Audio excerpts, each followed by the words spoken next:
बोलिए श्रीमद् भागवत महापुराण की जय हो। व्यासदेव भगवान की जय हो।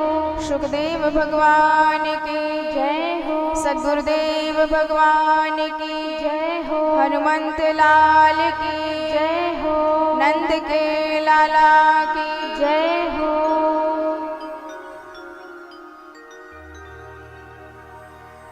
कल आपने श्रवण किया कैसे जो परब्रह्म निर्गुण निराकार होते हैं वही भक्त जन हिताय और साधु जनों के कल्याण के लिए दुष्टों का उद्धार करने के लिए बारंबार धराधाम पर अवतार लेते हैं, भक्तों को परमानंद प्रदान करते हैं।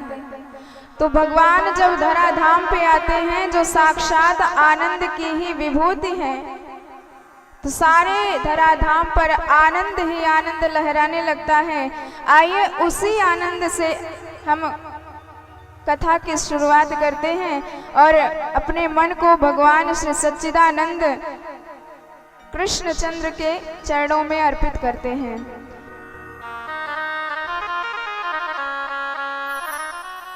मैया यशोदा जायुला, मैया यशोदा जायुला, बधाई बाजे गोकुल में। मैया यशोदा जायुला, बधाई बाजे गोकुल में, बधाई बाजे गोकुल में, बधाई बाजे गोकुल में, बधाई बाजे गोकुल में, बधाई बाजे गोकुल में। मैया यशोदा जायुला,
उत्पन्ना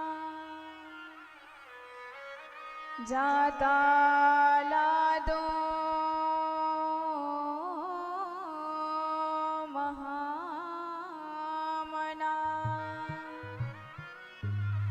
आहोय विप्रान् वेदज्ञान्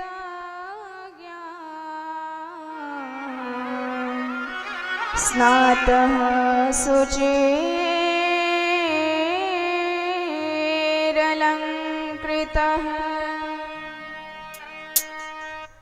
वाचयेत्वा स्वास्थ्यायनम्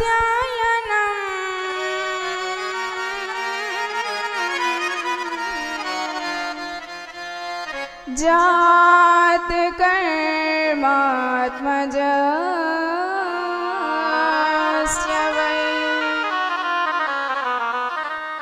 कर्माणि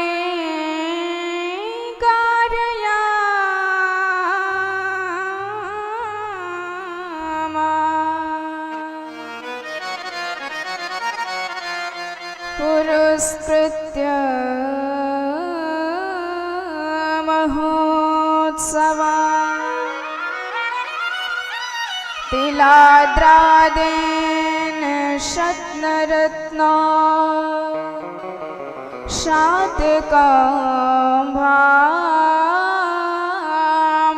शातकाम्भाम्बरावृता धेनुना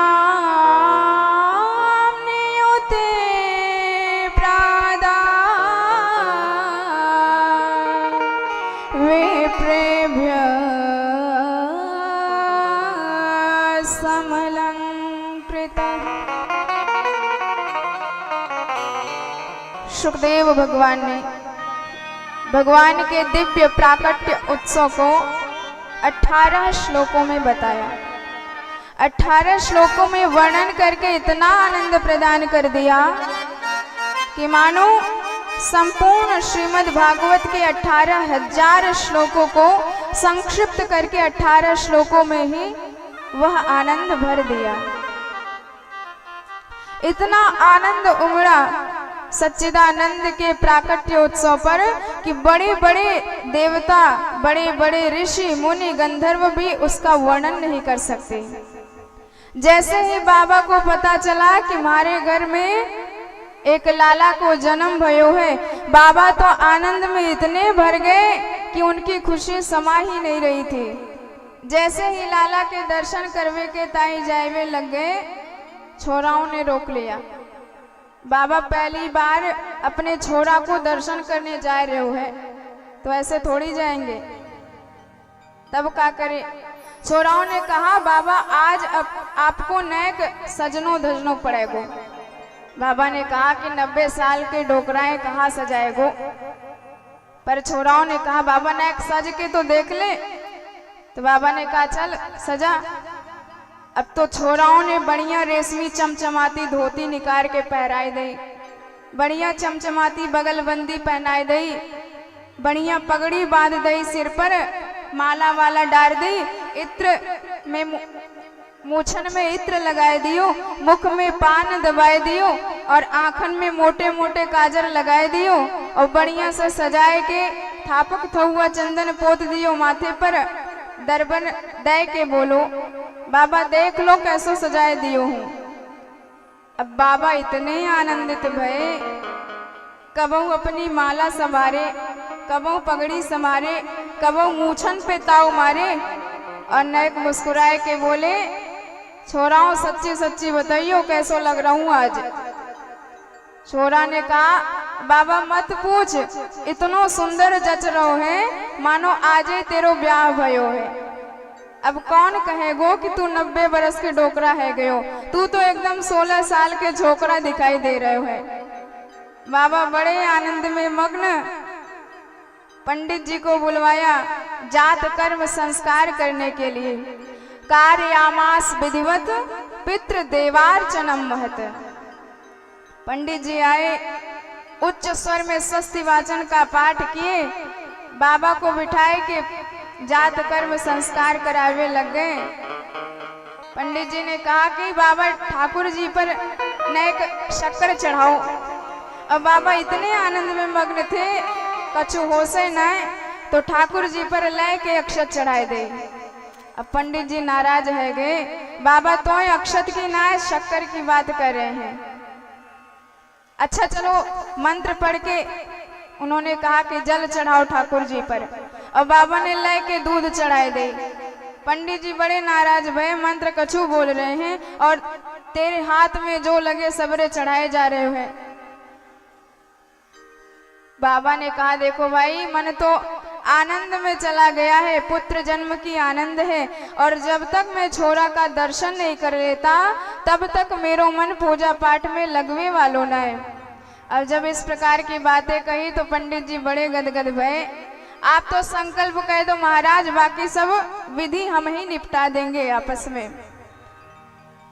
तो तुरंत नंद बाबा ने जल लिया हाथ में और अन्न का विशाल 7 ढेर बनाया और उसे ब्राह्मणों को दान कर दिया। 2 लाख गायों के दान का संकल्प कर दिया। संकल्प करके बाबा तो जावे लग गए दर्शन करवे के ताई, और इधर बाबा के मित्र 84 कोस के ब्रज में जैसे ही खबर फैली कि हमारे नंद बाबा के यहाँ छोरा को जन्म भयो है, इतने आनंदित भये सकल ब्रजवासी कि जितनी गोपियां थी सब 84 गज के लहंगा सिलवाए के तैयार कर ली कि यही लहंगा नंदरानी को बधाई लेके जाएंगी। जो नंद बाबा के सखा इत्यादि ब्रजवासी थे सब पगड़ी बांध के मटकी ले के दही मिश्री भर के बाबा को बारंबार बधाई दे रहे हैं। बाबा तो पुत्र जन्म की बारंबार बधाई, नैक दर्शन तो कराए दे। बाबा ने कहा 1 घंटा ते हमऊ लाइन में लगे हैं, पर गोपियां नाचने गाने में इतनी व्यस्त हैं कि भीतर ही ना घुसन दे। अब जब हम खुद ही ना दर्शन करें तो तोय कहां से कराए दे। जब इस प्रकार कही तो छोराओं ने कहा कि बाबा तोय पतो ना है, जब पहली बार छोरा को दर्शन कियो जाए तो नाच गाए के अंदर जानो चाहिए। तो बाबा ने कहा जन्म कर्म में तो कबहू ना नाचे, पर ब्रजवासी बोले यदि दर्शन करने हैं तो दर्शन करने के काजे तो आज नाचने ही पड़ोगे। अब इतना कहा तो नंद बाबा मारे आनंद के, एक हाथ कमर पे धरो, एक हाथ सिर पे धरो और जो ठुमका लगायो, सकल ब्रजवासी खिलखिलाए के हंस गए, क्योंकि ये आनंद का जन्म है, इसलिए आनंद की ही बाढ़ हो रही है। और हमारे नंद बाबा के यहाँ पुत्र का जन्म नहीं, साक्षात आनंद का जन्म है। आइए इस और आनंद के जन्म का उत्सव हम भी मनाते हैं, भगवान आनंद के चरणों में अपने मन को निवेदित करते हैं। नंद के आनंद भयो जय कन्हैया लाल की, नंद के आनंद भयो जय कन्हैया लाल की, नंद के आनंद भयो जय कन्हैया लाल की, नंद के आनंद भयो जय कन्हैया लाल की, नंद के आनंद भयो जय कन्हैया लाल की। हाथी दिनो घोड़ा दिनो और दिनो पाल की, हाथी दिनो घोड़ा दिनो और दिनो पाल की, नंद के आनंद भयो जय कन्हैया लाल की, नंद के आनंद भयो जय कन्हैया लाल की, नंद के आनंद भयो जय कन्हैया लाल की, जय हो गोपाल की, जय हो नंद लाल की, जय हो गोपाल की, जय हो नंद लाल की, जय हो गोपाल की, जय हो नंद लाल की, जय हो भयो जय कन्हैया लाल की, नंद के आनंद भयो जय कन्हैया लाल की।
सच्चिदानंद की जय हो। तो साक्षात आनंद ही रूप बनाकर नंद के यहाँ प्रकट हो गया है और सबके आनंद का साक्षी बन रहा है। और गोपियां आ रही हैं, बारंबार बधाई दे रही हैं नंद रानी को। गोप बालक आ रहे हैं, बारंबार बधाई दे रहे हैं। इतना आनंद मचा गलियों में गोकुल की कि सब लोग आपस में माखन के गोला बना बना के फेंक रहे हैं और आनंद उत्सव उठा रहे हैं। और उसी भीड़ में आनंद के उत्सव में एक वृद्धा, जिसे कुछ पता नहीं था कि क्या हो रहा है, वह आई और बारंबार सबसे प्रश्न करने लगी कि का भयो, ये गोला काहे फेंक रहो है। पर जब कोई बता ही नहीं रहा था, तब तक एक बालक के पास गई और जैसे ही पूछी कि का भयो, और बराबर गोला फेंक रहे थे, तो एक गोला वाके मुंह में भी गए और सौभाग्य से वाके दांत के गेटे ही नहीं थे, तो डायरेक्ट पेट में पधार गए। अब बुढ़िया पहले तो पूरा मुंह चाटी और तत्पश्चात पूछने लगे कि भैया ये गोला काहे फेंक रहे हैं। तो ग्वाल बाल हंस के बोले कि दादी जी पूरा माखन का गोला खाए गई, अब यो तो ये पतो ना है चलो कि ये गोला काहे फेंक रहे हैं। अरे हमारे नंद बाबा के यहाँ साक्षात पुत्र का जन्म हुआ है, उसी का उत्सव यह मनाया जा रहा है। और इस उत्सव में नंद बाबा इतने आनंद में मग्न हो गए कि अपना संपूर्ण जितनी संपत्ति थी सब लुटाए जा रहे हैं। बड़े बड़े याचक आते हैं और अयाचक होके जाते हैं। इतना लुटा रहे हैं कि जो पाता है वह भी अपने पास नहीं रखता, उसको भी दान में दे देता है। नंदो महामनास्तेभ्यो वासोऽलङ्कार गोधनम् सूतमागधवन्देभ्यै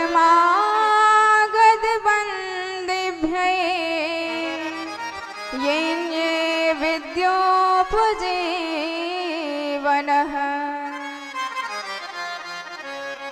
महामना होके लुटाए जा रहे हैं। सब आपस में चर्चा करते जा रहे हैं कि भैया तू क्या पाया। एक ने कहा कि देख मैं चांदी की थाली, चांदी की कटोरी इत्यादि पाया हूँ।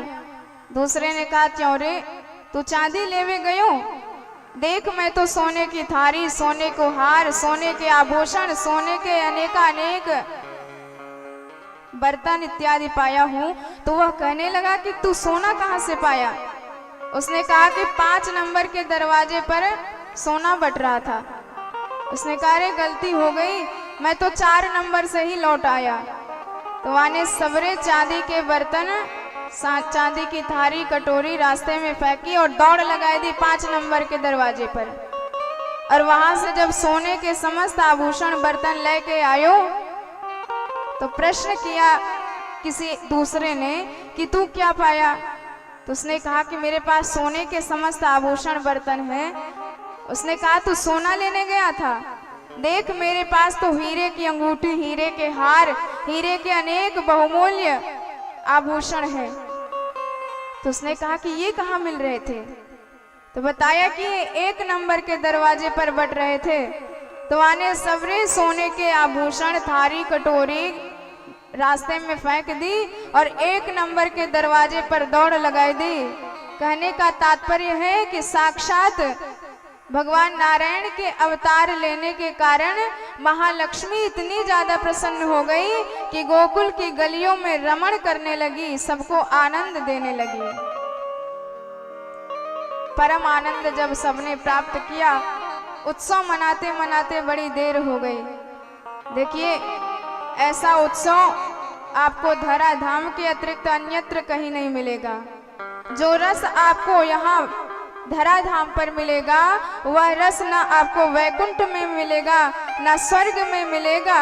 अन्यत्र कहीं भी चले जाओ आपको कहीं नहीं मिलेगा, क्योंकि धराधाम पर भगवान स्वयं अवतार लेते हैं। वैकुंठ में आपको भगवान का सानिध्य मिल सकता है, पर भगवान के अवतार वहां नहीं होते, भगवान का जन्मोत्सव नहीं मिलेगा। अतः यदि रस का आनंद लेना है तो इस रस का आनंद आपको धरातल पर ही मिलेगा। स्वर्गे सत्ये च कैलासे वैकुंठे नास्त्ययं रसः अतः पिबन्तु सद्भाग्या मां मुंचत करहिचित।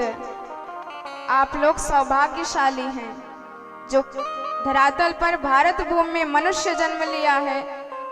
बारंबार यहाँ अनेक भगवोत्सव मनते रहते हैं। जब हनुमंत लाल जी राम जी धराधाम से परम धाम जाने लगे, सारे अयोध्यावासी राम जी के साथ जा रहे थे, पर हनुमान जी ने सीधे मना कर दिया, सरकार सब चले जाए, मैं नहीं जाऊंगा। तो राम जी ने कहा कि क्यों? क्योंकि मेरा धाम तो बड़े बड़े पुण्य कर्मों का, बड़े बड़े यज्ञादि कर्मों का फल है। बड़े बड़े देवता, बड़े बड़े ऋषि मुनि इस धाम के लिए तरसते रहते हैं और तुमको मैं ले जा रहा हूं तो तुम मना कर रहे हो। हनुमान जी ने कहा कि होगा आपके धाम की महिमा, लेकिन जो आनंद यहाँ धरातल पर मिलता है, जो उत्सव यहाँ धरातल पर मिलता है, वो वैकुंठ में नहीं मिलेगा, वो साकेत धाम में नहीं मिलेगा। नयत्र वैकुंठ कथा सुधापगा न साधवो भागवतास्तदाश्रयाः सुरोष लोकापि न वैस सेव्यताम। तो राम जी ने कहा कब तक रहोगे इस धराधाम पर? हनुमान जी ने कहा तब तक रहेंगे जब तक आपकी पावन मंगलमयी कथा धरातल पर प्रवाहित होती रहेगी, तब तक हम यहीं पर निवास करेंगे, यहाँ से कहीं नहीं जाएंगे। यावत् तव कथा लोके विचरिष्यति पावनी तावत् स्थास्यामि मेदिन्याम तवाज्ञाम अनुपालयन्। इस प्रकार जब हनुमान जी ने कहा तो राम जी बड़े प्रसन्न हुए, क्योंकि आए दिन आपको कुछ ना कुछ उत्सव यहाँ देखने को मिलेंगे ही। आज विवाह पंचमी है तो कल भगवान की कृष्णाष्टमी, रामनवमी, अनेक त्योहार इस भारत भूमि में मनते ही रहते हैं। एक भी दिन खाली नहीं रहता, हर दिन कुछ ना कुछ होता रहता है। वैकुंठ में भगवान के दर्शन तो सुलभ हो जाएंगे, पर भगवान का वहां जन्म नहीं मिल पाएगा। इसलिए जो भगवत कथा के रसिक जन हैं, जो भगवान के प्रेम चाहते हैं, वे वैकुंठ को भी छोड़कर तिनके की तरह भारत भूमि में विचरण करते हैं, नित्य आनंद उत्सव मनाते रहते हैं।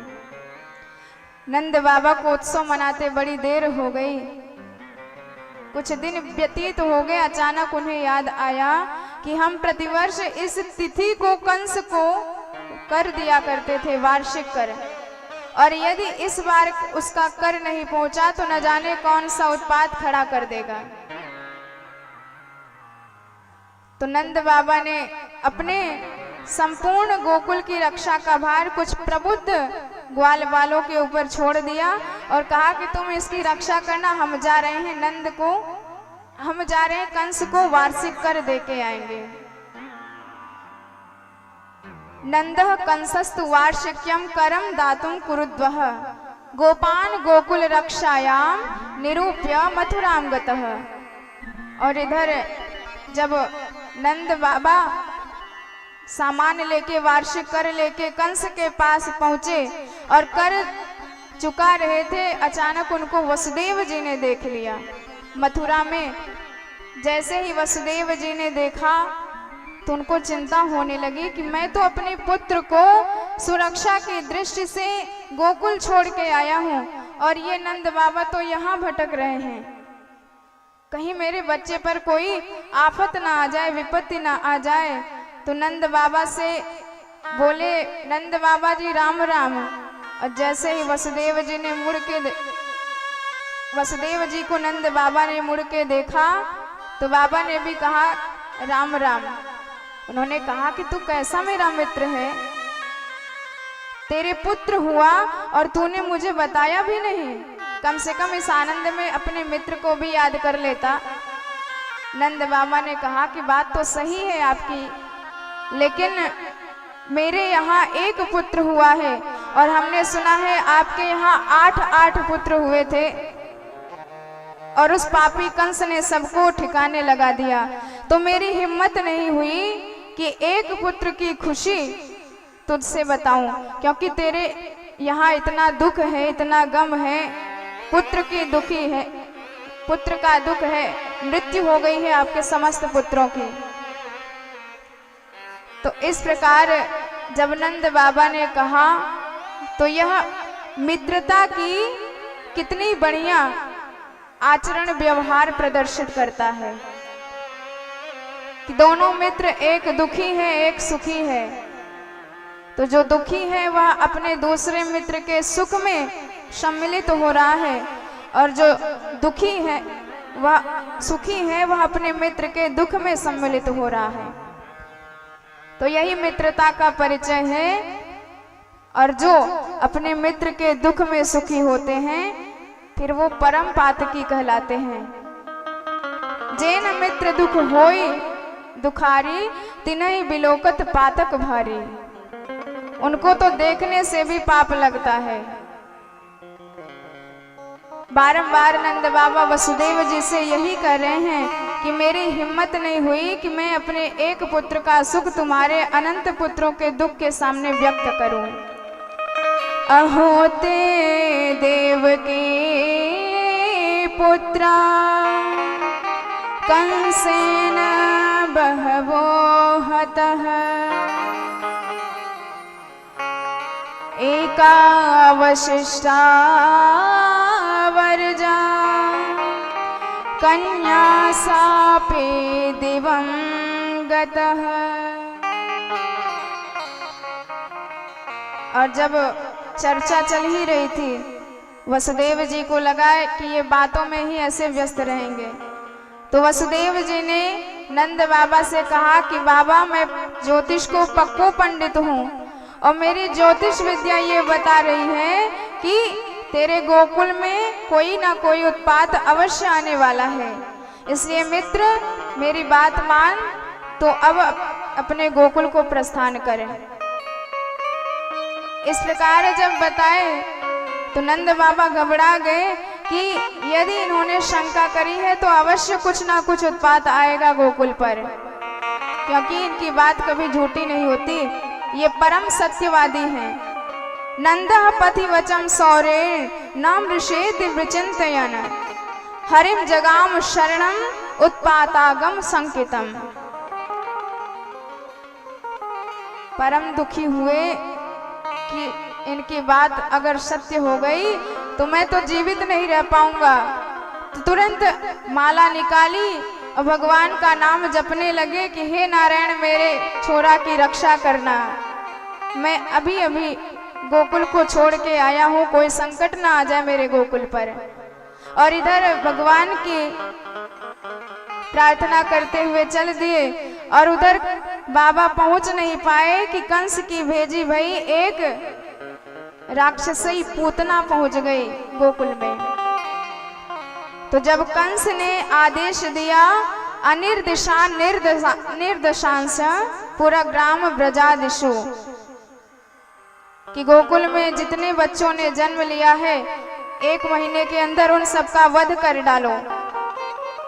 और इधर बड़े बड़े राक्षस तैयार थे, तब तक पूतना आई। पूतना ने कहा महाराज मुझे भी आज्ञा दो, मैं भी जाऊंगी, आपका काम करके आऊंगी।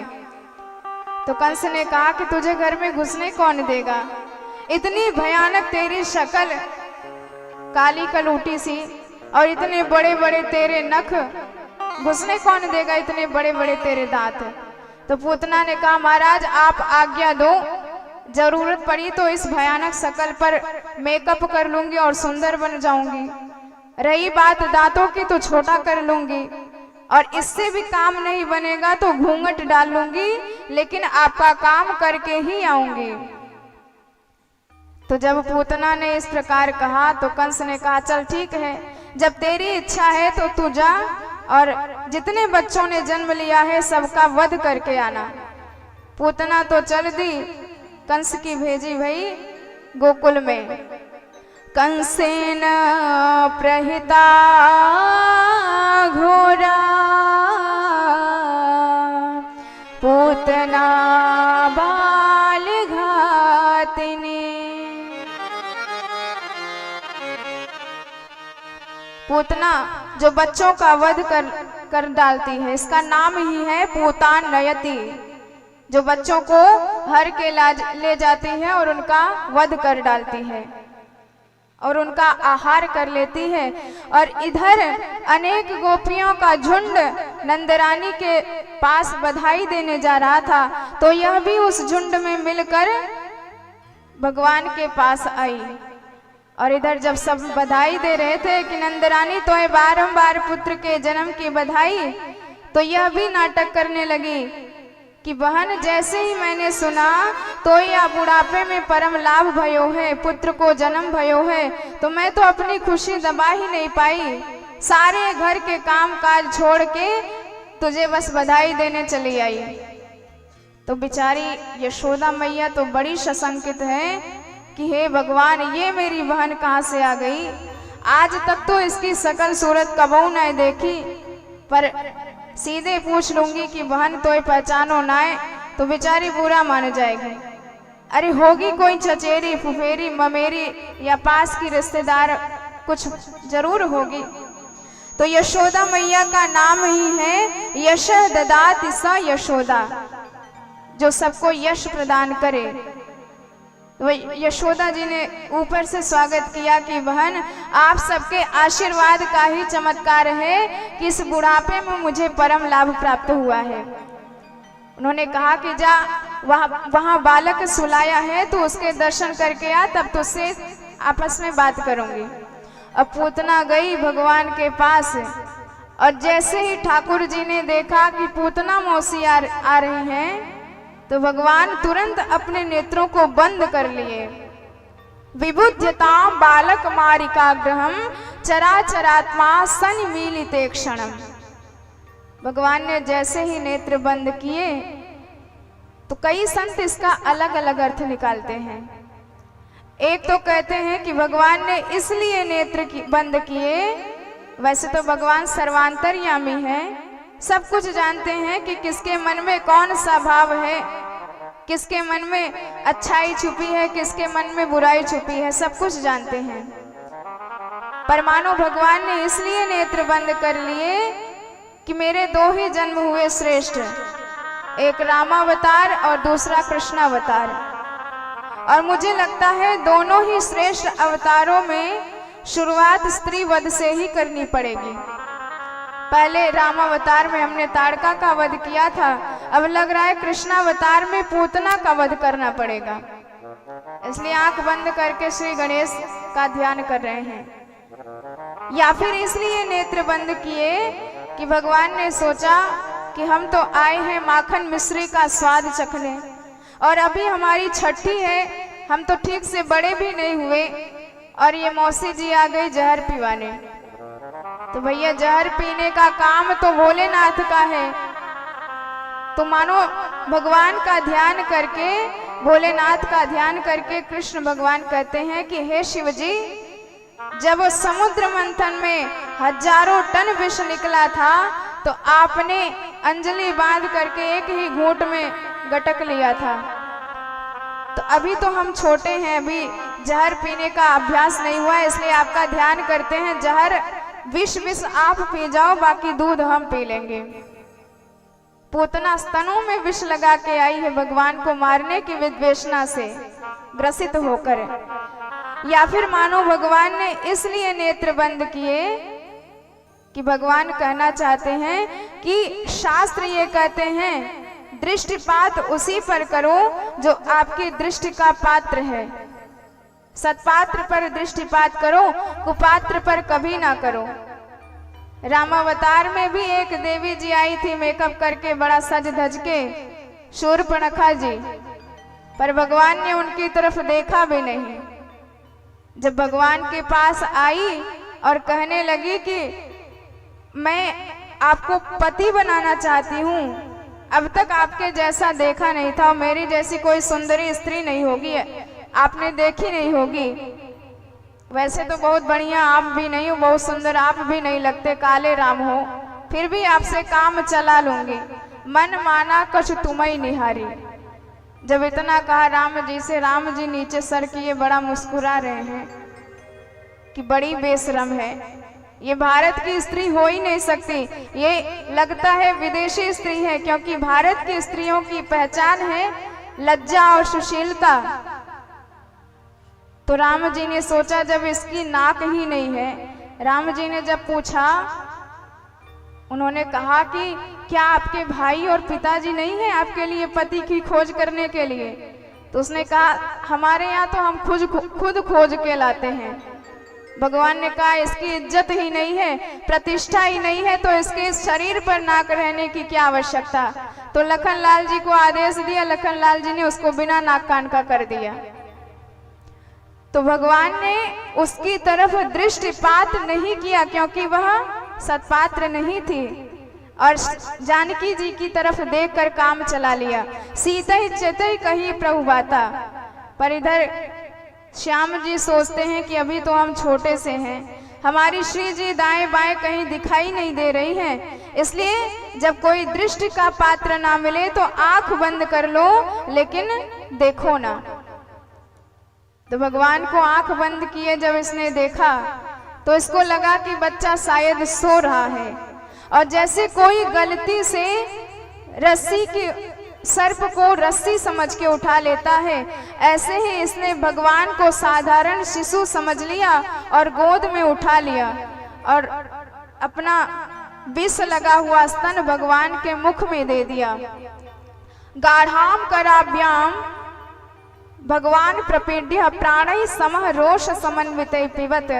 भगवान उसके स्तनों को मुख में लेकर पान करने लगे, तो सबसे पहले विष पिया, फिर दूधों का पान किया, उसके बाद जब दुग्ध खत्म हो गया तो भगवान उसके प्राणों को ही आकर्षित करने लगे, और जैसे ही प्राण खींचे तो उसके मर्म स्थलों में बड़ी वेदना हुई, चित्कार कर उठी, सामुंच मुंचा लमती सभासिड़ी, कि बेटा छोड़ दे। पर भगवान कहते हैं कि मौसी जी हमको तो पकड़ना ही आता है, छोड़ना कभी सीखा नहीं। एक बार जिसे पकड़ लेते हैं फिर चाहे जो परिस्थिति आ जाए उसको कभी नहीं छोड़ते। और इतनी ज्यादा व्यथित हो गई प्राण जब खींचने लगे कि अपना भयंकर राक्षसी शरीर प्रकट किया। जैसे ही शरीर प्रकट किया तो रोती चीखती बाहर गई, और जब प्राण भगवान ने संपूर्ण तरीके से खींच लिया तो वहीं पर राक्षसी शरीर बना के धम्म से गिर पड़ी। इतनी जोर से गिरी कि उसके नीचे जितने वृक्ष आए सब के सब चकनाचूर होके टूट गए। और इस तरह भगवान ने पूतना का भी उद्धार कर दिया। बोल पूतना मर्दन भगवान की जय हो। तो जैसे भयानक आवाज हुई गोकुल में, मैया दौड़ के आई और पालना झांका तो पालना सूना पाया। मैया बड़ी घबरा गई, जितने ग्वाल बाल थे सब घबरा गए कि लाला कहाँ चला गया, क्योंकि बाबा ने उसकी जिम्मेदारी हमारे ऊपर सौंपी है। और उधर पूतना मरी पड़ी थी, तब तक किसी ने जाके बताया कि आपका लाला वो पूतना के ऊपर खेल रहा है। और जैसे ही सब आकर देखे तो भगवान तो प्रेम पूर्वक पूतना के उदर पर खेल रहे हैं, लेकिन महाभयंकर राक्षसी जिसका प्राणांत हुआ है सीधे पड़ी लेटी है, और उसके शरीर के नीचे, भयानक शरीर के नीचे अनेकानेक वृक्ष चकनाचूर हो गए हैं। चूर्णयामास राजेंद्र महदासे महाद्भुतम् पतमानोऽसि तद्देह स्त्रीगव्योऽत्यन्तरद्रुमा।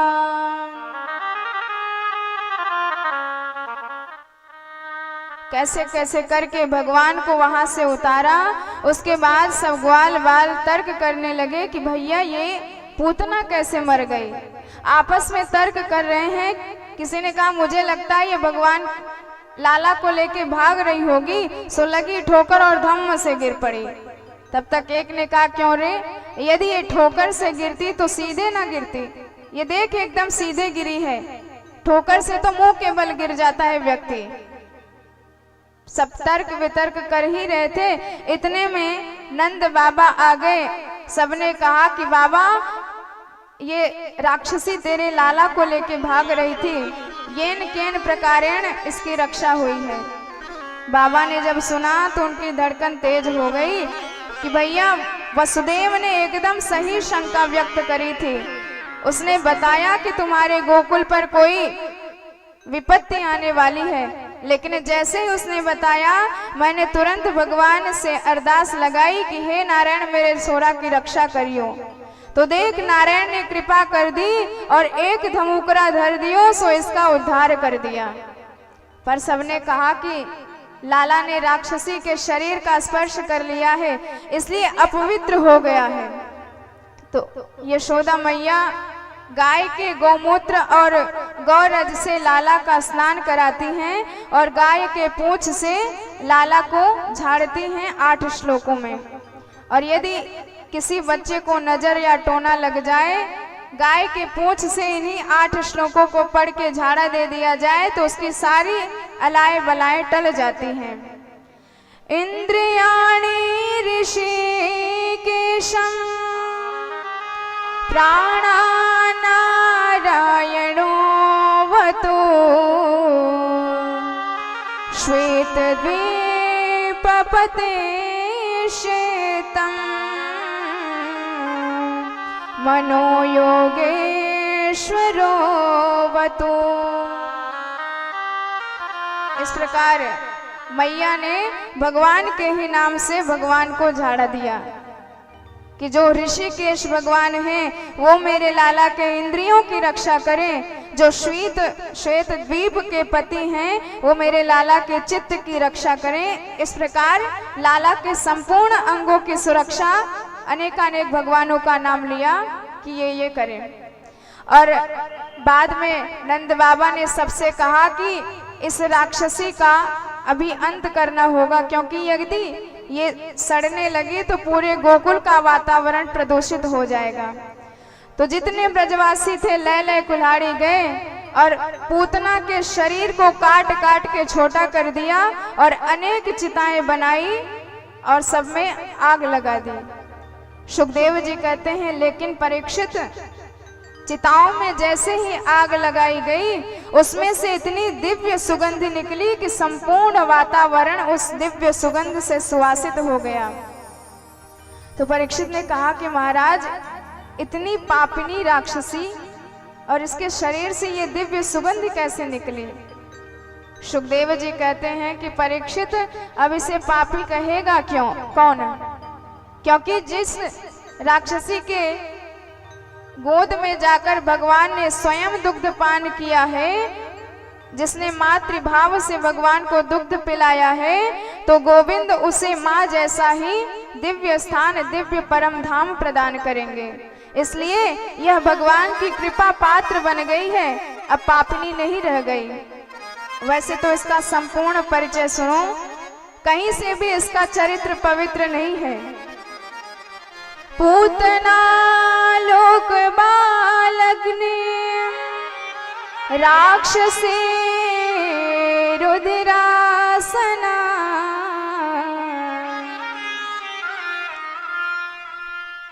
हरिम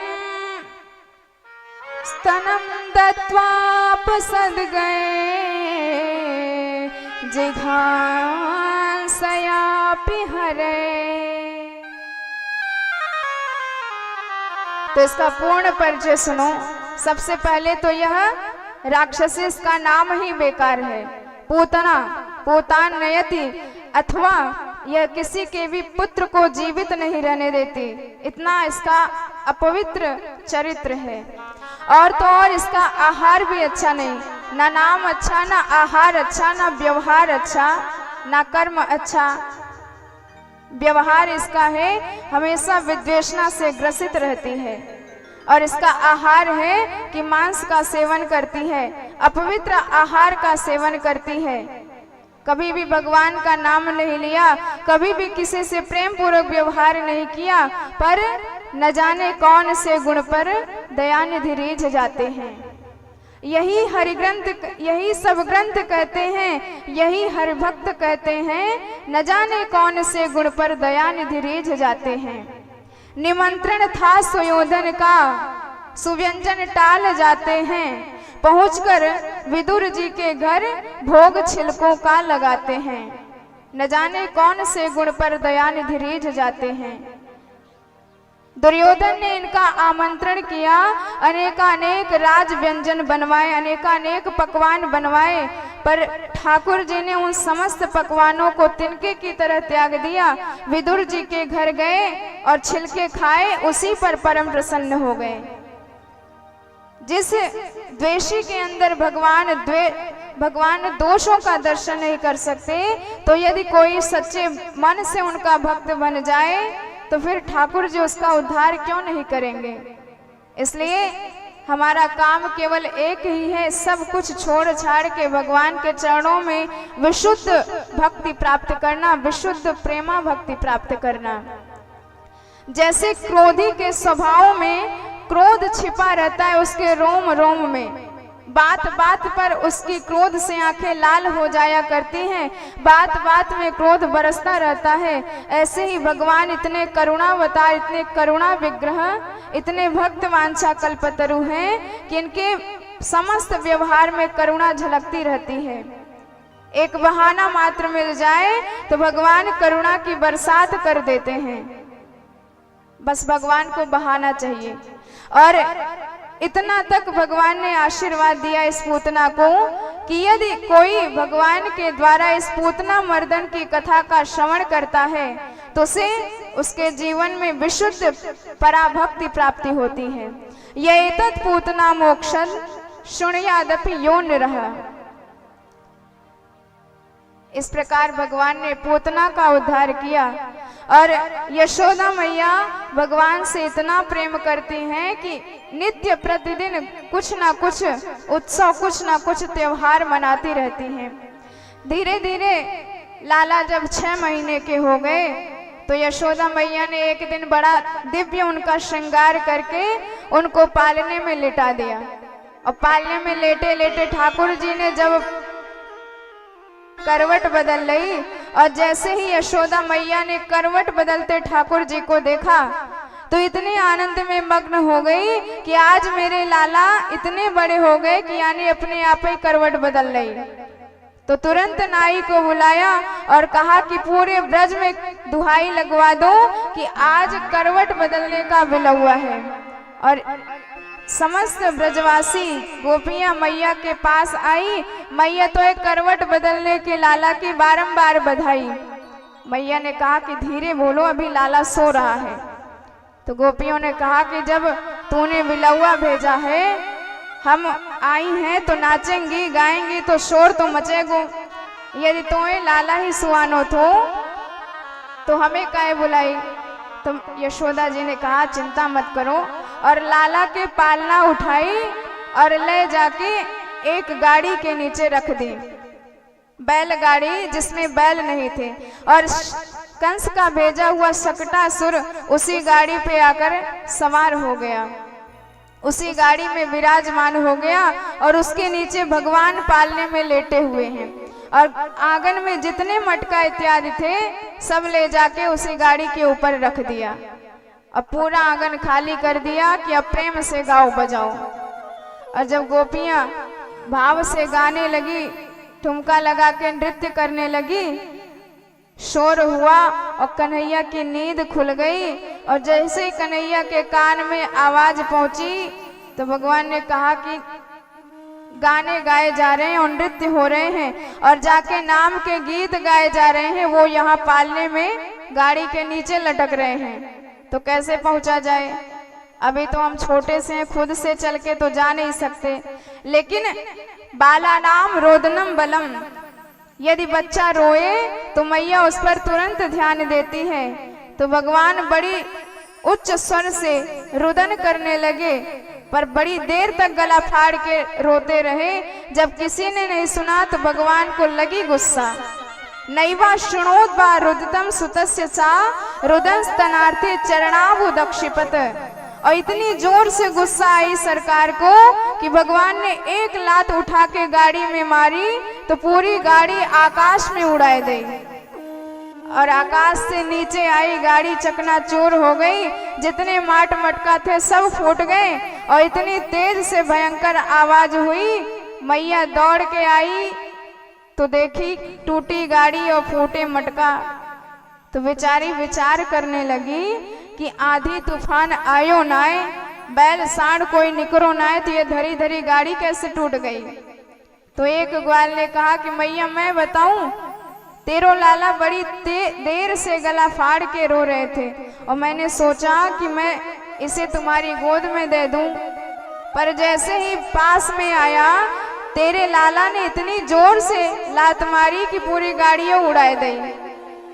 मैया ने कही सुबह से तुम भांग खाए के तो ना निकले, अरे अभी पैदा होने की देर ना है भाई और याने लात मार के गाड़ी उड़ाए दी।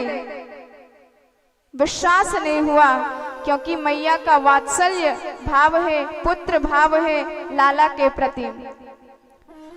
ऊंचू रव्य व्यसित मतीन गोपान गोपेश बालका रुदतानेन पादेन क्षिप्त में तन्न संशय। बारंबार उस बात से सशंकित है, पर मैया ने पंडित जी को बुलाया और कहा कि मेरे लाला पर न जाने कौन सी ग्रह की दशा चल रही है, जब से पैदा हुआ है तब से कुछ न कुछ संकट इस पर आ ही रहा है। पंडित जी ने आशीर्वाद देके कहा कि मैया ये सब लाला की ही करामात है, ये स्वयं सबकी बला बन के आया है, इस पर कोई अलाय बलाय नहीं आ सकती, हमारा तो पूर्ण आशीर्वाद इसके शीश पर है। तो जब भी हमारे ठाकुर जी जन्म लेते हैं तो उनके दर्शन करने के लिए शिव जी कैलाश से अवश्य पधारते हैं। और राम जी ने जब अवतार लिया तो शिव जी आए ज्योतिषी बनके, और जब श्याम जी ने अवतार लिया तो इनके दर्शन करने के लिए शिव जी जोगी का स्वरूप बना के आए हैं। और जैसे ही जोगी का स्वरूप बना के आए, दरवाजे पर अलख जगाए कि मैया दरवाजा खोल। मैया ने दरवाजा खोला तो एक गोपी ने कहा कि आपके द्वार पर एक ऐसा जोगी आया है जिसका वेश इतना निराला है, जाके देखो तो सही। और जैसे ही मैया ने देखा शिव जी की दिव्य वेश तो बड़ी घबरा गई, क्योंकि शंकर जी आएंगे ये तो अकेले आएंगे नहीं, इनके साथ सांप भी आएंगे जो इनके गले में फुफकार रहे हैं। बाघंबर का ओढ़ दुशाला शेष नाग लपटाया है, इतना दिव्य वेश बनाए हैं शिव जी। और जटा इनकी बड़ी बड़ी है, पूरी भस्मीभूत शरीर में लपेटे हैं। और मैया से कहने लगे कि मैया हम आपके द्वार पर कुछ इच्छा लेके आए हैं। मैया ने कहा जो चाहिए सो ले लो। ले भिक्षा निकली नंदरानी, उन्होंने कहा कि मैं भिक्षा लाई हूँ, आप भिक्षा ले लो। अन्न की कामना है अन्न ले लो, गौ चाहिए तो गौ ले लो, वस्त्र चाहिए तो वस्त्र ले लो। पर शिव जी ने कहा कि हम तो आपके लाला के दर्शन करवे के ताई आए हैं। तो मैया ने तुरंत मना किया, जा जोगी अपने आश्रम को, मेरा कान डराया है, मेरा लाला आपके इस भयंकर स्वरूप से डर जाएगा, इतने विशाल सर्प आपके साथ में हैं। तो शिव जी हंसते हुए बोले मैया आपको भ्रम हो गया है, अरे आपका लाला तो साक्षात भगवान है, वो तो 1000 फणों वाले सर्पों के ऊपर शयन करता है, तो एक सर्प से थोड़ी घबराएगा। मैया बोली बाबा गलत पते पे आ गए हो, अगर मेरा लाला चित्र में भी सांप देख ले तो घबरा के मेरी गोदी में चढ़ जाता है, आपको किसी ने गलत पता बता दिया है, इसलिए यहाँ से चले जाओ, यदि वस्तु चाहिए तो वस्तु ले जाओ, दर्शन तो बिल्कुल नहीं मिलेगा। शिवजी बेचारे बड़े घबराए कि बड़ी इच्छा लेके आए थे और इन्होंने तो सीधे ही मना कर दिया। पर भक्त के मन की दशा भगवान समझ जाते हैं। हमारे कन्हैया समझ गए कि बाबा जी बेचारे एकदम हताश हो गए, उदास हो गए। तो कन्हैया ने कहा कि अब हम ही को कुछ करना पड़ेगा। भगवान बड़ी जोर से गला फाड़ के रोने लगे। मैया बेचारी घबरा गई, बड़े उपाय किए पर जब लाला शांत नहीं हुए तो किसी ने कहा कि हमें लगता है वह जोगी जादू टोने वाला था और लाला पर कुछ मंत्र का प्रभाव डाल दिया है, इसलिए तू उसके पास लेके जा, वह कुछ न कुछ अवश्य कर देगा। और मैया भगवान को लेके आई और जैसे ही शिव जी के हाथ में देती हैं, भगवान चुप हो जाते हैं। और जैसे ही मैया फिर अपने हाथ में लेती हैं तो फिर रोने लग जाते हैं। तो मैया ने कहा कि बाबा कुछ उपाय करो, यदि ये ऐसा ही रोता रहा तो कैसे चलेगा। तो शिव जी ने कहा एक ही उपाय है, और उपाय यह है कि आप जब भी अपने लाला को स्नान कराओ तो एक शिवलिंग के ऊपर उसका जल गिरना चाहिए। तो मैया ने यह बात मान ली और तब से शिव जी नंदेश्वर भोलेनाथ बनके गोकुल में विराजमान है आज भी। और बार बार मैया यही कहती हैं, रह रे योगी नंद भवन में ब्रज में वासो कीजो, जब जब मेरो लाला रोवे तब तब दर्शन दीजो। शिव जी से यही कहा, शिव जी तो परम प्रसन्न हो गए। ले बालक निकली नंदरानी, जोगी दर्शन पाया है। 7 बेर परिक्रमा करके सिंगी नाद बजाया है। शिव जी 7 बार भगवान कृष्ण की परिक्रमा लगाए और श्रृंगी का दिव्य नाद किए और बारंबार यशोदा मैया के गुणगान गाते हुए अपने दिव्य धाम कैलाश को प्रस्थान किए। बोल नंदेश्वर महादेव की जय हो।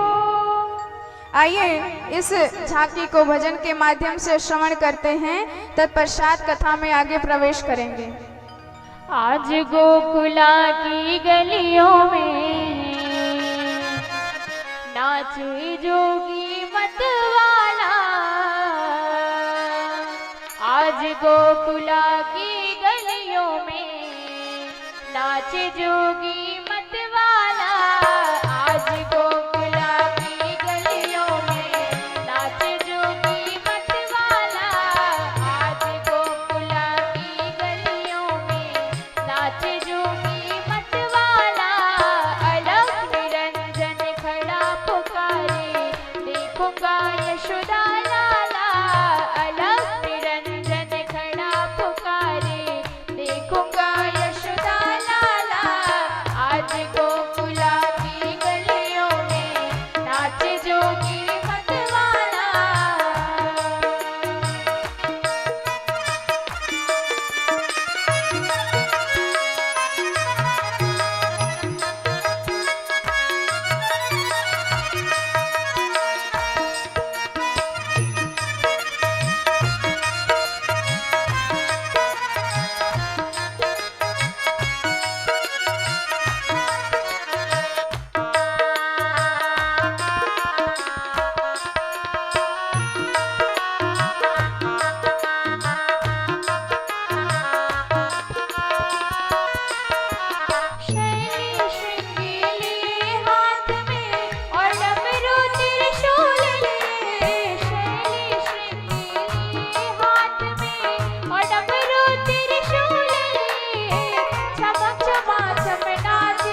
जोगी मन में ठाने, लाख हटाओ पर नहीं मानो, लाख हटाओ पर नहीं मानो, देखूंगा तेरा लाला, अलग निरंजन खड़ा पुकारे, देखूंगा यशोदा लाला, अलग निरंजन खड़ा पुकारे, देखूंगा यशोदा लाला। आज गोकुला की गलियों में नाचे जोगी मतवाला।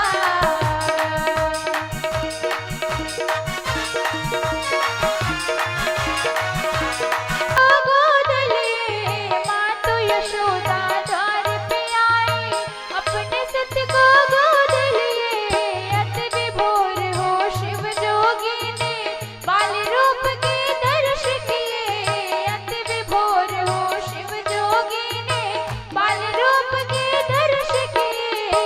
चले सुमिरते कृष्ण नाम को, चले सुमिरते कृष्ण नाम को, कैलाशी काशी वाला, अलग निरंजन खड़ा पुकारे, देखूंगा यशोदा लाला, अलग निरंजन खड़ा पुकारे, देखूंगा यशोदा लाला।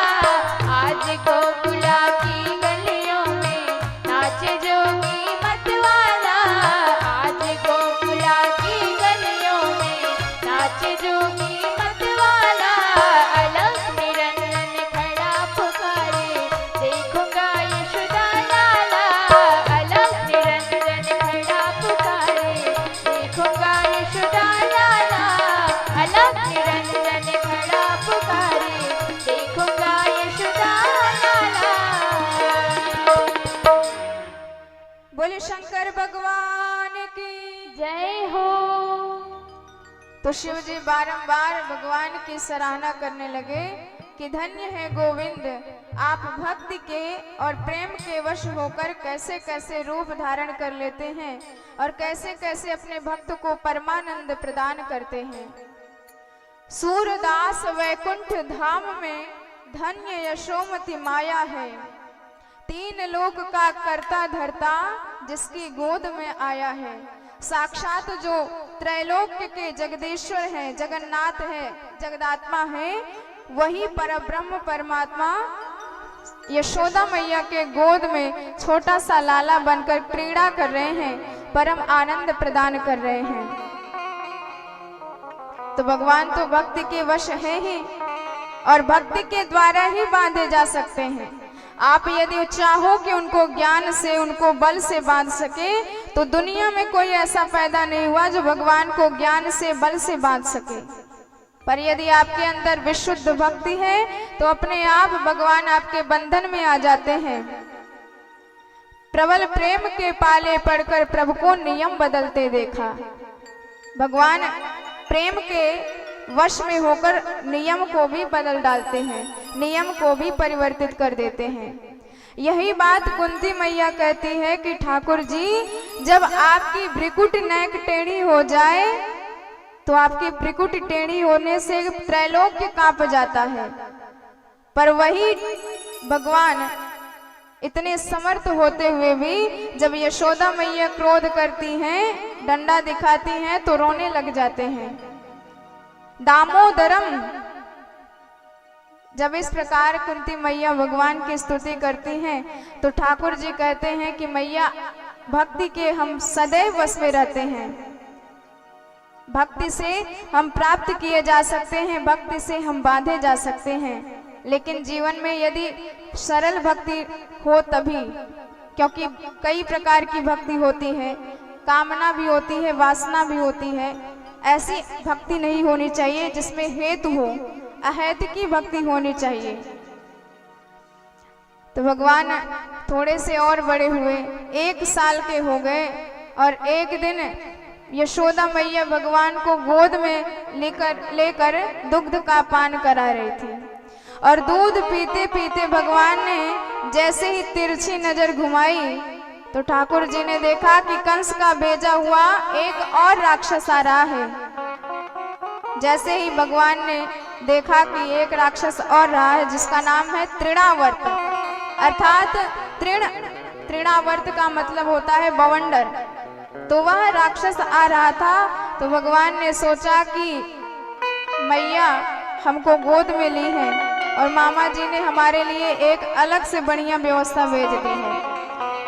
मैया भगवान को उछाल उछाल के खिला रही थी और जब उछालते उछालते हाथ थक जाता था तो मैया गोद में लेकर ठाकुर जी को दुग्ध पान कराने लगती थी। तो भगवान ने सोचा मैया का हाथ दुखने लगा होगा, तो मामा जी ने इतनी बढ़िया व्यवस्था कर दी कि उड़न खटोला भेज दिया। अब मैया गोद में रखी है, नेक गोद से उतार दे तो हम जाए पूरे ब्रज मंडल के दर्शन कर आवे, पर मैया उतारती ही नहीं। तो भगवान ने एक काम किया, अपने शरीर का भार बढ़ाना प्रारंभ किया और इतना ज्यादा भार बढ़ा दिया अपने शरीर का कि मैया बड़ी आश्चर्यचकित हो गई कि जिस लाला को अभी मैं उछाल उछाल के इतने प्रेम से खिला रही थी, वही लाला मेरा पत्थर जैसा भारी हो गया। गरिमाडम शिशोर्वोढुम नसे है गिरकोटवत भूमो निधायतं गोपे विस्मिता भार पीड़िता। मैया लाला के भार को सहन नहीं कर पाई और उनको नीचे उतार दिया कि लाला लगता है ज्यादा दूध पी लिया तो नेक ज्यादा भारी हो गया, तो बेटा जरा खेल कूद कर अपने दूध को हजम कर ले, नेक हल्को फुल्को है जाओगे तब तो को गोदी लेंगे। इस प्रकार लाला को उतार कर मैया तो चली गई भीतर के काम करने, पर जैसे ही तृणावर्त ने देखा कि लाला अकेले हैं तो भगवान को उठाया अपने कंधे पर और उड़ गया। अब उसके कंधे पर बैठकर ठाकुर जी संपूर्ण गोकुल के दर्शन कर रहे हैं और संपूर्ण गली का दर्शन कर रहे हैं, और इनको बाद में चोरी भी करनी है। और पक्का चोर वही है जो गली गली का ज्ञान रखे। भगवान ने उसके पीठ से ही सारी गली मोहल्ले के दर्शन कर लिए। ये प्रेम गली, ये छिपी गली, ये मधुमंगल को घर, ये श्रीदामा को घर, ये ललिता को घर, ये विशाखा को घर, सारे गली सारे मोहल्ले ठाकुर जी घूम लिए। और जैसे ही वह मथुरा की तरफ बढ़ा तो भगवान ने सोचा कि अब इसको यहीं पर खत्म करना चाहिए। तो भगवान ने अपने शरीर का भार इतना बढ़ाया कि उसको भ्रम हो गया कि कहीं हमने भ्रमित होकर नंद के घर से काला पत्थर तो नहीं उठा लिया। भगवान को बड़ी हंसी आई कि मेरे भक्त पत्थर में भी मेरा दर्शन करते हैं और ये दुष्ट मुझ में भी पत्थर देख रहा है। भगवान ना पत्थर में रहते हैं। यदि आप कहें कि भगवान काष्ठ में रहते हैं, पत्थर की मूर्ति में बसते हैं, सोने की मूर्ति में बसते हैं, तो ऐसी बात नहीं है। भावो ही विद्यते देवा तस्मात् भावो ही कारणम। हमारा भाव जहाँ परिपुष्ट हो जाता है उस कण में ही ठाकुर जी हमारे लिए प्रकट हो जाते हैं। जरूरी नहीं है कि किसी पत्थर में ही विराजमान है, किसी मूर्ति में ही विराजमान है। यदि मूर्ति में हमारा भाव परिपुष्ट हो गया, किसी में हमारे ठाकुर जी हैं, तो ठाकुर जी आपके लिए उसी में विराजमान हो जाएंगे। पर इधर जब इसको लगा कि हमने पत्थर ले लिया है तो भगवान को बड़ी हंसी आई। भगवान ने उसके गर्दन को इतनी जोर से दबाया कि उसके प्राण पखेरु उड़ गए और वहीं से धम्म से गिरा और एक शिला पे उसकी सिर पड़ी और चकनाचूर हो गया। और जैसे ही तृणावर्त मरा तो भयानक आवाज आई। सारे ग्वाल बाल आके देखे तो एक और राक्षस का काम तमाम, और ठाकुर जी वहां प्रेम से पड़े हैं। तो मैया बेचारी बड़ी परेशान हो गई कि आए दिन एक ना एक आते हैं और अपने आप ही पता नहीं कैसे मर जाते हैं। तो उन्होंने अनुमान लगाया कि जितने पापी आते हैं सब अपने पाप से ही मर जाते हैं, उनको कोई मारता नहीं है। हिंस्र स्वपापेन विहिंसितः कलह साधु समत्वेन भयात् विमुच्यते। इसी तरह का तर्क लगा के मैया तो अपने लाला को घर लेके आई और उनकी तमाम प्रकार से सेवा करने लगी, शुश्रूषा करने लगी। ठाकुर जी थोड़े से बड़े हो गए और यहाँ वसुदेव जी बारंबार सोच रहे हैं, गणना कर रहे हैं कि आज मेरा लाला पूरे 1 साल का हो गया होगा। पता नहीं नंद बाबा ने उसका कुछ नाम रखा होगा भी कि नहीं। तो गर्गाचार्य जो उनके कुलाचार्य थे उनको बुलवाए और उन्होंने कहा कि गुरुदेव आप जाके गोकुल में नंद बाबा के यहाँ मेरे छोरा का नामकरण संस्कार कराओ। तो गर्गाचार्य जी ने कहा चलो बढ़िया है, तुम्हारे इस काम से कम भगवान के दर्शन तो हमें नसीब होंगे। तो गर्गाचार्य जी आए गोकुल में और नंद बाबा ब्राह्मणों के पक्के भक्त। जैसे ही गर्गाचार्य जी को देखा तो चरणों में साष्टांग प्रणाम किया और कहा कि महाराज हमारे पुत्र पर भी अपनी कृपा दृष्टि डाल दीजिए, क्योंकि जब से पैदा भये हैं तब से कुछ ना कुछ विपत्ति इन पर आती ही जा रही है। इस प्रकार जब कहा तो गर्गाचार्य जी ने कहा आप अपने बेटे का नाम बताओ ताकि पता चले कि उसकी राशि क्या है। तो बताए कि कौन सा ग्रह खराब चल रहा है। तो नंद बाबा ने सुना तो बेचारे सहम से गए कि गुरुदेव नाम तो रखना भूल ही गए। गर्गाचार्य जी बड़े हंसे कि धन्य हो नंद बाबा, छोरा 1 साल का हो गया पर आज तक वाको नाम ही न है। तो नंद बाबा ने कही महाराज भगवान की कृपा से आप पधारे हो तो आप ही छोरा को बढ़िया सा चोखो सा नाम रख दीजो।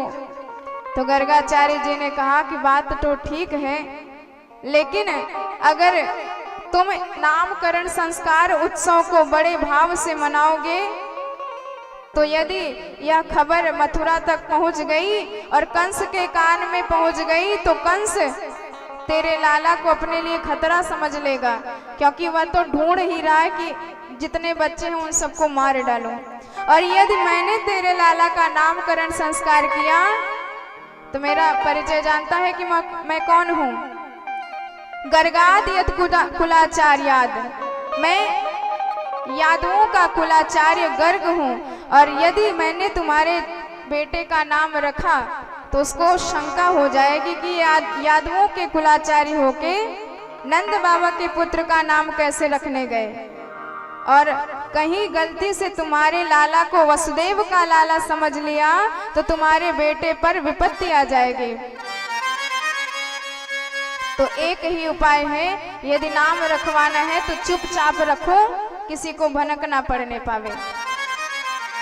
तो नंद बाबा ने कहा कि महाराज आप जैसी व्यवस्था करना चाहे करें, मैं चुपचाप लाला का नाम रखवा लूंगा।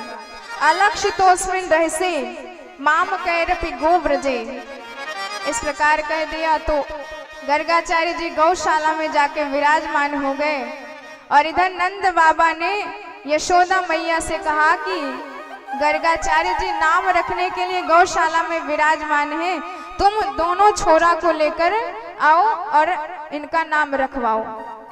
रोहिणी मैया भी अपने छोरा के साथ और यशोदा मैया भी अपने छोरा के साथ आने लगी।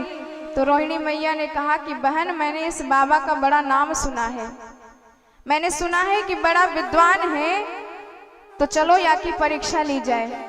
मेरे लालाए तू ले ले और तेरे लालाए मैं ले लूं, और यदि पक्का पंडित होएगो तो बताए दोगे कि कौन को लाला कौन सो है, और यदि ना बताए पायो तो समझ जाएंगी कि ये खड़िया पलटन बाबा है। तो दोनों ने मान ली बात और लाला की अदली बदली कर ली, और अदला बदली करके आई गर्गाचार्य जी के सन्मुख विराजमान हो गई। गर्गाचार्य जी ने जैसे ही दृष्टि डाली दोनों बच्चों पर, और जैसे ही रोहिणी मैया के गोद में हमारे प्रिय भगवान का दर्शन किया तो तुरंत उनकी समाधि लग गई कि ये तो वही वेदों के तत्व है, ये वही मुनियों के ब्रह्म हैं जिन्हें वेद भी नहीं बता पाते, जिनका वर्णन साक्षात ग्रंथ भी नहीं कर सकते। वही परम वेदों का तत्व ब्रह्मादिक देवताओं को भी अगम्य भगवान आज साक्षात सगुण साकार विग्रह में हमारे सन्मुख विराजमान है। रूपमायत तद प्राहुर व्यक्तमादिति नित्यं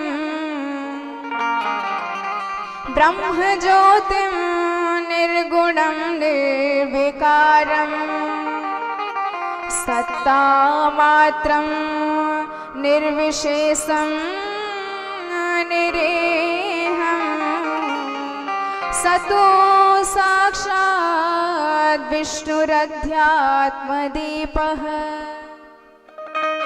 ये तो वही निर्गुण निराकार निरुपम निरुपाधि परब्रह्म है जिसको बड़े बड़े वेद मुनि भी नहीं जान पाते। आज देखो कैसे सगुण साकार सच्चिदानंद घन बन के हमारे सन्मुख एक पुत्र के रूप में, एक मनुष्य के रूप में विराजमान है। उनकी तो ऐसी समाधि लग गई कि भगवान के दर्शन करते करते नेत्र खुले रह गए, मुंह खुला रह गया और बाकी पूर्ण समाधि लग गई। अब बेचारी यशोदा मैया बारंबार सोच रही हैं कि बाबा आंखें फाड़ फाड़ के मेरे लाला की एक एक रेखा देख रहे होंगे। पर जब बैठे बैठे समय बीतने लगा, 1 घंटा बीता, 2 घंटा बीता, तो मैया बेचारी बड़ी घबराई कि न जाने कौन सी रेखा पकड़ने का प्रयास कर रहे हैं, कब से देख रहे हैं पर अभी तक कुछ बताए ही नहीं। यशोदा मैया रोहिणी मैया की तरफ इशारा करके कहती हैं कि बहन देखो तो ये बाबा को क्या हो गया। रोहिणी मैया कहती हैं कि बहन मुझे लगता है या बाबा की सांसों न चल रही, ना हिले ना डूले ना सनके न मटके, लगता है ये तो गए। यशोदा मैया बड़ी घबराई। उन्होंने कहा कि बहन यदि ये ऐसा हो गया तो हम पर तो कलंक लग जाएगा, बैठे बिठाए बाबाए न जाने कहाँ हो गए हो। और यशोदा मैया इतनी ज्यादा घबराई, बाबा के हाथ पकड़ी और झटके से हिलाए दी, है बाबा। अब बाबा की जैसे ही समाधि खुली, उन्होंने कहा कि हाँ मैया, नाम सोच लियो तेरे छोरा को। मैया ने कही बाबा अपने गजब को नाम सोचो, मैं ही खुद सोच में पड़ गई। अच्छा सोच लियो तो बताए दो कि कहाँ नाम रख रहे हो छोरा को। तो उन्होंने कहा कि आए थे कि छोरा को नाम रखेंगे, पर या की सकल सूरत देख के तो अपनी ही नाम भूल गए।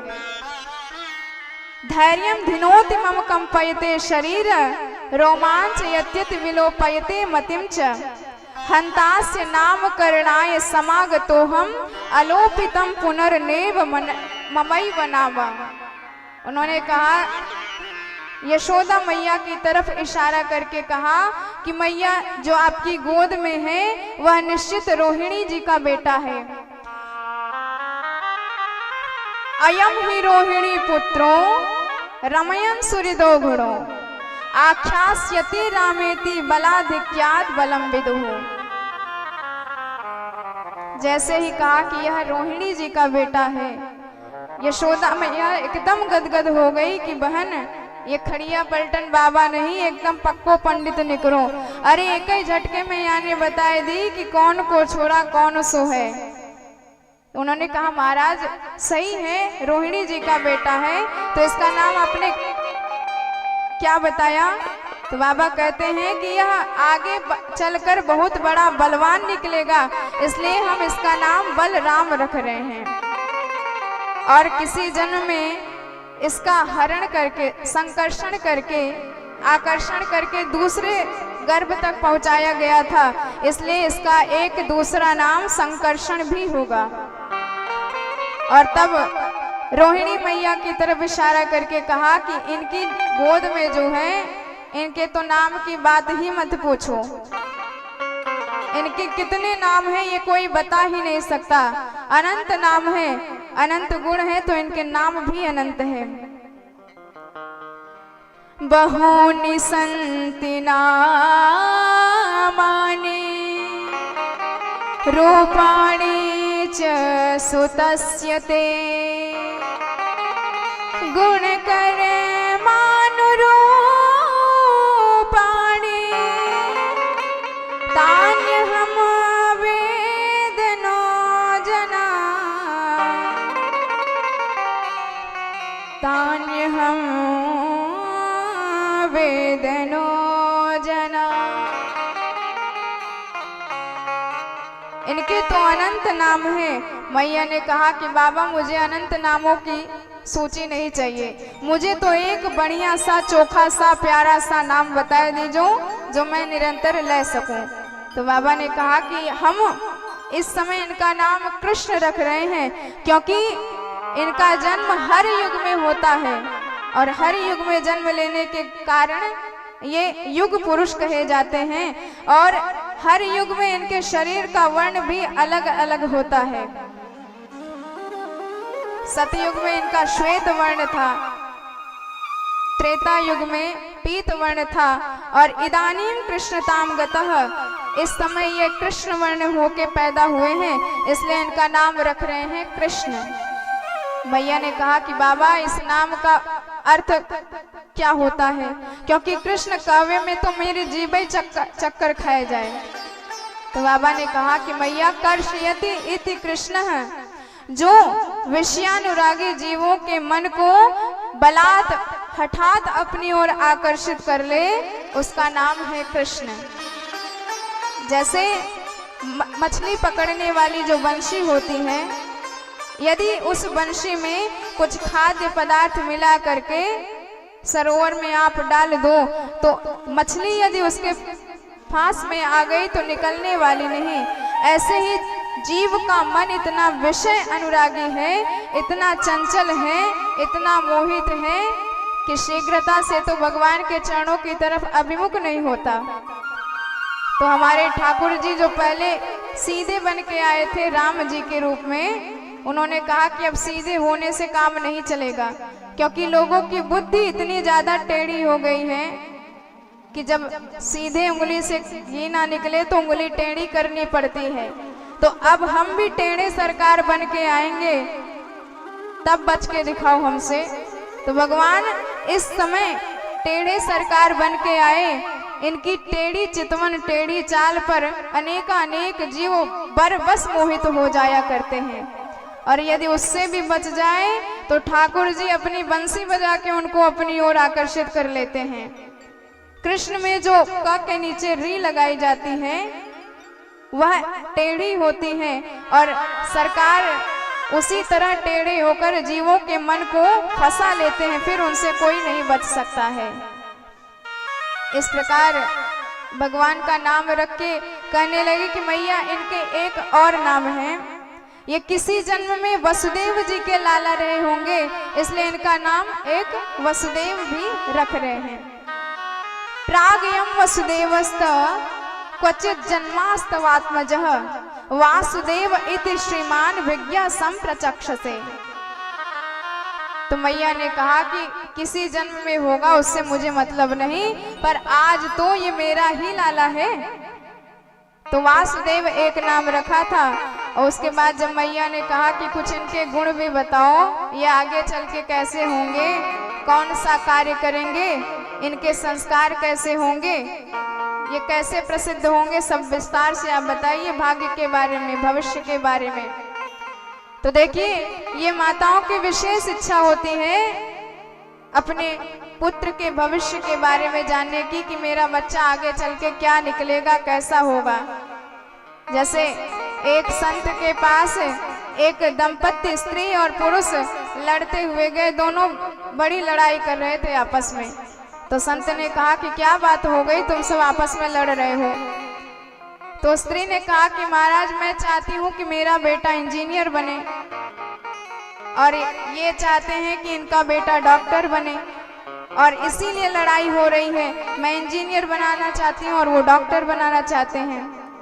तो संत ने कहा इसमें लड़ने की क्या बात है, तुम अपने बच्चे की कुंडली हमको दिखा दो और हम उसकी कुंडली देख के बता देंगे कि वह आगे चल के क्या बनेगा। तो उन्होंने कहा कि महाराज अभी तो पैदा ही नहीं हुआ, अभी 3 महीने का पेट में है। तो सोच लीजिए बच्चा पैदा नहीं हुआ, अभी से उसके भविष्य के बारे में लड़ाई करने लगे कि डॉक्टर बनेगा कि इंजीनियर। ये तो माता पिता की अपनी विशेष प्रेम होती है संतान के प्रति। इसी भाव से मैया ने भी बाबा से प्रश्न किया कि मेरा लाला आगे चल के क्या बनेगा और कैसा इसका गुण होगा। तो बाबा ने कहा कि मैया ये बात तो पूछने को आप छोड़ ही दो, क्योंकि आपका लाला इतना गुणवान है कि इसके गुण का वर्णन कोई नहीं कर सकता। और इद मिथम कह के वेद इसको निर्गुण सिद्ध कर देते हैं।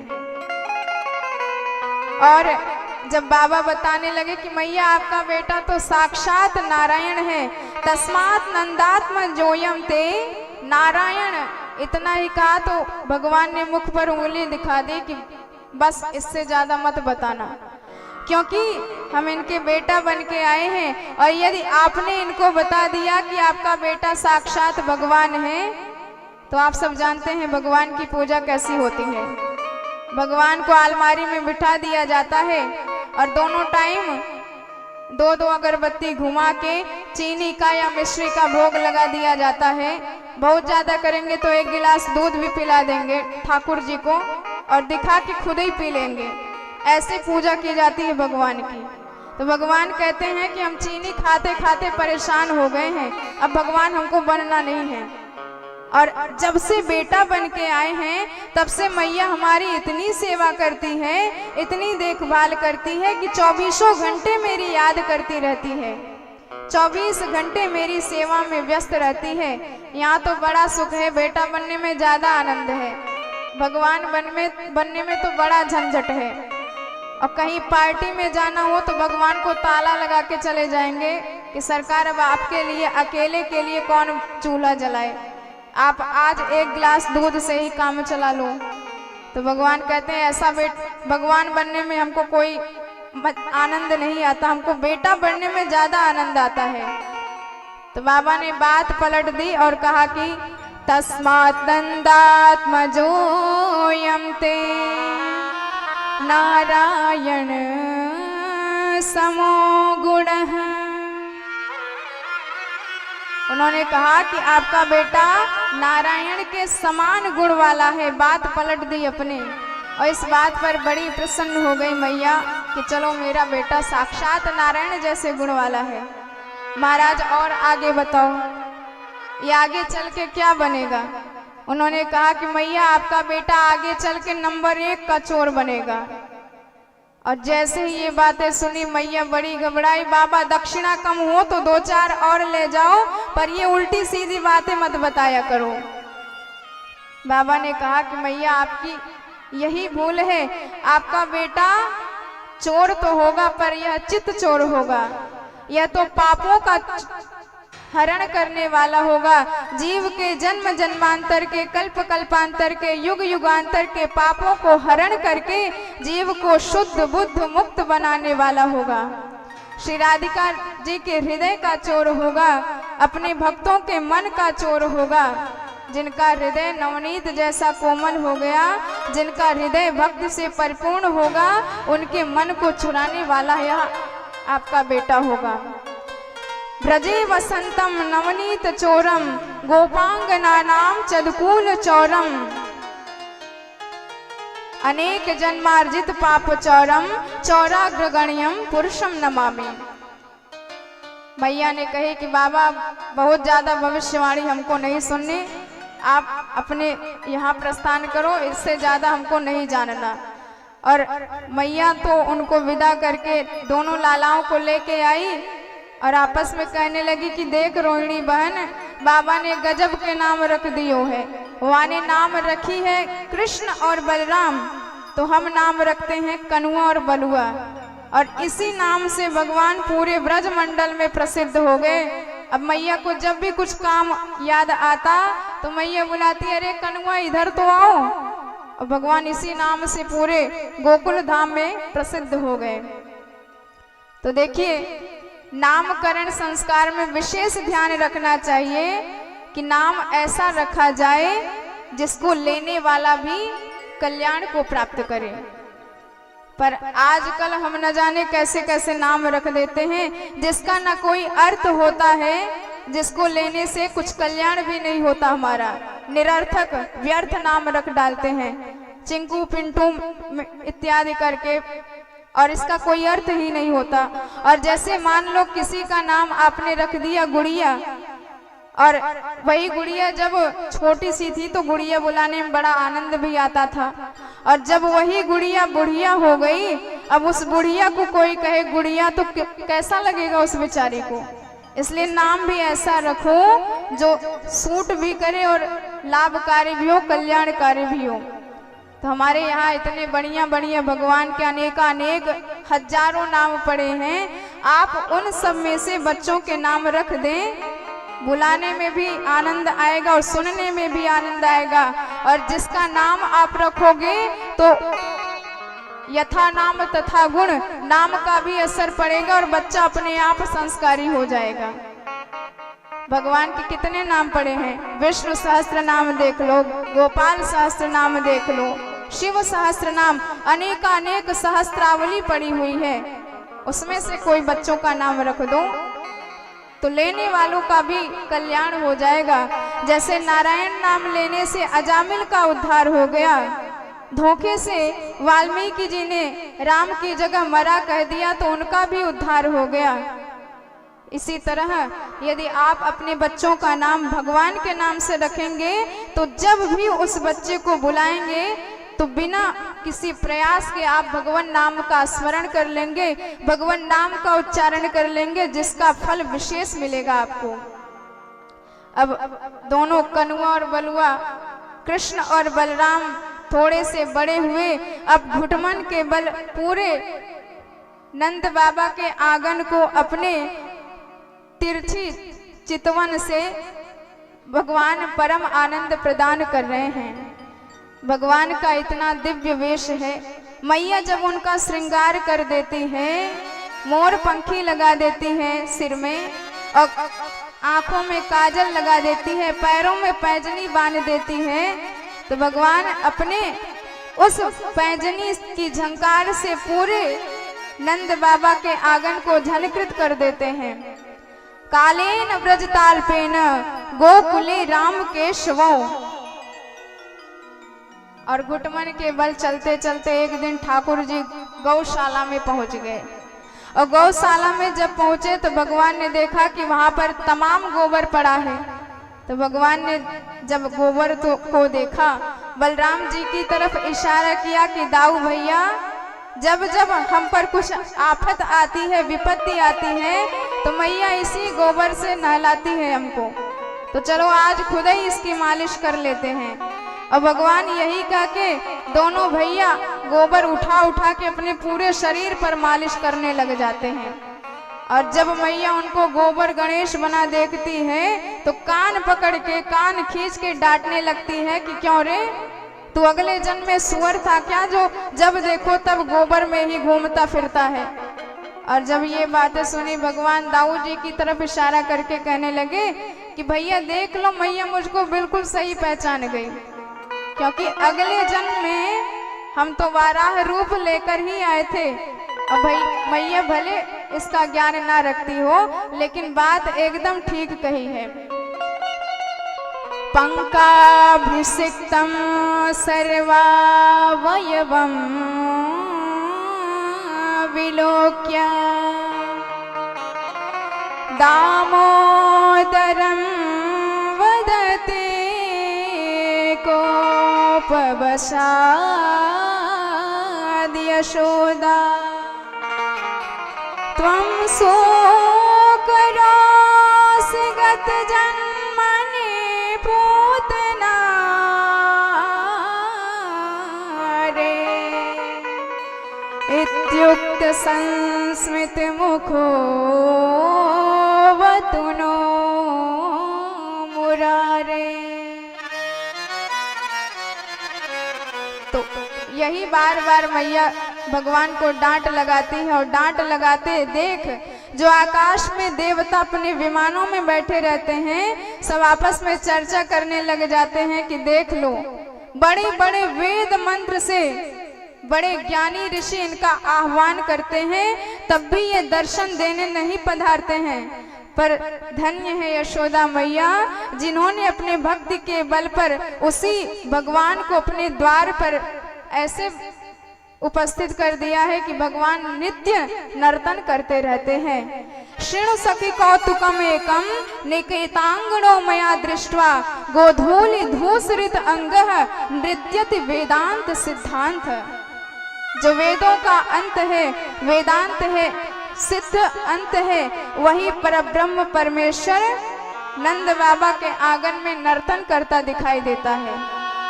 बड़े बड़े योगियों के ध्यान में भी जो नहीं आता, अनेकानेक जन्मों तक तपस्या करते हैं, फिर भी जिसके चरण नख की झलक नहीं पाते हैं, वही परब्रह्म। इतना सरलीकरण ब्रज में उसका हुआ है, अन्यत्र कहीं नहीं होगा।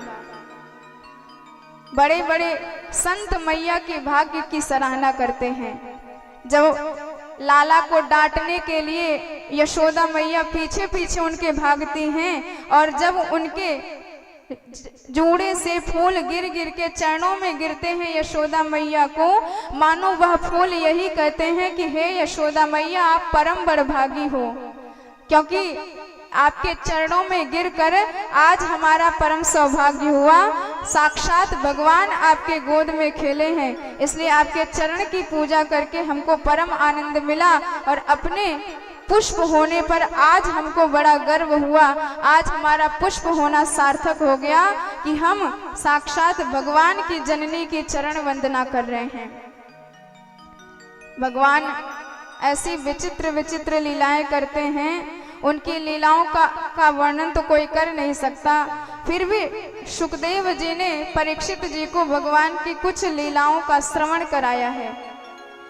उसी में से आइए हम भगवान की माखन चोरी की लीला श्रवण करते हैं, जिसमें भगवान ने गोपियों के मन की इच्छा को पूर्ण करने के लिए माखन चुराया और उनकी समस्त हेतु की पूर्ति की और उनका परम उद्धार किया। तो जब जब भगवान माखन चोरी लीला करते हैं, गोपियों को एक बहाना मिल जाता है। वैसे तो बिना काम के भगवान के दर्शन करने उनके घर नहीं आ सकती, लेकिन इसी बहाने को लेकर के मैया के पास आती हैं। कुछ तो सही होती हैं, कुछ अपने मन से बना लेती हैं। मैया को सुनाती एक है, बाकी सब भगवान के दर्शन करने में लग जाती हैं। और ठाकुर जी ने एक बार अपने ग्वाल बाल सखाओं से कहा कि हम कुछ नया खेल खेलेंगे। तो ग्वाल बालों ने कहा कि कौन सा खेल खेलना है? तो भगवान ने कहा कि हम आज से चोरी चोरी खेल खेलेंगे। तो ग्वाल बालों ने कहा कि भैया 9 लाख गैया तेरे बाप के यहाँ दूध दही के भंडार पड़े हैं, हर प्रकार से सुख सुविधा विराजमान है, फिर आखिर ऐसी कौन सी चीज की कमी पड़ गई जो तू अब चोरी करेगा? भगवान ने कहा कि देखो, हम केवल माखन चुराने की बात कर रहे हैं, और माखन मिश्री तो खाए पीवे की चीज होए, और खाए पीवे की चीज चोरी न मानी जाए। तो सखाओं ने कहा कि तेरे यहाँ भुखमरी फैल गई जो तू अब चोरी करके खाएगा। तो भगवान ने कहा कि मेरे यहाँ तो कोई कमी नहीं, पर भैया मैं देख रहा हूँ कि ये श्रीदामा और मधुमंगल एकदम 1.5 हड्डी के होते चले जा रहे हैं। और जब इनसे पूछूं कि क्या बात है कि तेरे घर कुछ होता नहीं, तू खाता नहीं जो इतना कमजोर हो गया है, तो ये बताते हैं कि हमारे घर तो कोई कमी है नहीं, लेकिन मैया सब एकत्रित करके मथुरा में बेच आती है, और मथुरा में बेचने के बाद जो बच जाए सोई हमें मिले खाने को। तो भैया ये तो गलत बात है।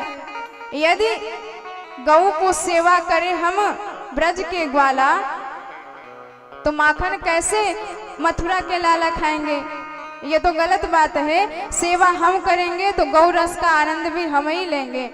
इस प्रकार की जब बातें कही तो सबने कहा लाला बात में तो तेरे दम है, तो चल बता कौन के यहाँ चोरी करी जाए। भगवान ने कहा कि पहले अपने अपने घर चोरी करके देख लो, यदि सफल हो जाना तो फिर दूसरे के घर की बात सोचना।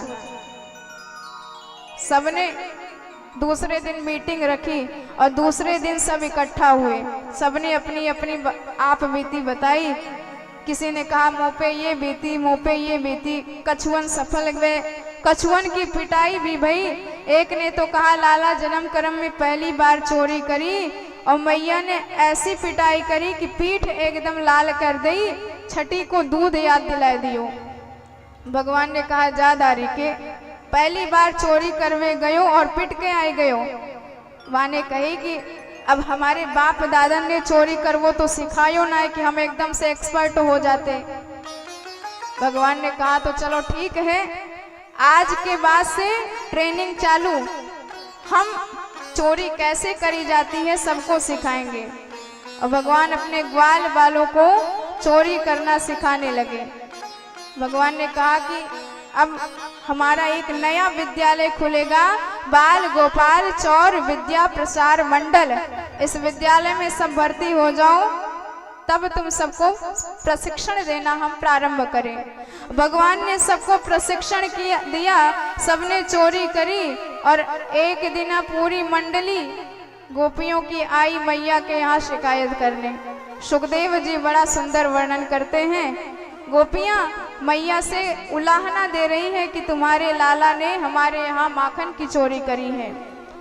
वत्सान मुंचन क्वचद समय क्रोश संजात हासम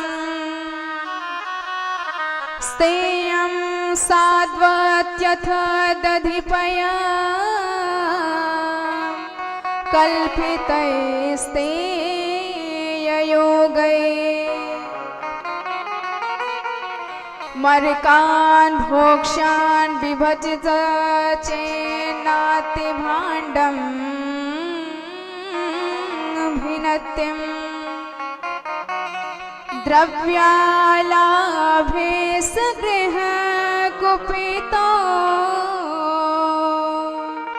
यत्युपक्रोश्यतो का। एक गोपी कहती है, मैया तेरे लाला इतने शरारती हैं, ये आए और हमारे सारे बछड़े को खोल के चले गए। तो मैया बोली कि बहन या की बचपन की आदत है, तू दूध दुहवे जा रही होगी सो लाला ने बछड़ा ने खोल दियो होएगो। तो गोपी बोली नाना मैया, वत्सान मुंचन क्वचत समय, किसी भी समय खोल के चला जाता है, जब दूध दूहने का समय ना हो तब। और एक दिन हमने आते कही कि लाला मैं दूध दुहवे जा रही हूँ, नेक बछड़ा ने खोल दियो। तो तेरे लाला ने कहा कि तूने का मोकू अपने घर को नौकर समझ रखो है, तेरे हाथ काम नहीं करे। जब मैया मैंने कही कि समय पे खोल दियो तो यानी मोकू तमाम बातें सुनाई दे और अपने मन से चाहे जब खोल के भग जाए। तो मैया बोली छोटा सा बालक है, या के हाथ पकड़ के कान पकड़ के आंख दिखाई दियो कर डर जाएगो। तो वाने कही कि मैया खूब करके देख लियो। हमने जब या के कान पकड़े और आंख निकाल के डरावे लग गई तो ये एकदम से हंस दियो, और या की हंसी में ही न जाने कौन सो जादू है कि मैं मोये हंसी आ गई, सारी मेरी गुस्सा शांत है गई। एक ने कहा कि मैया या की छोड़ दे, ये मेरे घर आता है और माखन चोरी करके खाता है। तो मैया ने कहा कि जब ये तुम्हारे घर आए तो तुम या को परोस के अपने सामने ही खवाए दियो करो, और जब या को पेट भर जाएगो तो ये काहे चोरी करेंगे। तो आने कही मैया खूब देख ले परोस करके। एक दिन ये नंद के छोरा आए तो हमने या के सामने माखन परोस कर धर दियो कि लाला प्रेम से भोग लगाओ।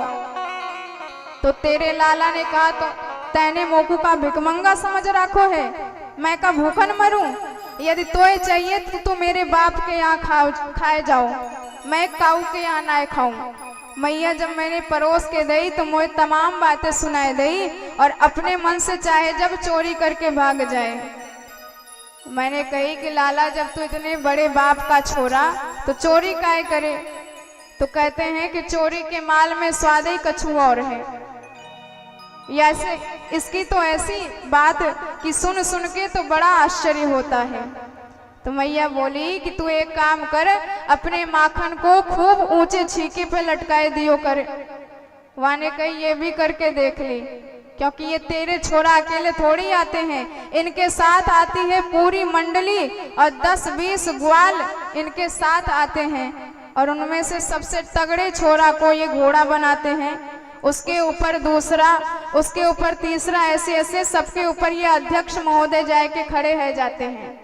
और जैसे ही ये सबसे ऊपर खड़े होते हैं, सोई माखन को मटका इनके हाथ में आ जाता है और वहीं से निकाल निकाल के सबको खवावे लगते हैं, टपका टपका के। एक गोपी बोली, मैया मैंने यहाँ से बचने के लिए अपने माखन के मटका में घंटी बांध दी कि जब ये लाला माखन पकड़ेंगे तो घंटी बजेगी, और घंटी बजेगी तो हम इनको पकड़ लेंगे। तो मैया ये तेरे छोरा गजब के करामाती हैं। एक दिन भगवान जब चढ़ गए ऊपर और माखन जैसे ही मटका हाथ में लगा, घंटी दिखाई दी। भगवान समझ गए कि घंटी बजेगी तो हमारी भी घंटी बज जाएगी। तो भगवान ने घंटी से ही विनिमय कर लिया। घंटी से कहा कि देख घंटी, जब तक मैं माखन नहीं खा लेता तू बजना मत। और वह घंटी भी मान गई। भगवान ने सबसे पहले ग्वालों को खिलाया। उसके बाद जब ग्वाल खा खा के प्रसन्न हो गए, पेट भर गया, तो भगवान ने सोचा अब हमारी बारी है। और भगवान जैसे ही खाने को हुए कि घंटी बज पड़ी, और जैसे ही घंटी बजी सारे ग्वाल बाल वहां से गायब हो गए। और भगवान बेचारे अकेले माखन के मटका पकड़ के लटके हैं। घंटी बजने से गोपी तुरंत दौड़ी दौड़ी आई और इनको पकड़ ली। पकड़ के सरकार को नीचे उतारा। सरकार बड़े गुस्से में थे। घंटी से पूछने लगे, तू बजी क्यों? घंटी ने कहा, सरकार क्षमा करना, क्योंकि जब तक ग्वाल बाल खा रहे थे तब तक नहीं बजी, आपकी आज्ञा थी। लेकिन जब आप खाने लगे तो आपका भोग लगे तो घंटी नहीं बजेगी, तब कब बजेगी? आपके भोग में तो घंटी बजनी ही बजनी है। तो इधर गोपी ने कहा कि आपको रंगे हाथ आज पकड़ा है, अब ले जाऊंगी मैया के पास, क्योंकि जब भी मैया के पास शिकायत करने जाती हूँ तो मैया कहती हैं कि काऊ दीना या को रंगे हाथ पकड़ के दिखाओ तब मानूंगी। तो भगवान का हाथ पकड़े मैया के पास जा रही थी। अब भगवान ने सोचा यदि मैया ने देख लिया तो बहुत बुरी पिटाई होगी। और उस गोपी के पति उसके पीछे पीछे जा रहे थे। भगवान ने देखा तो मौका बढ़िया है, उस गोपी के पति को इशारे से बुलाए, इधर आओ। और जैसे ही गोपी का पति भगवान के पास आया, भगवान ने कहा, ये देखो तुम्हारी पत्नी है, हमको ले जा रही है, अपनी गोपी को संभालो नहीं तो हमारे साथ ही भाग जाएगी। और उसके पति का हाथ गोपी के हाथ में चुपके से पकड़ा दिया। भगवान तो खिसक लिए। इधर गोपी पीछे ध्यान नहीं दी, अपने पति का हाथ पकड़े पकड़े मैया के पास आई। और मैया के पास आते ही कहने लगी कि मैया देख, तेरे लाला को रंगे हाथ पकड़ के लाई हूँ, आज तू भी कहेगी कि मैं झूठ बोल रही थी कि सच। और मैया बेचारी मुस्कुरा रही हैं, हंस के बोली कि जरा पीछे तो देख। और जैसे ही गोपी पीछे नजर घुमाई तो अपने पति का हाथ पकड़ा था। बेचारी बड़ी शर्मा गई।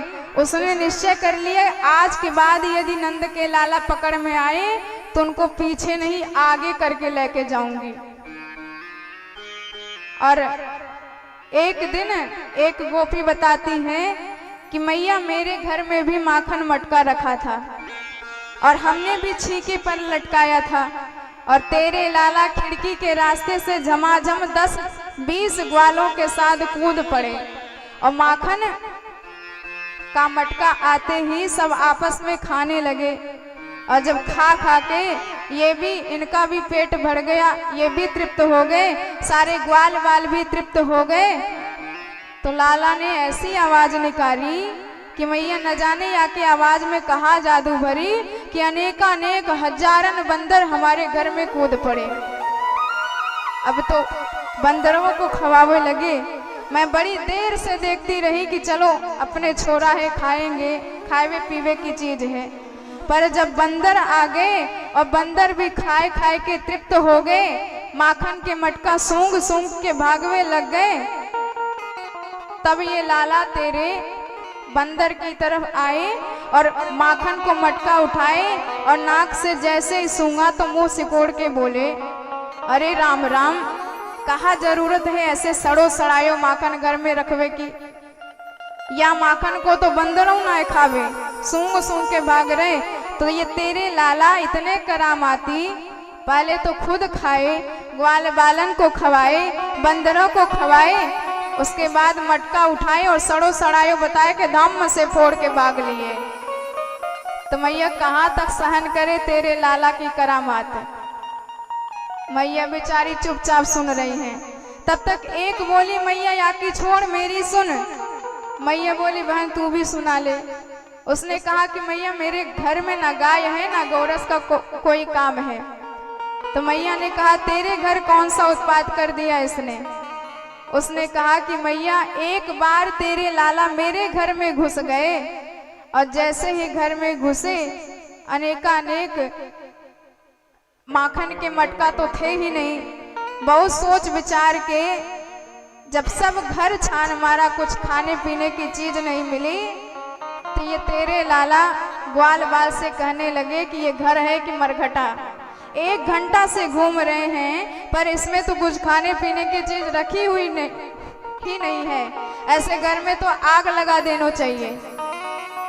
और तेरे लाला एक कमरे में घुस गए और संयोग से मेरी बड़ी छोरी उस कमरे में सो रही थी, खटिया पे सोई थी। मैया नेक वाकी चुटिया लंबी ज्यादा थी और तेरे लाला इतने शरारती कि लाली के पास गए और वाकी चुटिया खटिया की पटिया से बांध दी।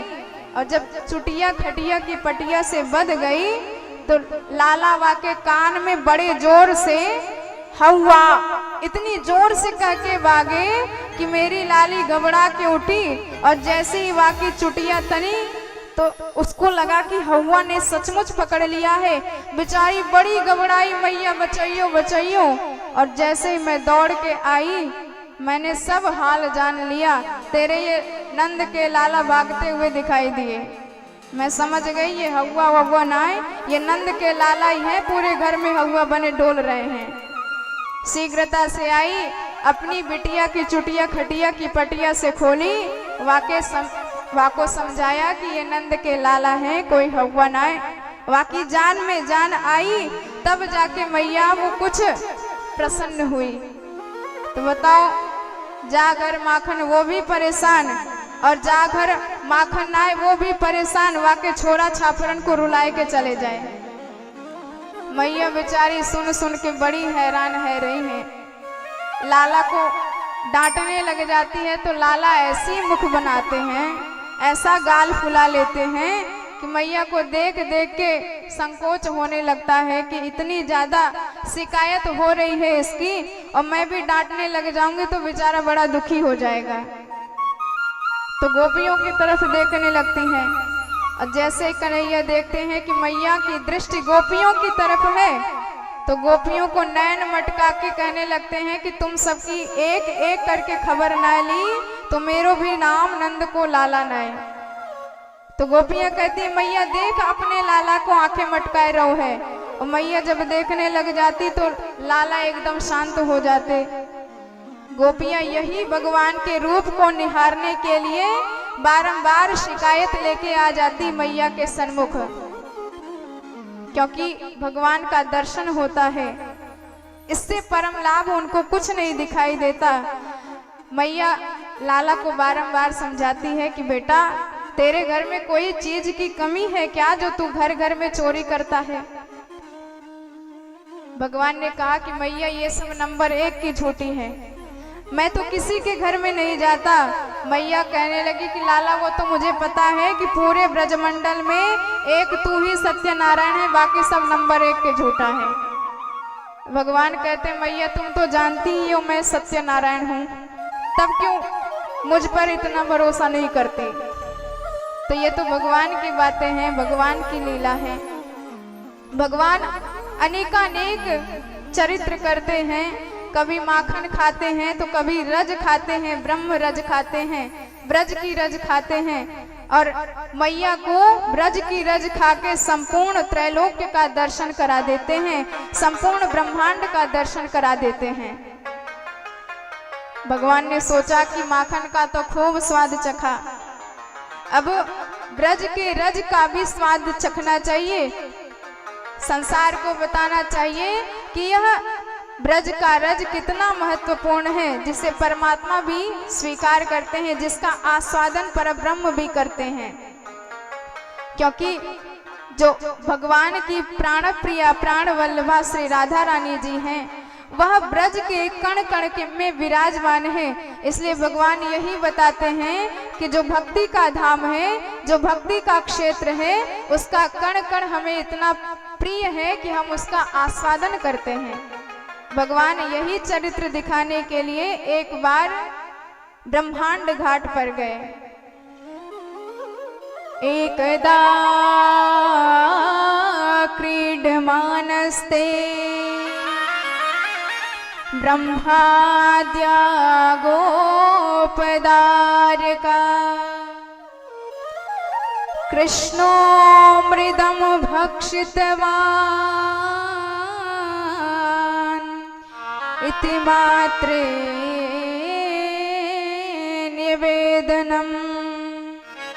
ब्रह्मांड घाट पे जाके भगवान एक मिट्टी का ढेला उठाए और मुख में लिया और गटक गए। और जैसे ही दाऊ जी ने उनको मिट्टी का ढेला खाते हुए देखा तो बलराम जी पूछने लगे, लाला तूने मिट्टी खाई? भगवान ने कहा कि नहीं नहीं दाऊ जी, मैंने तो कुछ नहीं खाया।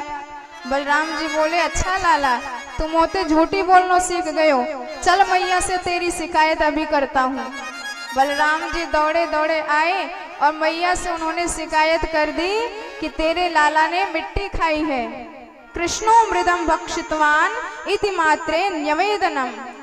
और जैसे ही मैया को पता चला कि लाला ने मिट्टी खाई तो बेचारी एकदम डर गई कि पहले तो ये माखन खाता था तो मैंने कुछ नहीं कहा कि चलो खाने पीने की चीज है, खा लिया तो कोई बात नहीं, पर कुछ नहीं कहा तो इसका मतलब ये आज मिट्टी भी खाने लगा और आज भी कुछ नहीं कहूंगी तो ये कल न जाने क्या क्या खाने लगेगा और बर्बाद हो जाएगा। तो मैया ने सोचा कि छोरा को थोड़ा डर भी दिखाना चाहिए। तो मैया तुरंत आई कन्हैया के पास और डांटने लगी, कस्मान वृदान मंदात्मन भवान भक्षितवान रहा। उन्होंने कहा कि अरे दुष्ट कन्हैया चटोरे, तूने मिट्टी खाई, सच सच बताना। भगवान ने कहा कि मैया मैं सच बोल रहा हूँ, मैंने मिट्टी नहीं खाई है। मैया बोली अच्छा अच्छा। और ये जो इतने ग्वाल बाल बलराम बता रहा है कि तूने मिट्टी खाई है, ये सब झूठे हैं।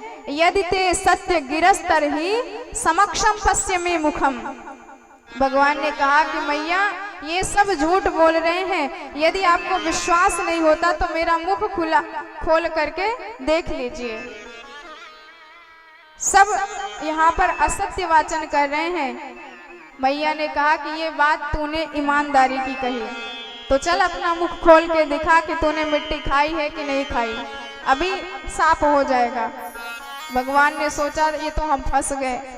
हमने सोचा कि मैया को कह देंगे कि आप मुख खोल के देख लीजिए मिट्टी खाई है कि नहीं, तो मैया मान जाएगी। लेकिन यहाँ तो मैया मुख खोलने के लिए राजी भी हो गई और मेरे मुंह में माटी, मैया के हाथ में साटी, कहीं मिट्टी देखते ही पिटाई करना ना चालू कर दें।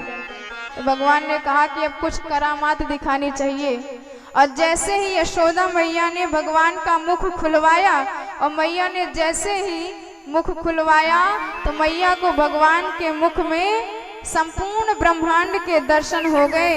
नदी पर्वत बाग बगीचे अनेकानेक ब्रह्मांड सूर्य मंडल चंद्र मंडल इतने देखे कि मैया बेचारी आश्चर्यचकित रह गई, डर के मारे आंखों को बंद कर लिया। उन्होंने कहा कि ये स्वप्न है कि सचमुच में ऐसा हुआ है। किम स्वप्नम एव दुत देव माया किम वा बतियो बत बुद्धि मोहा। बारंबार चिंता में जब मग्न देखा भगवान ने उनको, तो उन्होंने सोचा कि अब इनको ज्यादा दिखाना नहीं चाहिए, ऐश्वर्य का दर्शन नहीं कराना चाहिए, कहीं ये परेशान ना हो जाए। भगवान हंसते हुए बोले कि मैया आपको मेरे मुख में मिट्टी दिखाई दी कि नहीं? मैया ने कहा बेटा मिट्टी की बात छोड़ दे, तेरे मुख में तो इतने बड़े बड़े विशाल पहाड़ दिखाई दिए कि मैं तो परम आश्चर्यचकित हो गई हूँ। भगवान ठहाका लगा के हंसते हुए बोले कि मैया अवश्य तेरी आंखें चकाचौंध खा गई होंगी, क्योंकि मेरे मुख में पहाड़ कहाँ से आ जाएंगे। अपनी आंखें फिर से साफ करके फिर से मेरे मुख का दर्शन करो। और ऐसा ही करके मैया ने जब पुनः भगवान के मुख का निरीक्षण किया तो अब की बार कुछ नहीं दिखाई दिया। मानो भगवान अपना ऐश्वर्य प्रदर्शन तो करते हैं, पर भक्ति की शक्ति इतनी ज्यादा भारी पड़ जाती है कि भगवान का वह ऐश्वर्य भी छिप जाता है उससे। भक्ति के आगे हर शक्ति कमजोर पड़ जाती है। यशोदा मैया के प्रेम के आगे भगवान का वह भगवत्ता स्वरूप भी धीमा पड़ गया, निस्तेज पड़ गया और भगवान पुनः उसी रूप में आ गए। इस प्रकार भगवान कृपा करके मैया को विराट दर्शन भी कराते हैं, स्वराट दर्शन भी कराते हैं, लेकिन भक्ति वशात पुनः कृष्ण कन्हैया बनके मैया के सामने नृत्य करने लग जाते हैं, मैया को परम आनंद प्रदान करते हैं। और हमारे कन्हैया को मैया इतना बढ़िया श्रृंगार करती है कि उस श्रृंगार पर त्रैलोक्य दीवाना हो जाता है। एक दिन भगवान को मैया दूध पिला रही थी तो कन्हैया दूध पीते पीते मुग्ध भाव से प्रश्न करते हैं कि मैया जे बताओ तो ये दूध ज्यादा प्यारो लगो कि पूत। मैया ने कहा कि लाला तेरे जैसे पूत के सामने ये दूध क्या चीज है, 1000 मटके दूध के भी कुर्बान तेरे जैसे पूत के ऊपर। कन्हैया बड़े प्रसन्न कि मैया मेरे मुझसे कितना प्रेम करती है, मेरे लिए दूध भी कुर्बान करने को तैयार है। और मैया की निष्ठा ही इतनी ज्यादा है कि मैया भगवान की सेवा ही ऐसी करती है कि भगवान उनसे परम प्रसन्न रहते हैं। एक दिन दीपावली के दिन जब भगवान सो रहे थे तो मैया उनकी सेवा के लिए माखन पिरो रही थी, लेकिन सेवा का भाव देखिए कि मैया माखन पिरो रही है लाला के लिए और ऊपर से लाला की स्मरण भी कर रही है, निरंतर याद करते करते उनके गुणों का गायन भी कर रही है वाणी से, अर्थात मनसा वाचा कर्मणा भगवान की ही सेवा में तल्लीन है। एकदा गृहदासीसु यशोदानंद गेहिनी कर्मांतर नियोक्तासु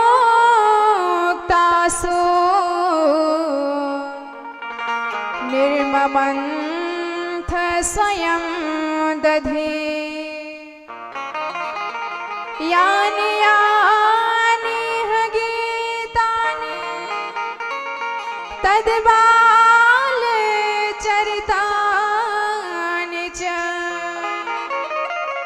दधि निर्मंथने काले स्मरन्ति तान्यगायत। और जब भक्त भगवान को मनसा कर्मणा वाचा याद करे तो भगवान उसे छोड़कर सोते हुए कैसे रह सकते हैं। भगवान तुरंत अपनी आंख मीजते हुए मैया के पास आए और रात को मैया ने काजल लगाया था, जब आंख मीजते हुए आए तो गोल गोल आंखें जगन्नाथ की जैसे हो गई।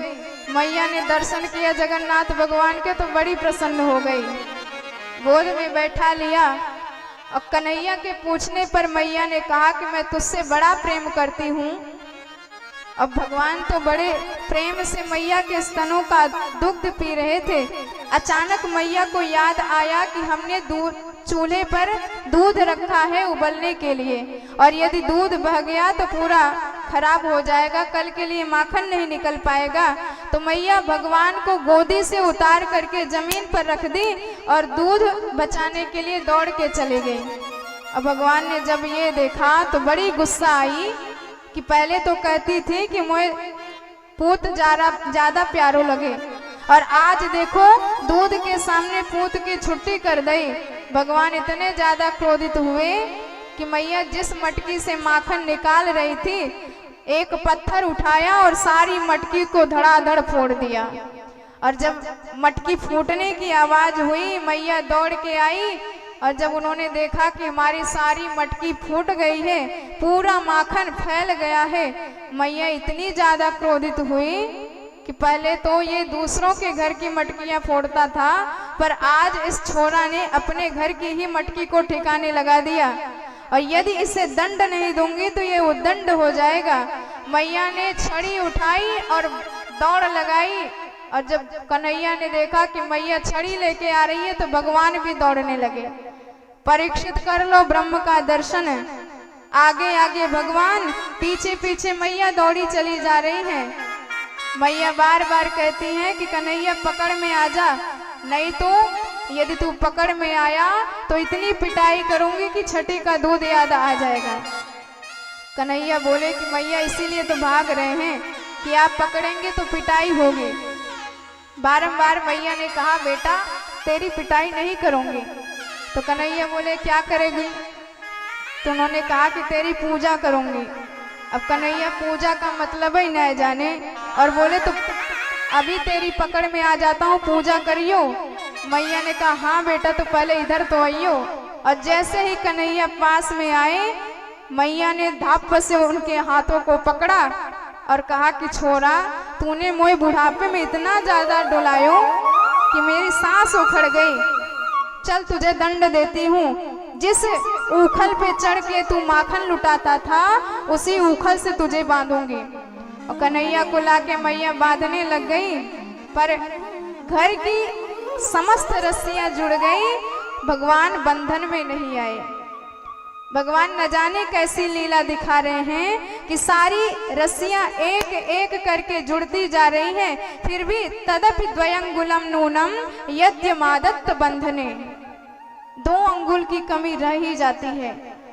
ना अणिमादि सिद्धियों के द्वारा भगवान अपने शरीर को घटा या बढ़ा रहे हैं, फिर भी 2 अंगुल की कमी पूरी नहीं हो रही है। और ये 2 अंगुल की कमी क्या है?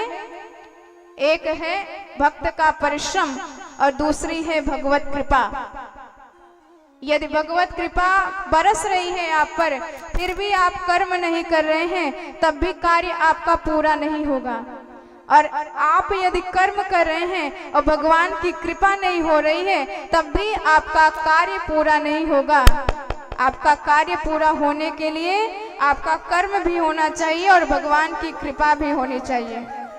और इधर यशोदा मैया बड़ी मेहनत कर रही हैं, और भगवान ने देखा मैया के मेहनत को, तो इनकी कृपा शक्ति जागृत हो गई। भगवान ने देखा कि मैया पसीने पसीने हो गई हैं, इनके वस्त्र बिखर गए हैं, बाल बिखर गए हैं, बेचारी बड़े परेशान हैं। तो भगवान कृपया शीत सुबंध ने अपने कृपा से भगवान स्वयं ही बध गए। बोली भक्तवत्सल भगवान की जय हो। इसीलिए जीव का परम लक्ष्य है कि अपना कर्म निरंतर करते रहना, फल की कामना आप कभी भी ना करो, क्योंकि यदि आपका कर्म विशुद्ध होगा तो भगवान अपने आप कृपा बरसाएंगे और आपके कार्य को पूर्ण कर देंगे। लेकिन आप कार्य ही ना करो तो भगवान कृपा बरसा कर भी कुछ नहीं कर सकते। जीव का कर्म है, धर्म है अपना कर्म करना। तो भगवान जब बंधन में बंध गए, मैया उनको छोड़ के अपने काम काज करने के लिए चली गई। और इधर भगवान ने देखा कि नंद बाबा के आंगन के पास 2 वृक्ष यमल अर्जुन खड़े हैं। अर्जुन के 2 वृक्ष यमलार्जुन।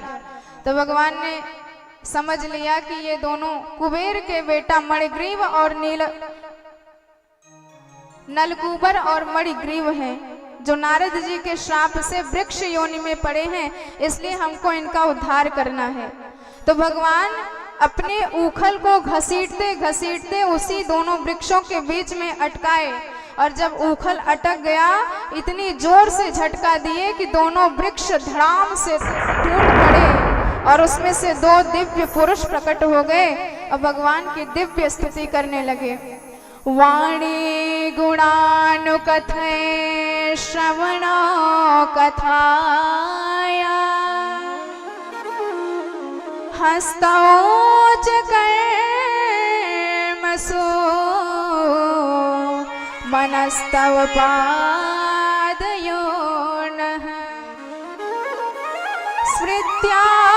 चराचर गुरुं निवास जगत प्रणामो।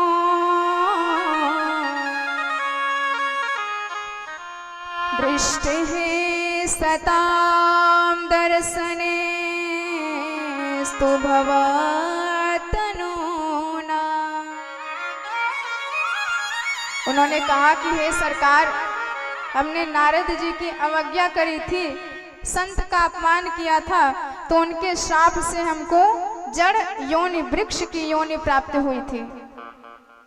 ये कुबेर के दोनों बेटा एक बार स्नान कर रहे थे और नारद जी उधर से गुजरे तो नारद जी को प्रणाम नहीं किया, तो नारद जी ने श्राप दे दिया कि किसी संत महात्मा वैष्णव को देखकर भी तुम जड़ की तरह वृक्ष की तरह ऐसे खड़े रहे, तो तुम्हें श्राप देता हूं कि जिस पद का जिस धन का तुम्हें अभिमान है तुम जड़ योनि को प्राप्त करोगे।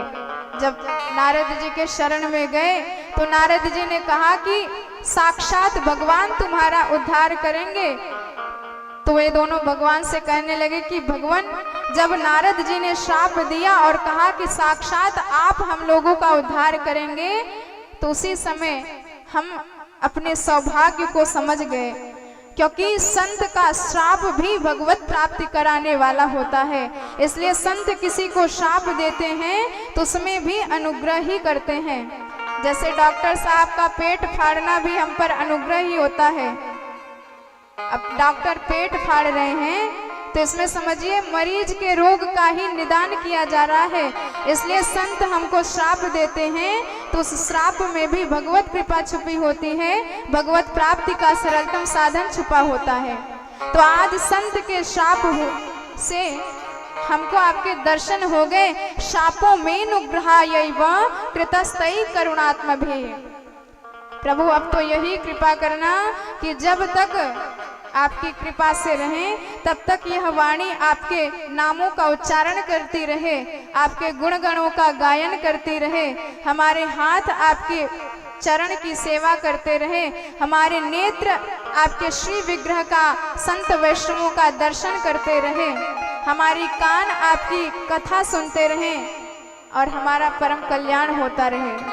यही आशीर्वाद माँ के दोनों नलकूबर और मणिग्रीव अपने दिव्य धाम को गए।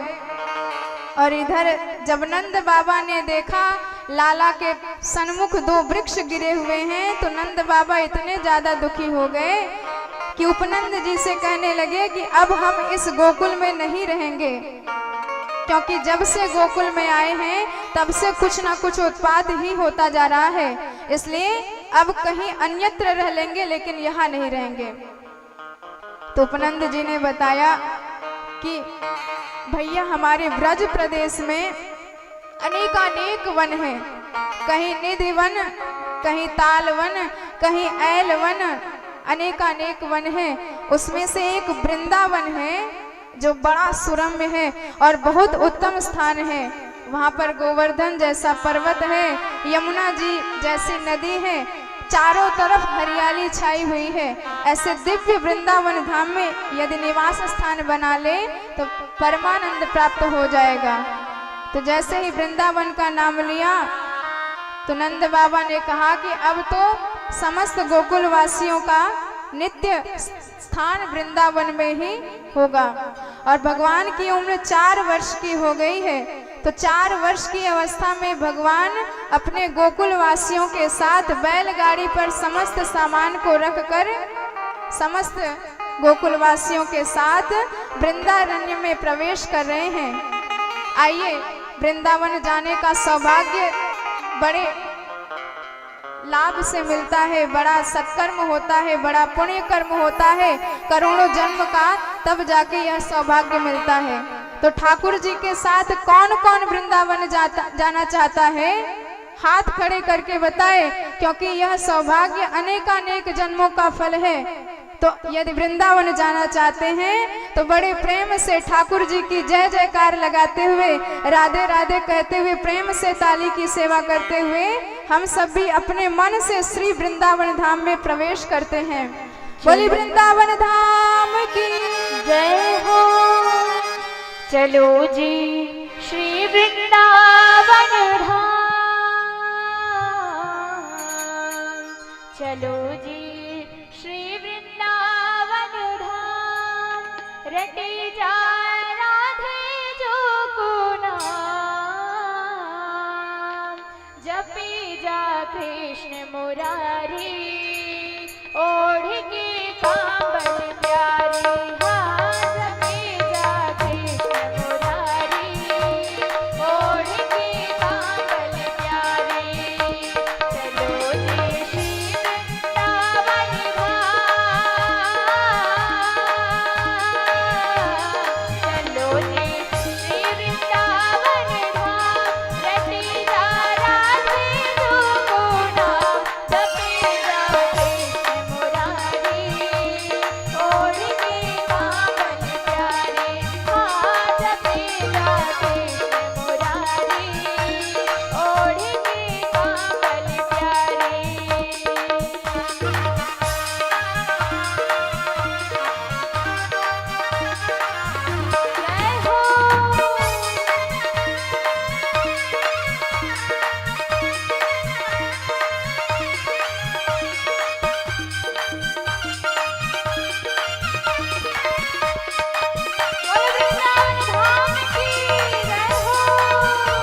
क्या कहते हैं?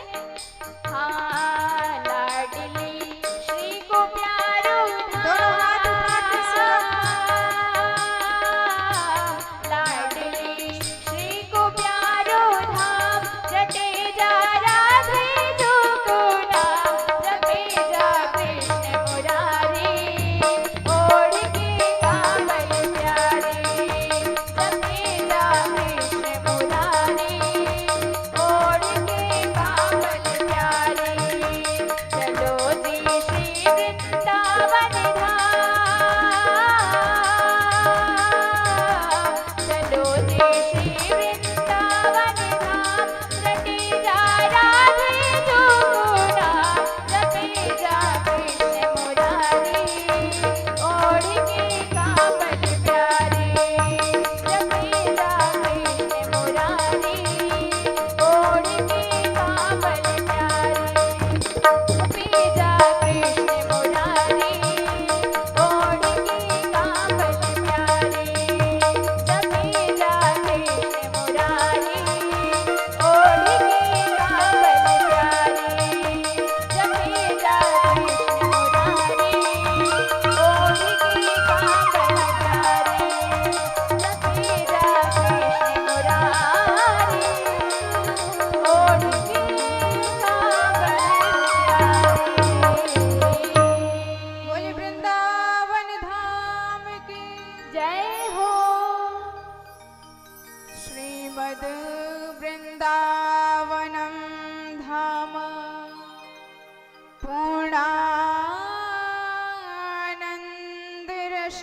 पूर्णानंदरसाश्रयम् भूमे चिन्तामणिस्तोयम्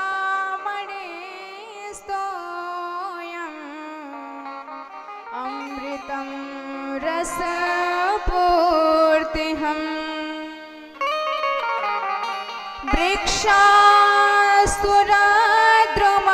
वृक्षास्तुराद्रुमास्तत्र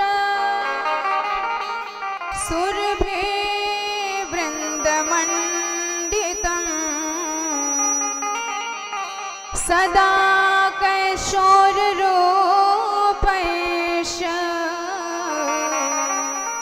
तरुणे तरुणयता वनम वृंदावनम नाम पशव्याम नवकाननम।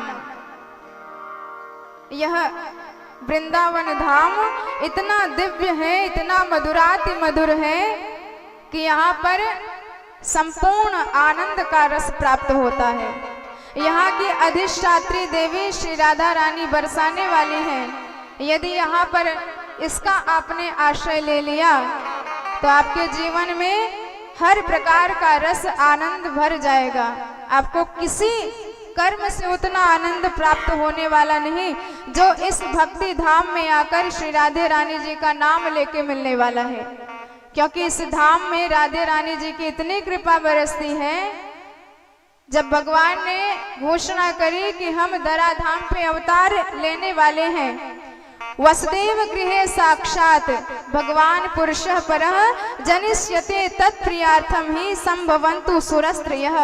भगवान ने जब घोषणा करी कि हम अपनी प्रिया जी के साथ यहाँ पर अवतार लेने वाले हैं, तो राधा रानी जी ने कहा कि आपने हमसे एक बार पूछा भी था कि मैं वहाँ जाने के लिए तैयार हूँ कि नहीं। भगवान ने कहा कि देखो श्री जी, अब तो हमने घोषणा कर दी है और अगर घोषणा करने के बाद भी आप नहीं जाओगी तो हमारे वचन का मान क्या रह जाएगा। तो राधा रानी जी ने कहा कि यदि इतना ही जरूरी है तो पहले गोलोक धाम से विरजा नदी और दिव्य वृंदावन धाम आना चाहिए। और यदि यह वृंदावन धाम और विरजा नदी जिसका नाम यमुना नदी है, यमुना नदी और वृंदावन धाम और गोवर्धन शिखर धरातल पर आया तब तो मैं यहाँ आऊंगी, नहीं तो नहीं आऊंगी। तो राधा रानी जी के विशेष आग्रह से ठाकुर जी इस दिव्य धाम को धरातल पर लेके आए हैं। प्रलय के बाद भी यह धाम कभी नष्ट नहीं होता और यह इतना सच्चिदानंद धाम है कि यहाँ में प्रवेश करने वाले कीड़े मकोड़े वृक्ष जड़ योनि भी सब सच्चिदानंद स्वरूप हो जाते हैं। यदि किसी ने इस धाम में प्रवेश कर लिया तो उसके जन्म जन्मांतर के पाप अपने आप नष्ट हो जाते हैं। अन्य किसी भी वस्तु में आपके पाप को नष्ट करने की क्षमता नहीं है, लेकिन इस सच्चिदानंद धाम में यह क्षमता है। यहाँ पर निवास करने वाले स्त्री पुरुष श्री राधा माधव के स्वरूप होते हैं। यहाँ के सारे वृक्ष कल्प वृक्ष होते हैं। यहाँ की नदियाँ अमृत से भी बढ़कर गुण वाली होती हैं। यहाँ की भूमि साक्षात ब्रह्म के समान होता है। यहाँ का रजकण साक्षात ब्रह्म होता है। और यही बताने के लिए ठाकुर जी ने मिट्टी अपने मुख में रख लिया था। तो जब भगवान ने देखा कि कितना बढ़िया यह दिव्य वृंदावन धाम, चारों तरफ हरियाली, दिव्य गोवर्धन का उत्तुंग शिखर है, तो देखकर बड़े गदगद हो गए ठाकुर जी। और केवल ठाकुर जी ही गदगद नहीं हुए, उनके साथ दाऊ जी भी परम गदगद हो गए। वृंदावनम गोवर्धनम यमुना पुलनानि च वीक्ष्यासीदुत्तमा प्रेतो राम माधवयो नृपा। दाऊ जी भी परम गदगद हो गए। और 4 साल की अवस्था में ठाकुर जी इतने प्रसन्न हो गए, मैया से कहने लगे, मैया या वृंदावन में हम भी गैया चराएंगे। मैया हंस के बोली, लाला कन्हैया भैया, तू भोजन करके अपने मुख तो धो नहीं पाता, तो गैया चराएगा। पर कन्हैया ने जब जिद पकड़ ली और खाना पीना भोजन इत्यादि छोड़ करके रूठ करके बैठ गए कि गैया चराऊंगा, तो मैया ने कहा कि बेटा अभी तू नैक सा छोरा है, इसलिए गैया की बात बाद में, पहले तू छोटे छोटे बछड़े चराना सीख ले। तो भाई कन्हैया मैया के इस आदेश से छोटे छोटे बछड़े वृंदारण्य में चारण करने लगे और दिन रात अपनी वंशी में उन बछड़ों का नाम पुकारने लगे।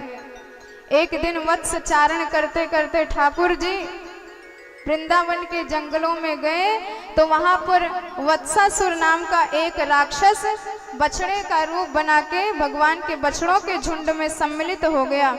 तो ठाकुर जी उसे पहचान लिए और उसका भी उद्धार कर दिया। तो किसी ने प्रश्न किया कि भगवान आए हैं धर्म की रक्षा करने के लिए, और जो बछड़ा होता है वह धर्म का स्वरूप माना जाता है, तो भगवान धर्म की रक्षा करने के लिए आए हैं, लेकिन ये तो धर्म को खुद ही मिटा रहे हैं। तो इसका उत्तर यह है कि धर्म की रक्षा तो अवश्य करनी चाहिए, लेकिन धर्म जब वस्तुतः धर्म हो तब।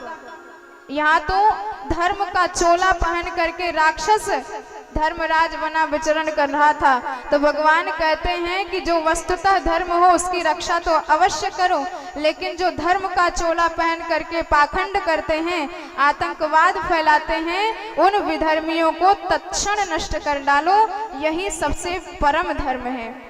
भगवान ने यही शिक्षा दी।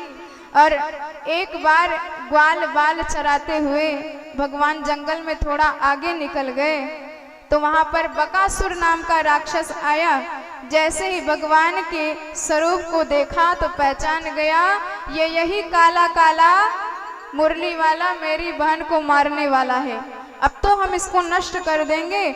तो बगुले का वेश बना करके आया, भगवान को ही गटक गया।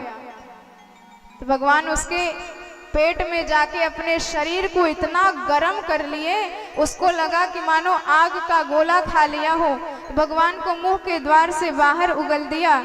भगवान ने एक चोंच पर पैर रख के दूसरे चोंच को पकड़कर बीच में से उसको चीरकर फेंक दिया और बकासुर का भी उद्धार कर दिया। सारे ग्वाल बाल के साथ भगवान क्रीड़ा कर रहे थे। ग्वाल बालों ने कहा कि सरकार लुका छिपी का खेल खेलते हैं, तो भगवान ने कहा कि चलो तुम सब छुपो, हम तुमको ढूंढ लेंगे। और इधर ग्वाल बाल छुपने का स्थान देख रहे थे, तब तक कंस का भेजा हुआ एक दूसरा असुर आया, उसका नाम था अघासुर, और यह विशाल अजगर का स्वरूप बना के आया। और जैसे ही अघासुर आया तो वह विशाल अजगर का स्वरूप बना करके अपने एक जीवा को धरती से सटा दिया और एक मुख के भाग को ऊपर कर लिया और गुफा जैसा अचल होके बैठ गया। अब जब ब्रजवासी ग्वाल बाल उस अजगर को देखे तो सब बड़े आश्चर्य में हो गए कि भैया इतने दिना है गयो या वृंदावन में घूमते घूमते, पर पहली बार ये गुफा हमने देखी है। हमने तो सुना है कि वृंदावन की गुफाओं में बड़े बड़े महात्मा वास कियो करें, तो चलो हम भी या गुफा में जाए के महात्मन को दर्शन कर आवे। सारे ग्वाल बाल ने कहा चलो हम भी चलेंगे। अब तो सबके सब चल दिए और जैसे ही वाकी जीवा पर पैर रखा तो एकदम नरम नरम लगा। तो सबने कहा कि भैया वृंदावन के महात्मन को गजब को ठाट है, देख सड़क पर ही इतनी जोरदार व्यवस्था कर रखी है, पूरा सड़क पर गद्दा बिछा रखो है, तो भीतर की व्यवस्था तो कैसी कैसी होगी। और सब उसमें प्रवेश कर गए और जैसे ही थोड़ा आगे बढ़े तो अघासुर की वो जो लंबे लंबे दांत थे सफेद सफेद दिखाई दिए। तो एक ने कहा कि क्यों रे ये सफेद सफेद खूंटा काई को ठोक रखो है। तो एक ने कहा मुझे लगता है वृंदावन के महात्मन को नियम होए करोगे कि जो भी बाहर से व्यक्ति आवे अपने सबरो सामान या खूंटा से टांग के जावे। तो भाई जाके पास जो जो सामग्री हो सबरे सामान या खूंटा से टांग दो तब भीतर प्रवेश करो। और सब ऐसा करके अंदर गए तो जो अघासुर अब तक प्राणायाम चढ़ाए बैठा था धीरे धीरे अपनी सांस छोड़ा तो गरम गरम हवा आई। अब जब गरम गरम उसकी सांस आई तो सब नाक सिकोड़ के बोले कि भैया बड़ी दुर्गंधपूर्ण हवा आ रही है। तो एक ने कहा मुझे लगता है कि सबरों महात्मा एक साथ प्राणायाम चढ़ाते होंगे और एक साथ छोड़ते होंगे इसलिए हवा आई। तो ये बदबू काय को आई। तो उन्होंने कहा कि अब महात्मा तो समाधि में व्यस्त रहते हैं, उन्हें तो अपने होश ही न रहे और हड़बड़ा के कोई जीव जंतु मर गया होगा, सो वाकई दुर्गंध आ रही है। तो अपन चलेंगे महात्मा को दर्शन भी कर लेंगे और साफ सफाई भी करके आवेंगे। सब आपस में शंका करें और आपस में ही समाधान कर ले। और भीतर प्रवेश करके उधर ठाकुर जी ने देखा कि ये लोग जिसे गुफा समझ के अंदर प्रवेश कर जा रहे हैं ये तो अघासुर राक्षस है। भगवान खूब चिल्लाए कि ये नकली है पर किसी ने ध्यान नहीं दिया। और भगवान का व्रत है कि जो एक बार प्रेम से कह देता है कि मैं आपका हूँ तो फिर मैं जीवन भर उसकी योग क्षेम वहन करने का व्रत धारण कर लेता हूँ। सकृदेव प्रपन्नाय तवास्मीति च याचते अभयम सर्वभूतेभ्यो ददाम्येत व्रतम मम। ये मेरा परम व्रत है कि जो भी किसी अन्य देवता को छोड़ करके मेरी शरण में आता है, अनन्यास चिंतयन्तो माम ये जनाः पर्युपासते तेषां नित्याभियुक्तानां योगक्षेमं वहाम्यहम्। जो अनन्य शरणाश्रित होकर मेरी शरण में आता है फिर मैं उसे जगत के समस्त भूतों से अभय कर देता हूँ, उसके समस्त रक्षा का भार मैं अपने कंधों पर धारण कर लेता हूँ। फिर वो पाप की वृत्ति पहचान पाए या ना पाए मैं उसे उस पाप से बचा लाता हूँ। अगर जरूरत पड़े तो पाप का पेट भी फाड़ डालता हूँ। और जैसे ही ब्रजवासी उसकी मुख में प्रवेश कर गए तो भगवान ने कहा कि ये तो मेरा व्रत है भक्तों की रक्षा करना। तो भगवान स्वयं उसके मुख में जाके प्रवेश कर गए। अघासुर को पता चला कि जिसकी ताक में हम थे वह स्वयं हमारे मुख में आ गया है। तो अब उसने अपना मुख बंद किया और जब उसने मुख बंद किया तो जो बड़े बड़े ब्रह्मादिक देवता आकाश में खड़े देख रहे थे सब हाहाकार करने लगे।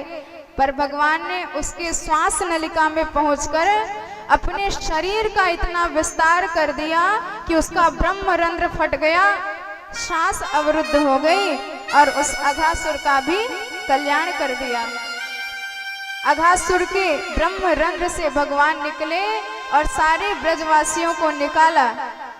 जो अचेत हो गए थे उन पर अपनी कृपामयी दृष्टि डालकर भगवान ने उनको सचेत कर दिया और होश में ला दिया। तो भगवान के नयनों में ही ये चमत्कार है कि किसी को देख लेते हैं तो उसकी आयु का हरण कर देते हैं, और किसी को देख लेते हैं तो उसे बल दे डालते हैं, आयु दे डालते हैं, शक्ति दे डालते हैं।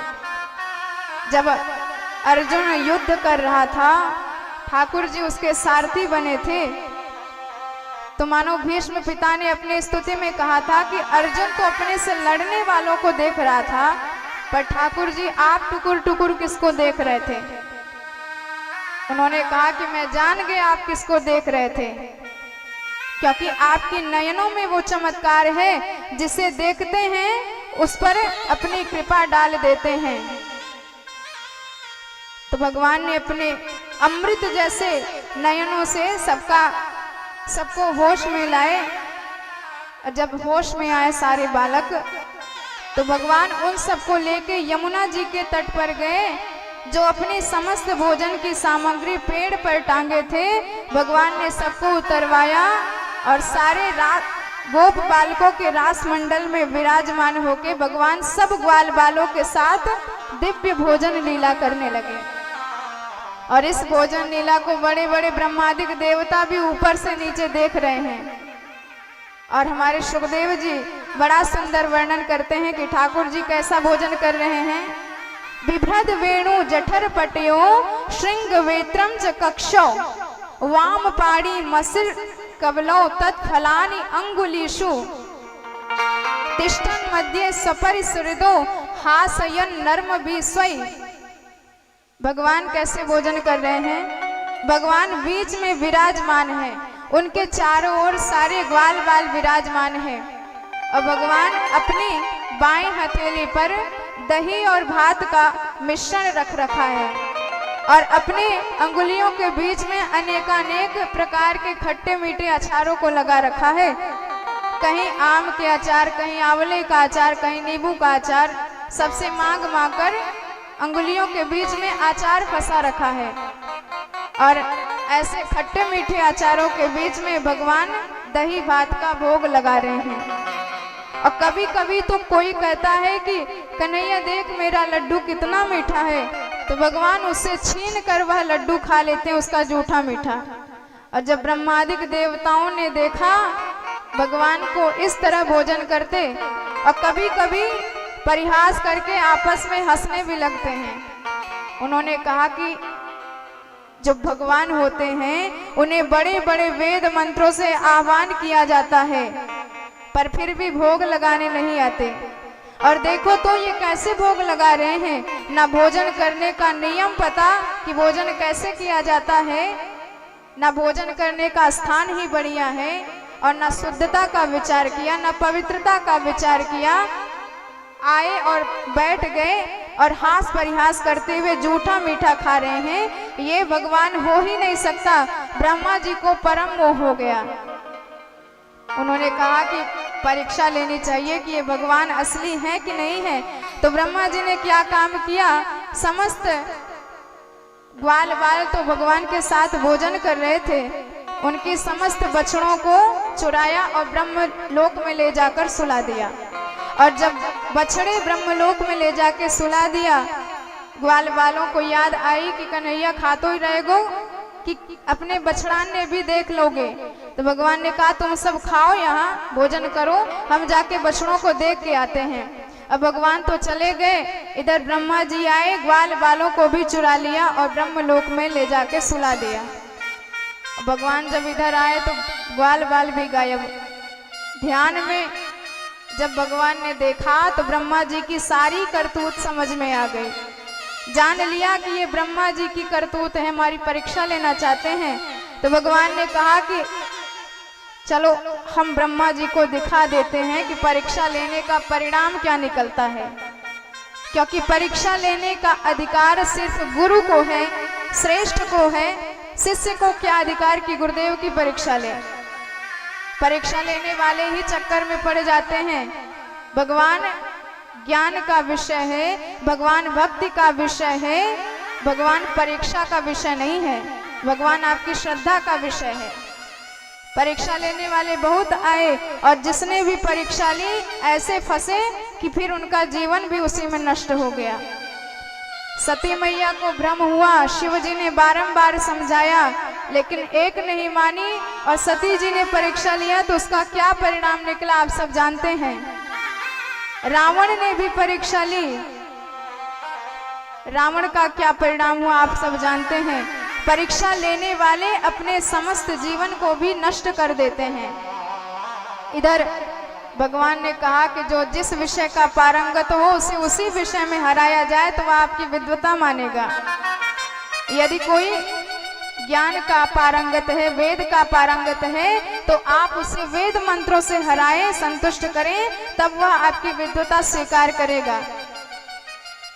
तो ब्रह्मा जी सृष्टि के ज्ञाता हैं, सृष्टि के करता हैं, तो चलो हम इन्हें नई सृष्टि करके दिखा देते हैं कि हम ही रचने वाले हैं और हम ही रचाने वाले हैं। तो भगवान ने एकदम नई सृष्टि ज्यों की त्यों करके प्रकट कर दी। सुखदेव जी कहते हैं, यावत वत्स पवत्स काल्प कवपुर यावत करान्यादिकम यावत यष्ट विषाण वेणुदल सिंह यावत विभूषांबरम यावत शील गुणा विदा कृतवयो यावत विहारादिकम सर्वम विष्णुमयम गिरोंगवदजो सर्वस्व रूपो बभो। भगवान ने ऐसा दिव्य नई सृष्टि प्रकट कर दिया कि अगर विचार करें सूक्ष्माति सूक्ष्म तो वही विचारधारा, वही स्वभाव जैसा ब्रह्मा जी के सृष्टि में था वैसा भगवान ने भी प्रकट करके दिखा दिया। अगर कोई अंगूठा भी लगाए तो रेखा भी वही शील, वही अवस्था, वही विचारधारा, और केवल स्वरूप ही नहीं बनाया, उनके कपड़े भी बन गए, उनके लाठी भी बन गए, उनके डंडे भी बन गए, उनके शरीर के आभूषण भी बन गए, उनकी वाणी भी बन गए, उनके शील भी बन गए। भगवान सम रूपों में विराजमान हो गए और 1 साल से आ रहे हैं, जा रहे हैं, पर किसी को पता नहीं चला कि ये हमारा असली वाला है कि नकली है। कोई नहीं जान सका, ब्रह्मा जी तक को नहीं ज्ञान हुआ और भगवान के बड़े भैया दाऊ जी भी नहीं जान पाए। पर एक दिन जब अत्यंत प्रेम देखा गौओं का बछड़ों पर, दाऊ जी को संदेह हुआ कि पहले तो ये गाय अपने बच्चों पर इतना प्रेम नहीं दिखाती थी। तो जब ध्यान लगाया तो सब में कन्हैया नजर आए। दाऊ जी पहचान गए कि इतना ज्यादा प्रेम इसीलिए दिखाई दे रहा है क्योंकि सब रूपों में साक्षात कन्हैया ही विद्यमान है। भगवान को एकांत में बुलाकर पूछने लगे कि कन्हैया ये सब क्या लीला है। भगवान ने बताया कि ब्रह्मा जी के मोह का निराकरण करना है।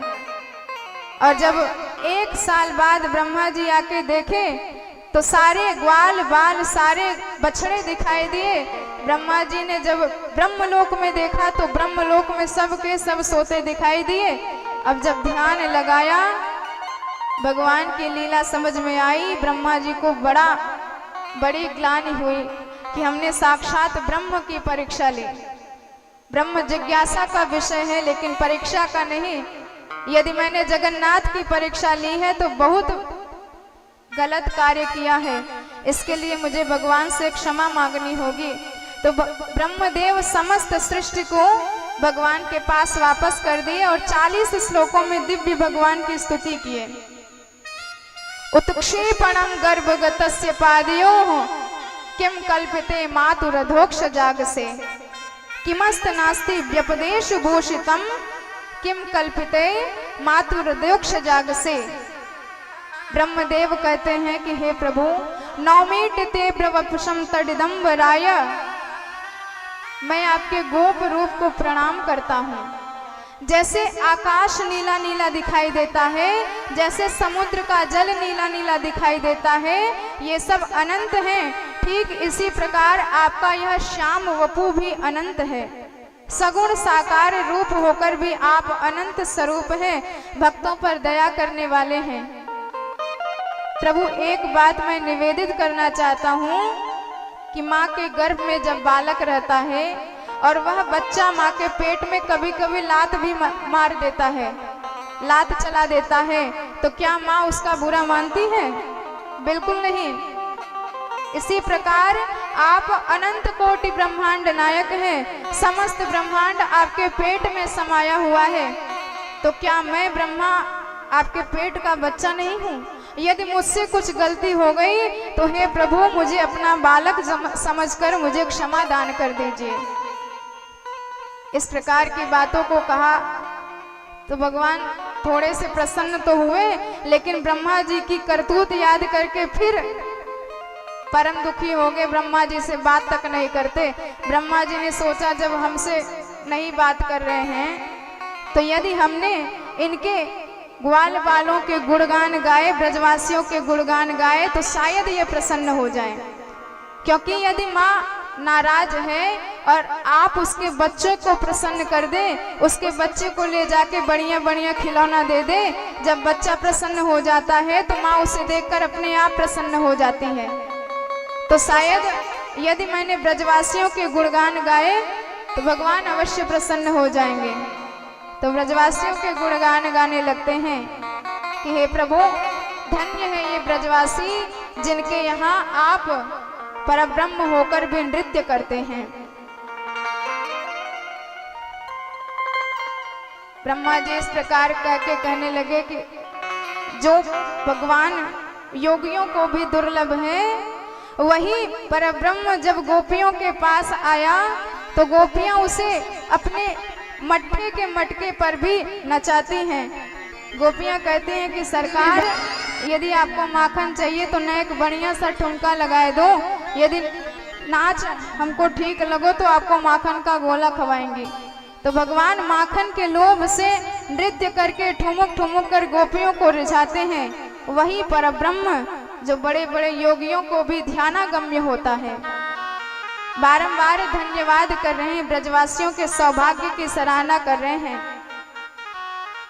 नंद गोपाभिनंदिता, इस प्रकार ब्रजवासियों के भाग्य का वर्णन करके जब फिर भी भगवान ने बात नहीं की तो अंतिम में ब्रह्मा जी ने क्या काम किया, भगवान की परिक्रमा लगाई 3 और अपने धाम को चले गए। इत्याभीष्टाय श्रीमान स्वधामम, अपने धाम को ब्रह्मदेव प्रस्थान कर गए। और इधर जब अघासुर का अंत कर दिया तो जो ब्रजवासी अब तक गायब थे, ब्रह्मा जी के लोक में थे, वो आज आए और यशोदा मैया से कहने लगे, अधानेन महाव्यालो यशोदा नंद सोनुना, आज आपके पुत्र ने महाव्याल का वध किया है, महान अजगर का वध किया है। तो परीक्षित को बड़ी हंसी आई कि सर्प का वध किया 1 साल पहले और ये बेचारे आज बता रहे हैं, क्योंकि ब्रह्मलोक में 1 साल उन्हें एक क्षण के समान दिखाई दिया। शराठ में निरेर बका, इसलिए बेचारे 1 साल को समझ नहीं पाए और उसको आज बता रहे हैं यशोदा मैया से। तो जब समय व्यतीत हुआ और जब कार्तिक का महीना आया, अष्टमी तिथि आई, गोप अष्टमी, तो बुधवार का दिन था। भगवान ने जब मैया से कहा कि मैया अब मैं गैया चराऊंगा, तो मैया ने यही तिथि भगवान को बताई कि गोपाष्टमी के दिन आप गैया चराना प्रारंभ करो। तो भगवान दिव्य श्रृंगार किए, मोर पंखी लगाए, गैया चराने लगे और अपनी बंशी में गैयों का नाम पुकारने लगे और अपनी नयन से गैयों को अपने इशारे पर चराने लगे। तो गाय चराने के कारण भगवान का नाम गोपाल हुआ, गोविंद हुआ, जो गायों की रक्षा करते हैं। और तब से गाय इनकी इतनी प्रिय हो गई कि सरकार गायों के लिए हमेशा तत्पर रहते हैं, उनकी सेवा करने के लिए। और तो और साक्षात जगन नायक जगदीश्वर नंगे पांव चलते हैं गैयों के पीछे पीछे, और उन पांव में कई कांकड़ी भी धंस जाती है, पर सरकार को उससे कोई पीड़ा नहीं होती, क्योंकि गायों से इतना प्रेम करते हैं। और यदि कोई गायों पर अत्याचार करता है तो समझो ठाकुर जी का अपमान कर रहा है, क्योंकि गाय गोविंद की अति प्रिय है। इसलिए यदि आपने गायों की सेवा करी तो समझो आप गोविंद की सेवा कर रहे हैं। तो हमारे ठाकुर जी जब थोड़ा सा समय और व्यतीत हुआ, भगवान की इच्छा पर बलराम जी धेनुकासुर का वध किए। धेनुकासुर का वध करने के पश्चात एक दिन भगवान ने सोचा कि हमको मारना है काली नाग, और हमारे बलराम भैया हैं शेषनाग, और यदि हमने काली नाग का वध किया बलराम जी के सामने तो बलराम जी अपने जाति का पक्ष ले लेंगे। इसलिए किसी ऐसे दिन हमको काली नाग का वध करना होगा जिस दिन बलराम जी हमारे साथ ना हो। तो भगवान तो मनमोहन चित्तचोर लीलाधारी हैं ही, ऐसी ऐसी लीला करते हैं कि बलराम जी भी मोहित हो जाते हैं। एक दिन जब बलराम जी ने धेनुकासुर का वध किया जो गधा बन के आया था, तो भगवान ने जाके मैया से कह दिया कि मैया आज बड़े भैया ने एक गधा मार दियो। और जब बलराम जी ने ये सुना तो उनको बड़ा दुख हुआ कि लाला तू तो बड़ा बड़ा राक्षस का वध करता है और इतनी वाहवाही लूटता है, और आज हमने एक राक्षस का वध किया, तू हमारा मजाक उड़ाता है। आज के बाद मैं तेरे साथ कहीं नहीं जाऊंगा। और दाऊ जी इतने नाराज हो गए, भगवान को मौका मिल गया कि अब ठाकुर जी काली नाग का वध करेंगे। तो काली नाग का वध करने के लिए भगवान ने लीला रची कि कंदुक क्रीड़ा करने अपने ग्वाल बाल सखाओं के पास गए। विलोक्य दूषितम कृष्णा कृष्ण कृष्णा ही नाम विभो तस्या विशुद्धि मनविच्छन तापैर अभिभूयते। भगवान कंदुक क्रीड़ा करते हुए गेंद को यमुना जी के तलहटी में डाल दिया, और जैसे ही यमुना जी में गेंद गई तो श्री दामा जी बेचारे बड़े नाराज हो गए। उन्होंने कहा कि हमारी गेंद हमको वापस लाके दो। भगवान ने कहा चिंता मत करो, हम अभी जाते हैं, तुम्हारी गेंद वापस लाएंगे। और इधर भगवान एक वृक्ष पर चढ़ गए, और जैसे ही वृक्ष पर चढ़े श्री दामा जी ने कहा कन्हैया बच के जाइयो, गिर मत जाइयो। भगवान ने कहा तुम चिंता मत करियो, हम हाल ही में आते हैं। और ऐसा कहते कहते भगवान ने यमुना जी के विषाक्त जल में डुबकी लगा दी, जिसमें काली रहता था, जहाँ का जल परम विषाक्त था। सारे ग्वाल बाल जानते थे कि इसमें गिरने वाला कभी बचता नहीं। इतना ज्यादा जहर था उस जल में कि यदि उसके ऊपर से कोई पक्षी भी उड़े तो वह भी उस विष से जलकर मर जाता था। और जब कन्हैया गिर गए, सारे ग्वाल बाल दुखी हो गए कि अवश्य मैया हमको डांटेगी। और जब मैया को पता चला कि मेरा कन्हैया विषाक्त जल में गिर गया है, तो बिना मार्ग देखे रोती चीखती कन्हैया के पास दौड़ी भागी चली आई, चिल्ला रही हैं। और इधर कन्हैया जैसे ही जल में गिरे, काली नाग सो रहा था।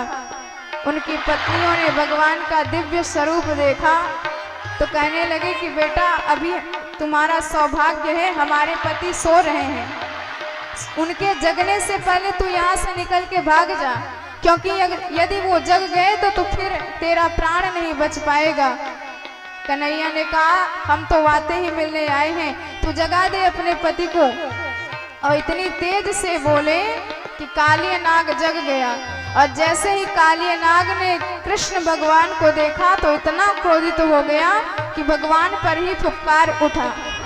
और जब फुफकारने लगा और भगवान को अपने बंधन में जकड़ लिया, भगवान ने अपने शरीर का, विराट शरीर को बढ़ाया, और जब उसके बंधनों में शैथिल्य आया, भगवान कूदकर उसके फण पर विराजमान हो गए। काली नाग के 101 फण थे, और जब एक फण पर भगवान कूद कर पहुंच गए तो वो दूसरा फण उठाता भगवान को डसने के लिए, तो भगवान तुरंत कूद कर उसके उस फण पर विराजमान हो जाते। ऐसे एक फण से दूसरे फण पर कूदते हुए ठाकुर जी ने इतना गजब का नृत्य किया कि बड़े बड़े देवता आकाश में जो खड़े थे उनको लगा कि ठाकुर जी नृत्य कर रहे हैं तो हम वाद्य यंत्र से उसकी सहायता करते हैं।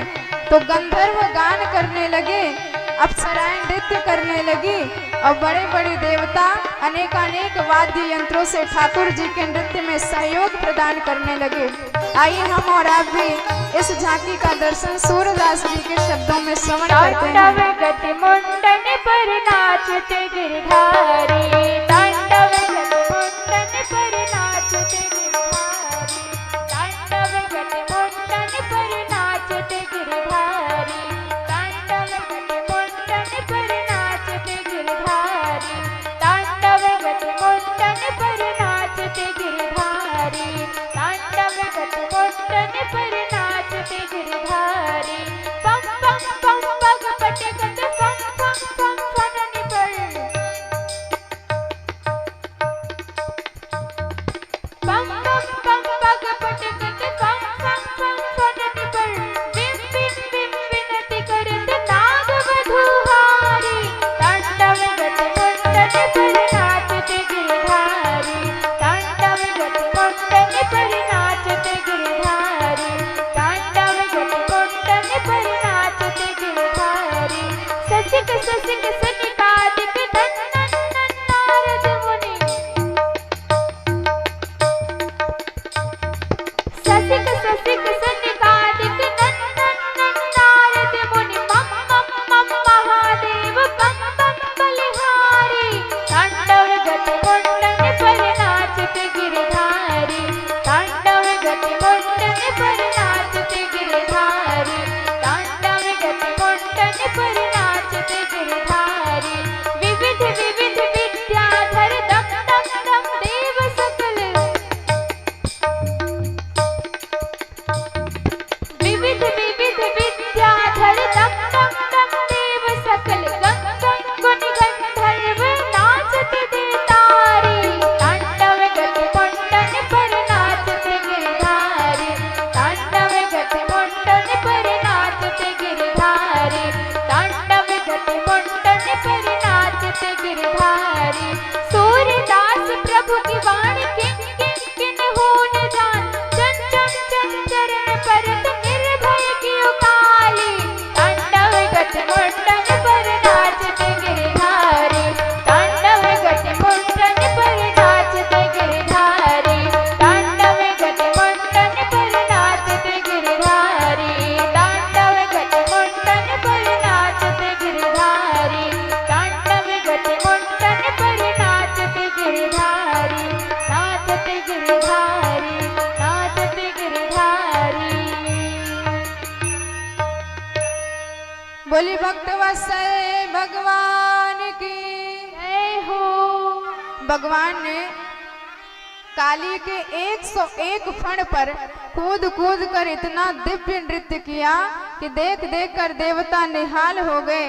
और जब नृत्य करते देखा काली नाग की पत्नियों ने तो समझ लिया कि यदि ये 1-2 घंटा और ऐसे नाचते रहे तो हमारे काली नाग की हो गई छुट्टी। तत्तान ममर्द खल दंड दरों नृपाते, तुरंत भगवान के चरणों में आई, भगवान की दिव्य स्तुति करने लगी। 21-26 श्लोकों में दिव्य स्तुति किया और भगवान को मनाया। तच्चित्र तांडव विरुग्ण फणाति पात्र, रक्तं मुखे रुरुवमन् नृपभग्न गात्र, स्मृत्या चराचर गुरुं निवास जगत् प्रणामो,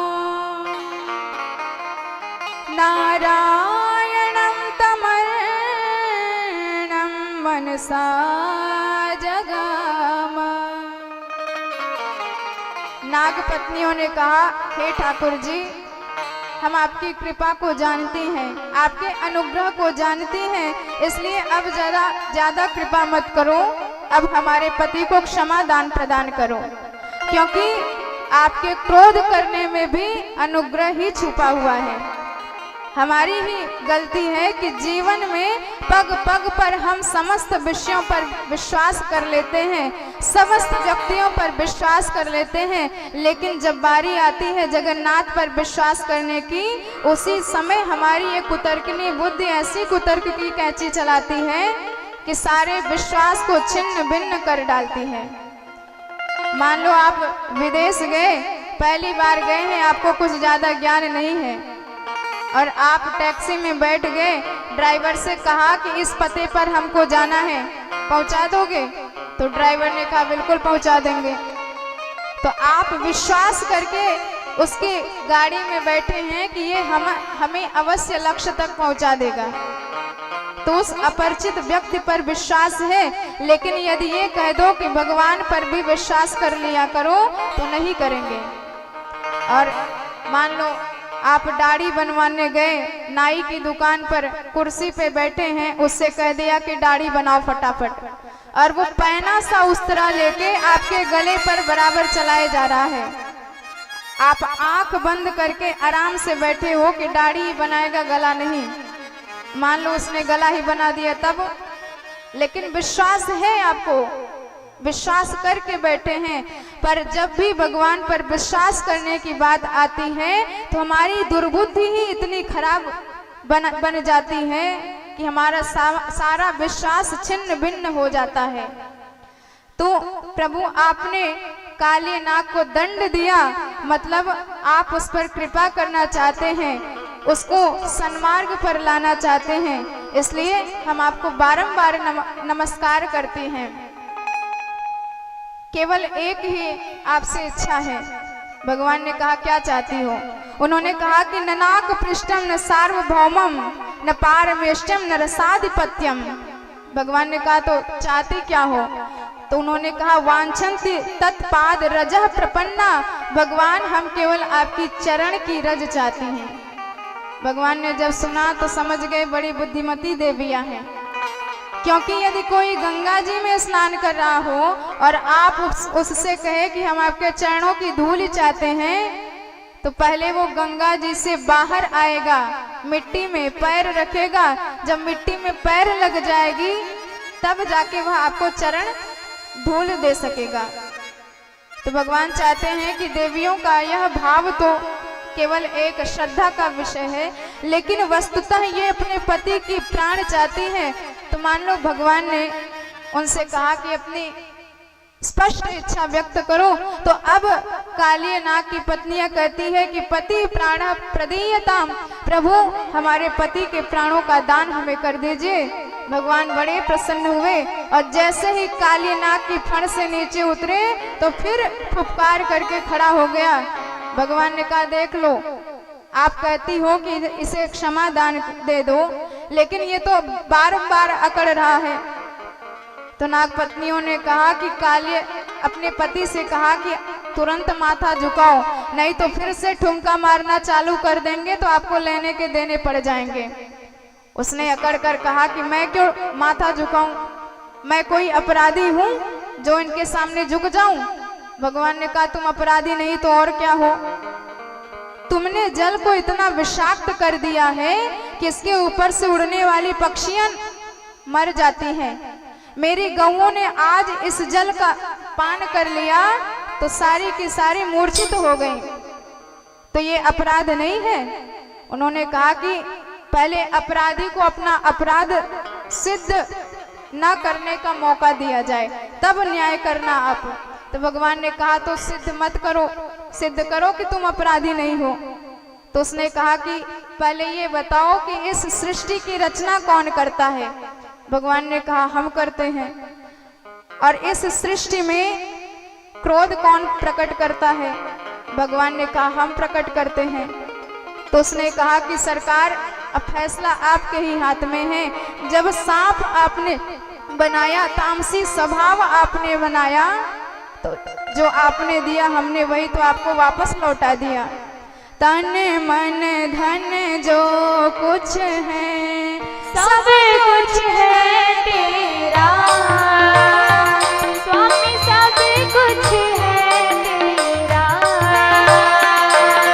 तेरा तुझको अर्पण, प्रभु का प्रभु को समर्पण, क्या लागे मेरा। ओम जय जगदीश हरे। काली नाग ने सीधे कह दिया, भवान ही कारणम तत्र सर्वज्ञो जगदीश्वरः अनुग्रहम निग्रहम वा मन्यते तद्विदेहिना। प्रभु हमने तो सिद्ध कर दिया कि आप ही जगत के कारण हैं, जो कुछ होता है आपके ही कारण होता है, जो कुछ बनाया है आपने ही बनाया है, तो हमने वही चीज आपको वापस लौटा दी, तो इसमें क्रोध क्यों करते हैं। भगवान ने कहा बात तो ठीक है, तर्क तुम्हारा बढ़िया है, लेकिन हमने तुमको बनाया, तुमको तामसी स्वभाव दिया, तो तुम्हारे लिए एक उपयुक्त स्थान भी बनाया, रमणक द्वीप, तो अपना द्वीप छोड़कर तुम लोग यहाँ क्यों रहने आए। तो उसने कहा कि इसका भी कारण आपका वाहन गरुड़ है, क्योंकि गरुड़ रमणक द्वीप पे आता था और तमाम सर्पों को मारकर खा जाता था, लेकिन यहाँ पर सौभर मुनि का श्राप लगा है उसे, यदि वहां यह आएगा तो उसका नाश हो जाएगा। उनका श्राप है कि यदि गरुड़ यहाँ आएगा तो तुरंत नष्ट हो जाएगा। अत्र प्रविश्य गरुड़ो यदि मत्स्यान स खादति सद्ध प्राणैर वियुज्येत। तो उन्होंने कहा कि यदि ये बात है तो आज के बाद से मैं आशीर्वाद देता हूं कि गरुड़ भी तुम्हारा कुछ नहीं बिगाड़ पाएगा। तो उसने कहा कि कैसे। तो भगवान ने कहा कि हमने नाच नाच कर तेरे फण पर जो अपने चरण के मोहर लगा दिए हैं, अब गरुड़ की क्या हिम्मत जो तुझे आंख उठा के देख सके। क्योंकि कुत्ते दो प्रकार के होते हैं, एक पालतू और दूसरा फालतू। फालतू बेचारा घूमता रहता है, फिर भी आते जाते कोई ना कोई उसे डंडा मसक ही देता है, दो चार। बेचारे जूठी पत्तल खा रहे हैं फिर भी डंडा खा रहे हैं। और पालतू कुत्ते, इनके जितने बड़े स्वामी इतने बड़े इनके ठाट। कई कई कुत्ते तो ऐसे होते हैं एयर कंडीशन में भी घूमते हैं, शैम्पू से नहलाया भी जाता है। तो ठीक इसी प्रकार, लेकिन उन दोनों की एक पहचान भी है। जो पालतू कुत्ता है वह अपने मालिक के नाम का पट्टा लगाए है, और उसकी एक आदत है कि मालिक देगा तभी खाएगा, नहीं तो नहीं खाएगा, दूसरे का दरवाजा बिल्कुल नहीं देखेगा। और फालतू कुत्ते की यह पहचान है, किसी के नाम का पट्टा नहीं, दुनिया में आवारा घूमते रहते हैं और इधर से उधर मुंह मारते रहते हैं। तो ठीक इसी प्रकार जो भगवत भक्त होते हैं, जिन्होंने दीक्षा ले ली, तिलक धारण कर लिया, कंठी धारण कर ली भगवान के नाम की, तो समझो वो भगवान के भक्त हो गए और भगवान के संपत्ति हो गए। इसलिए उनकी रक्षा करने का भार स्वयं भगवान ने अपने कंधों पर उठा लिया है। तो पहले तो तू फालतू था, लेकिन अब पालतू हो गया है, क्योंकि मैंने तुझे अपना लिया है, अपना स्वरूप तुझे दे दिया है, अपने चरणों के चिन्ह तो तेरे सिर पर बना दिए हैं। इसलिए किसी की हिम्मत नहीं जो तुझे आंख उठा के देख सके। तो कालिए बड़ा प्रसन्न हुआ, भगवान को अपने शीश पर धारण किया और यमुना जी से बाहर निकला। जैसे ही यशोदा मैया ने देखा तो चीख पड़ी। लाला ने कहा मैया बिल्कुल मत घबराओ, क्योंकि अब तो ये मेरो चेलो बन गयो है। हाल ही में आपको अपनी कंठी दी है, अपने नाम का टीका दिया है। कालिय भगवान को वापस रख कर अपने रमणक द्वीप चला गया। भगवान को प्रणाम करने के पश्चात इधर भगवान ने देखा जो गाय विषाक्त जल पीने से मूर्छित हो गई थी, बड़ा कष्ट हुआ भगवान को। तो भगवान ने अपनी अमृतमयी दृष्टिपात करके उन समस्त गायों को पुनः से चेतना प्रदान कर दी। सारी गायें भगवान की कृपा प्राप्त करके परम गदगद हो गई, अपने जिह्वा से भगवान के चरणों को चाटने लगे। तो आइए भगवान के नेत्र में क्या करामात हैं, उस करामात को हम श्रवण करते हैं। तत्पश्चात गोवर्धन नाथ की पूजा की कथा में प्रवेश करेंगे। बोले बांके बिहारी लाल की जय हो। जादू भरी तेरी आँखें ढर गई, जादू भरी तेरी आँखें जिधर गई, जादू भरी तेरी आँखें जिधर गई,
तो भगवान ने कालिय का भी उद्धार किया और यमुना जी को विष से मुक्त किया, अपने गायों को प्राण दान प्रदान किया और समस्त ग्वाल वालों के साथ अपने वृंदावन में प्रवेश किया।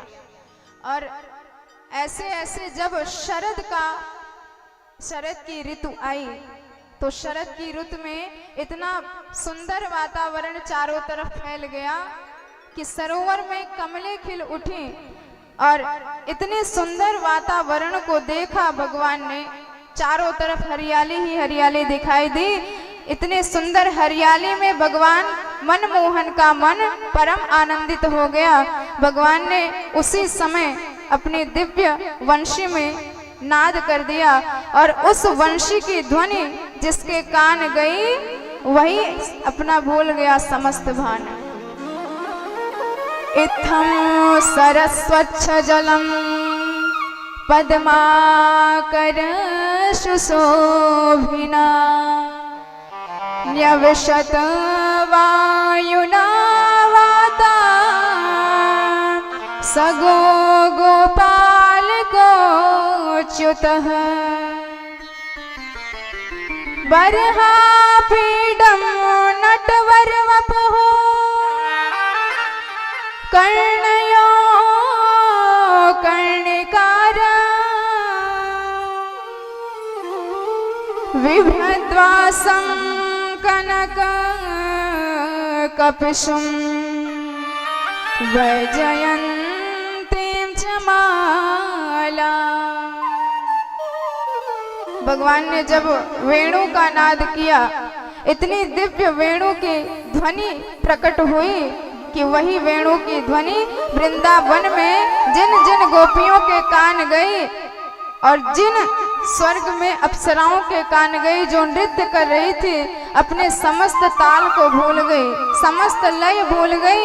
और इधर गोपियों की यह अवस्था हुई कि गोपियां बेचारी घर के काम कर रही थी, सारे काम छूट गए उनके। और तो और यह मनुष्यों की बात रही, वृक्षों के जब यह वंशी ध्वनि सुनाई दी तो वृक्ष भी निश्चल खड़े रह गए, यमुना जी रुक गई, गिरिराज महाराज पिघलने लगे। गोपियां तो इतनी ज्यादा व्यथित हुई, भगवान गोविंद के चरणों में आई। उन्होंने कहा, ठाकुर जी ये बिना समय के वंशी मत बजाया करो। भगवान ने कहा, क्यों? उन्होंने कहा, आपके वंशी बजाने से हमारा सारा काम ठप्प हो जाता है, हम भोजन भी नहीं बना पाते। भगवान ने कहा, ये तो बड़ी गजब की बात हो गई। अरे जब बढ़िया धुन चलती है तो अपने आप काम में मन ज्यादा लगता है। वैसे तो आप यदि माताओं से पूछो कि भोजन कैसे बनाती हो तो कई लोग बताती हैं कि बढ़िया रेडियो में हम धुन लगा देते हैं, उससे काम में मन ज्यादा लगता है। तो स्वर सुनकर काम में मन ज्यादा लगता है और आप कह रही हो कि वंशी मत बजाया करो। गोपियों ने कहा, सरकार वो तो ठीक है, लेकिन जब अग्नि जले तब तो भोजन बनाए। क्यों? क्योंकि आपकी वंशी में यह वैशिष्ट्य है कि आपकी वंशी की ध्वनि सुनते ही पदार्थों के गुण ही विनिमय हो जाते हैं। अर्थात अग्नि एकदम जल की तरह हो जाती है, जो जल है वह कठोर हो जाता है, जो कठोर है वह बहने लग जाता है, जल बन जाता है। इसलिए प्रभु माँ कुरु मुरली रवम मधुरम, इसलिए बिना समय के वंशी मत बजाया करो। नीर समेताम रस्ताम कृषाणु कृष्णप्येति, जब आपकी वंशी का ध्वनि हमारे कान में पड़ती है तो हमारे हाथ पैर काम करना बंद कर देते हैं। अग्नि जलाते हैं तो अग्नि एकदम द्रवीभूत हो जाती है, भोजन भी नहीं बन पाता, हमारी सास हमें तमाम प्रकार के गालियां सुनाती हैं। भगवान ने कहा, गजब की बात है, चलो ठीक है। और गोपियां भगवान की दिव्य छटा का वर्णन करती हैं एक दूसरे से इस वेणु गीत में। गोपियां कहती हैं कि हमारे ठाकुर जी सिर पर मोर पंख लगा के इतने विभूषित होते हैं, मानो भगवान कहते हैं कि हम पक्ष धारण करके यह बताते हैं कि वैसे तो हमको समदर्शी कहा जाता है, सब में समान भाव रखते हैं, पर जब भक्त की बात आती है तो हम अपनी वह समदर्शिता भी भूल जाते हैं, सारे नियम सारे कानून भूल जाते हैं और भक्तों के ही होकर रह जाते हैं। भगवान स्वयं समदर्शी हैं, लेकिन भक्त का पक्ष लिए बिना नहीं रह सकते और पक्ष धारण करके पक्षधर्ता बनकर यही भगवान बताते हैं। बरहा पीडम मतलब बरह का आपीड अर्थात मोर का पंख धारण करने वाला। बरहा पीडम नट वर वपुः, भगवान का दिव्य भव्य स्वरूप कैसा दिखाई देता है? नट वर वपुः अर्थात दो लोग होते हैं जो बड़ा सजते हैं, इनका सजना धजना संवरना बड़ा प्रसिद्ध है संसार में। पहले नंबर पे आते हैं नट। नट जब कलाबाजी दिखाने जाते हैं रस्सियों पर, तब ये बड़ा सज धज के संवर कर छैल छबीले बन के जाते हैं, बड़ा सुंदर सजते हैं। और दूसरे नंबर पे है वर। पुरुषों को जीवन में एक बार ही सजने का अवसर मिलता है, शादी के दिन। तो शादी के दिन इतनी बढ़िया श्रृंगार करते हैं, इतना बढ़िया सजते हैं कि पूरे जीवन की कसर एक दिन में ही पूरी कर लेते हैं। तो नट का सजना संवरना भी प्रसिद्ध है और वर का सजना संवरना भी प्रसिद्ध है। दोनों ही बड़े सुंदर दिखाई देते हैं, चमचमाते रहते हैं। पर हमारे ठाकुर जी का दिव्य भव्य स्वरूप इतना ज्यादा बढ़िया है, उनकी बाकी झांकी इतनी प्यारी है कि उनके आगे ये नट और वर दोनों फेल हो जाते हैं। नट वर वपुः दोनों में परम श्रेष्ठ भगवान हैं।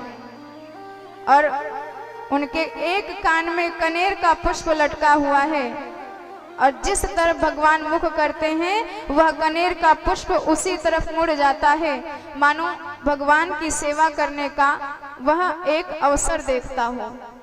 भगवान की वेणु का इस प्रकार वर्णन गोपियां करती हैं। अब धीरे धीरे हेमंत की ऋतु आ गई, तो हेमंत प्रथमे मासे नंद ब्रज कुमारी का, हेमंत के पहले महीने में चेरुर हविष्य भुंजानाम कात्यायन्यर्चन व्रतम, हेमंत के पहले महीने में जो छोटी छोटी ब्रज की गोपियां हैं वह सुबह 4 बजे उठ करके कात्यायनी मैया का पूजन करती हैं। इसलिए यमुना जी में स्नान करने जाती हैं तो निर्वस्त्र होकर स्नान करती हैं। और भगवान को लगा कि यह अनुचित कार्य हो रहा है, वरुण देवता का अपमान हो रहा है, इसलिए भगवान ने चीर हरण की लीला करी। गोपियां जब कात्यायनी मैया से वरदान मांगती हैं पूजा करके कि हे कात्यायनी मैया, जन्म जन्मांतर में हमें पति के रूप में भगवान श्री कृष्ण को ही प्रदान करना। कात्यायनी महामाये महायोगिन्यधीश्वरी,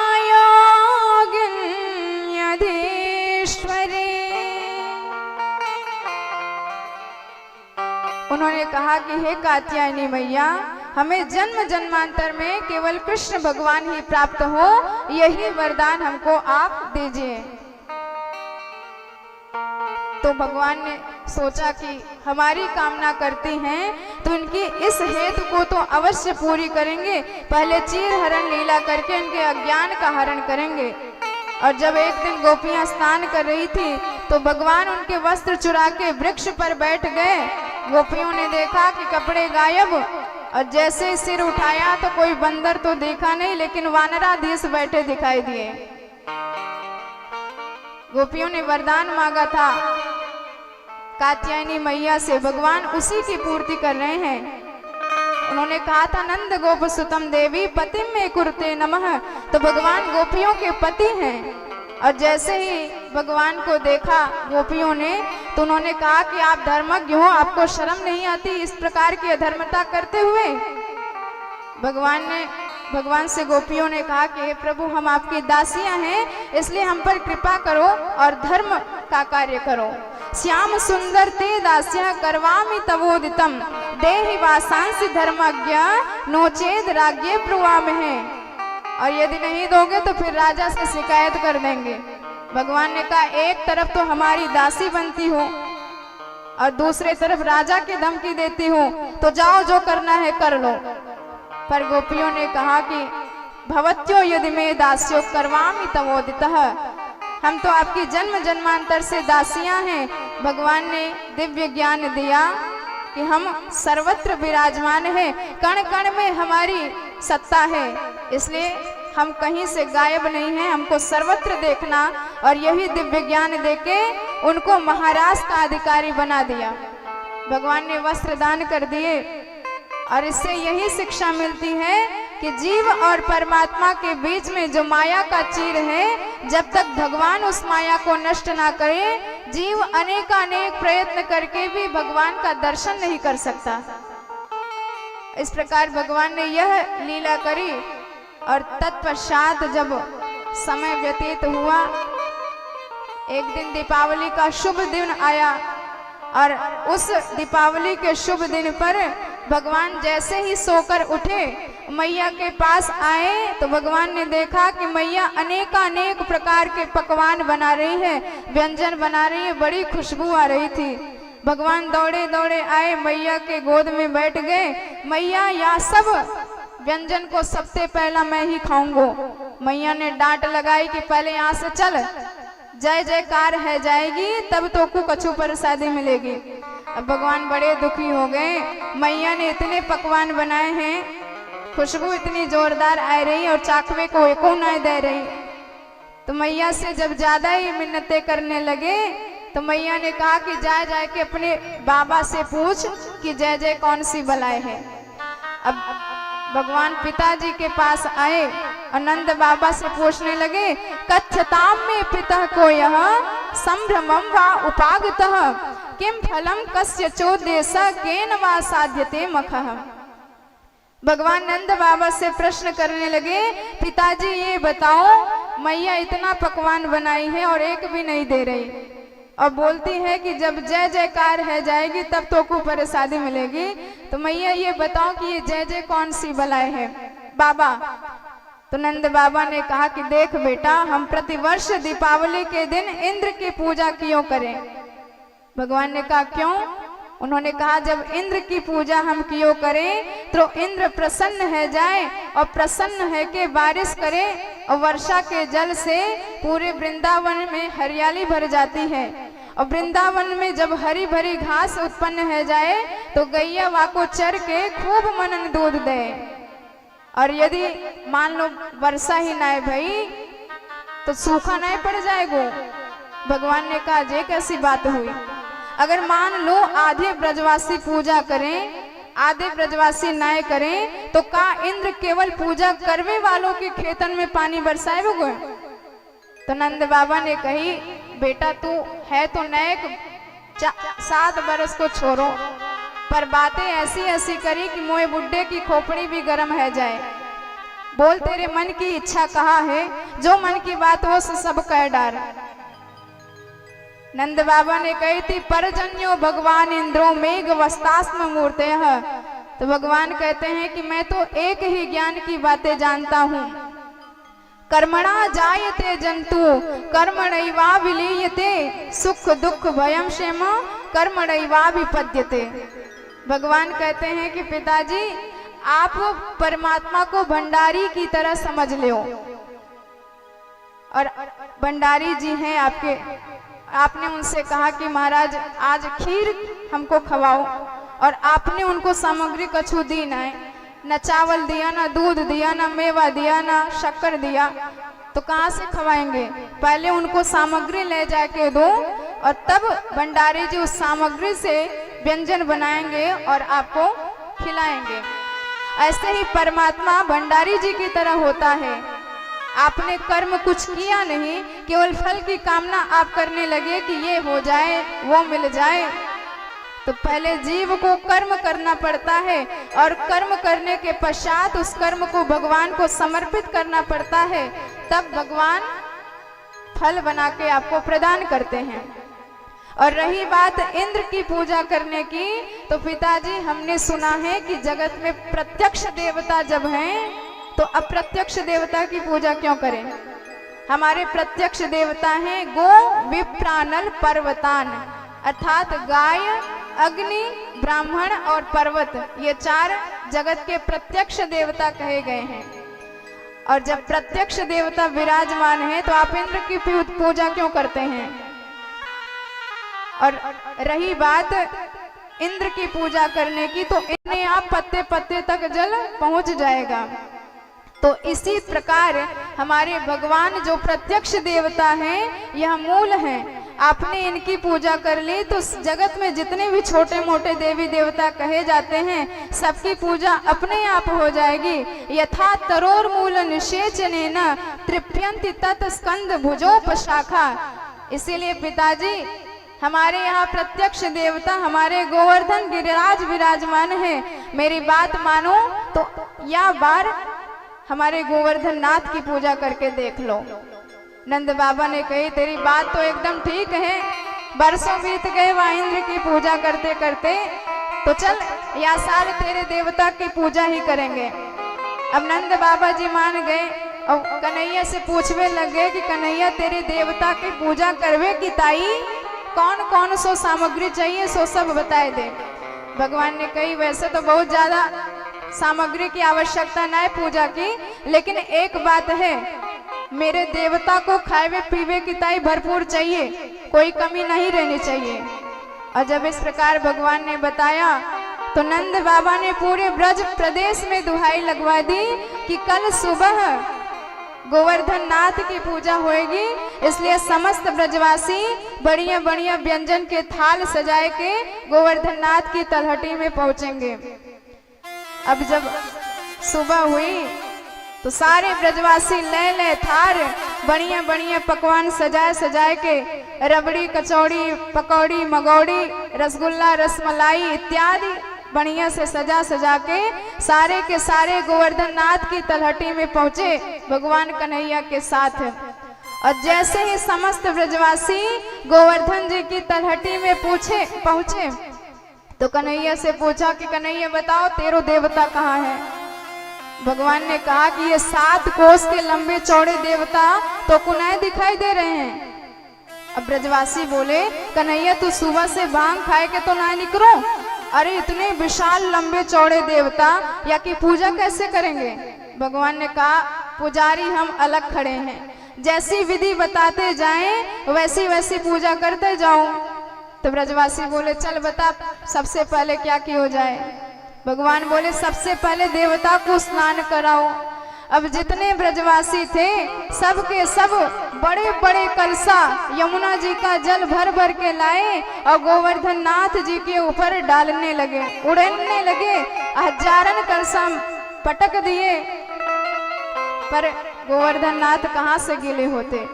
कन्हैया से बोले कन्हैया भैया अब तो जल लानो बड़ो कठिन काम है, यमुना जी आते बड़ी दूर है, हजारन कलसा पानी के तेरे देवता के ऊपर उड़ेल दिए, पर भैया या की मूछो न गिनी भाई। और हमारे शालिग्राम भगवान है वो तो मात्र 100 ग्राम जल में ही डुबकी लगाए लेते हैं। कछु व्यवस्था करो, जल लानो तो बड़ो कठिन काम है। भगवान ने कहा चिंता मत करो, आंख बंद करके देवता को ध्यान करो, अपने आप कछु ना कछु व्यवस्था कर ही देगो। और जैसे ही आंख बंद करके ब्रजवासियों ने भगवान का ध्यान किया तो भगवान की इच्छा से भगवान की कृपा से तुरंत गंगा जी की निर्मल मानसी धारा प्रकट हो गई। और जैसे ही ब्रजवासियों ने देखा मानसी गंगा को तो बड़े गदगद स्वर में गंगा जी की जय जयकार करने लगे। बोलिए मानसी गंगा की जय हो। अब बड़े प्रेम से हर हर गंगे का के गोवर्धननाथ को स्नान कराए लग गए। गंधक चढ़ायो, पुष्प चढ़ायो, उसके बाद भगवान के कहने से सबने भोग लगाया। सबने कहा लाओ ब्रजवासियों भोग, पर्दा लगाओ। भगवान ने कहा कि मेरे देवता को पर्दे की जरूरत ना है, वो तो चौरे में भोग लगाए दे, केवल आंख बंद करके देवता को ध्यान करो। और जैसे ही ब्रजवासी आंख बंद करके गोवर्धननाथ को ध्यान करवे लग गए कि भगवान आओ भोग लगाओ, और तुरंत भगवान एक रूप में नंदनंदन बने विराजमान रहे ब्रजवासियन के बीच, और एक रूप में 4 भुजा बना के गोवर्धननाथ की तलहटी पर प्रकट हो गए और चारों भुजा पसार कर बोले लाओ ब्रजवासियों भोग। अब जैसे ही भगवान की आवाज सुनी, ब्रजवासियों ने आंख खोल के देखी, साक्षात भगवान को प्रकट देखा तो बड़े गदगद है गए। सब कहने लगे भैया वाइंद्र की पूजा करते करते दाढ़ी सफेद है गई, पर दाढ़ी के ने आज तक कबो सूरत ना दिखायो। धन्य है जे गोवर्धन नाथ देवता, एक दिना की पूजा में मांग मांग के प्रसाद पावे लग गयो। अब ब्रजवासी थाल के थाल गोवर्धन नाथ को पकड़ाते गए और गोवर्धन नाथ एक ही बार में गोविंदाय नमो नमः करके पाते गए। सारे ब्रजवासी भगवान के जो सखा थे, श्री दामा मधुमंगल इत्यादि, बड़ी देर से देख रहे थे। भगवान ने कहा भयो, वहां ने कही कि लाला जी बताओ, यो तेरो देवता कितनों दिनों का भूखा है, सबरो प्रसाद अकेलो डकार जाएगो कि कछु हमारे लिए भी प्रसादी बचेगी। भगवान ने कहा प्रेम से भोग लगाओ, तुम सबको प्रसादी अवश्य मिलेगी। और इधर यशोदा मैया ने लाला से पूछा कि लाला जी बताओ, मैं बड़ी देर से देख रही हूँ, मुझको तुम्हारी शकल और तुम्हारे देवता की शकल, दोनों जन की शकल एक जैसे दिखाई दे रही है। भगवान ने कहा कि मैया बात जे है, जा गैया का दूध मैं पीऊं, वाई गैया का दूध अपने भगवान को पिवाऊं। और हम दोनों भक्त भगवान एक ही गैया के दूध पीते पीते एक ही शक्ल के है गए हैं। और यशोदा मैया ने ये बातें सुनी तो बड़ी गदगद हो गई।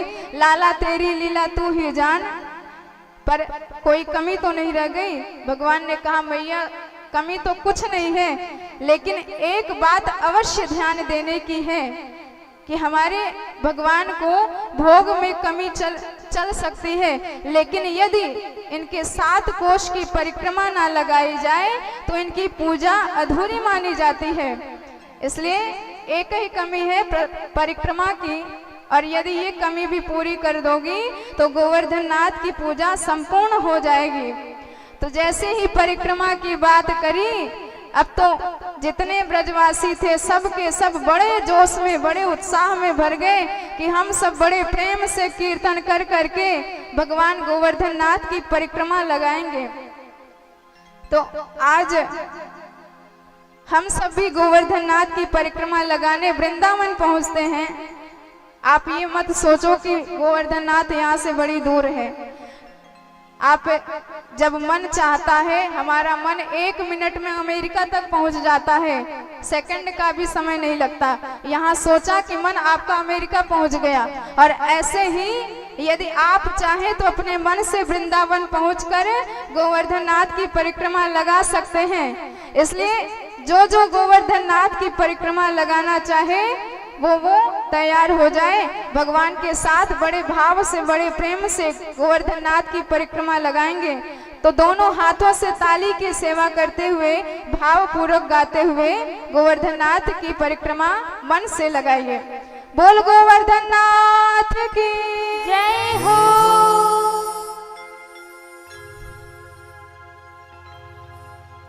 मैं तो गोवर्धन को जाऊं मेरे बीर, ना माने मेरो मनवा।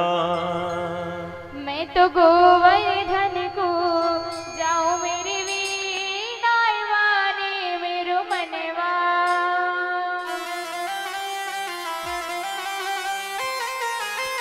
दोनों हाथ उठा के ताली की सेवा करते हुए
परिक्रमा, सात कोश की जय परिक्रमा, सात कोस की जय परिक्रमा। तो मानसी प्यारे मानसी गंगा नहाओ मेरे वीर, नाय माने मेरो मनवा। मैं तो मानस गंगा नहाऊं मेरे वीर, नाय माने मेरो मनवा। मैं तो गोवर्धन को जाऊं मेरे वीर, नाय माने मेरो मनवा।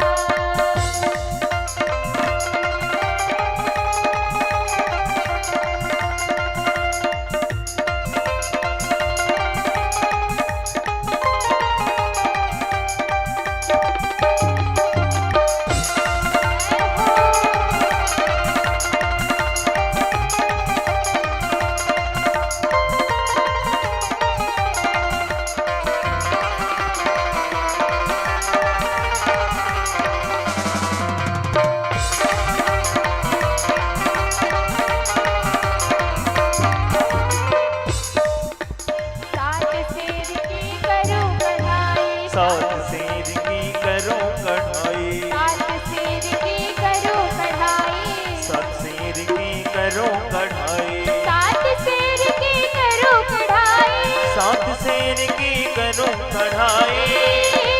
मैं तो ब्राह्मण, प्यारे मैं तो ब्राह्मण, जय हो। मैं तो ब्राह्मण नौन जियाऊं मेरे वीर, नाय माने मेरो मनवा। मैं तो ब्राह्मण नौन जियाऊं मेरे वीर, नाय माने मेरो मनवा। मैं तो गोवर्धन को जाऊं मेरे वीर, नाय माने मेरो मनवा। जय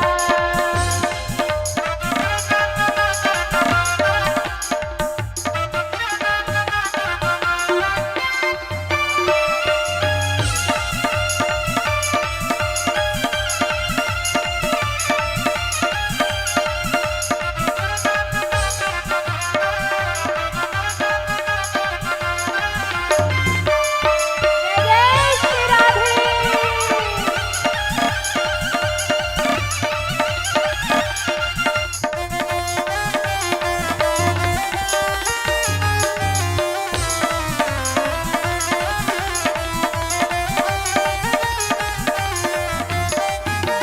पांचाना की पाव जलेबी, पाँचना की पाव जलेबी, पांचाना की पाव जलेबी, पाँचना की पाव जलेबी, पांचाना की पाव जलेबी। पाँचना की पाव जलेबी। मैं तो बैठ, जय हो। मैं तो बैठ, प्यारे मैं तो बैठ सड़क पे खाऊं मेरे वीर, नाय माने मेरो मनवा। मैं तो बैठ सड़क पे खाऊं मेरे वीर, नाय माने मेरो मनवा। मैं तो गोवर्धन को जाऊं मेरे वीर, नाय माने मेरो मनवा। मैं तो बैठ सड़क पे खाऊं मेरे वीर, ना माने मेरो मनवा। मैं तो गोवर्धन को जाऊं मेरे वीर, ना माने मेरो मनवा।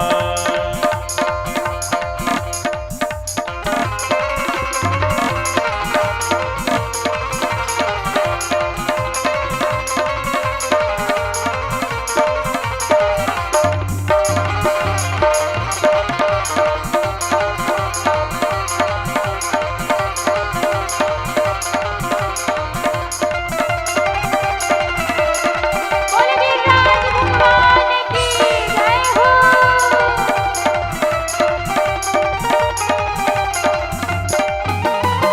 चंपा जाए चमेली जाए रही, चंपा जाई चमेली जाए रही, चंपा जाए चमेली जाए रही, चंपा जाई चमेली जाए रही, चंपा जाए चमेली जाए रही। चंपा जाई चमेली जाए रही। अरे मैं, जय हो।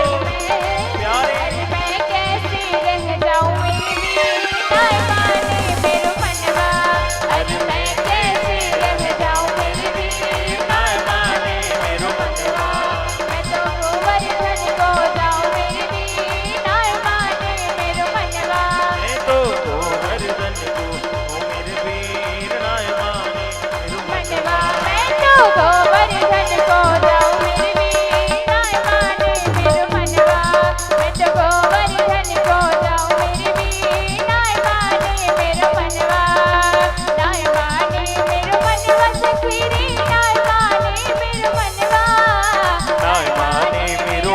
बस फेरी न माने मेरो मनवा मैं तो गोवर्धन को जाऊं मेरे वीर न माने मेरो मनवा मैं तो गोवर्धन को जाऊं मेरे वीर न माने मेरो मनवा श्री गोवर्धन महाराज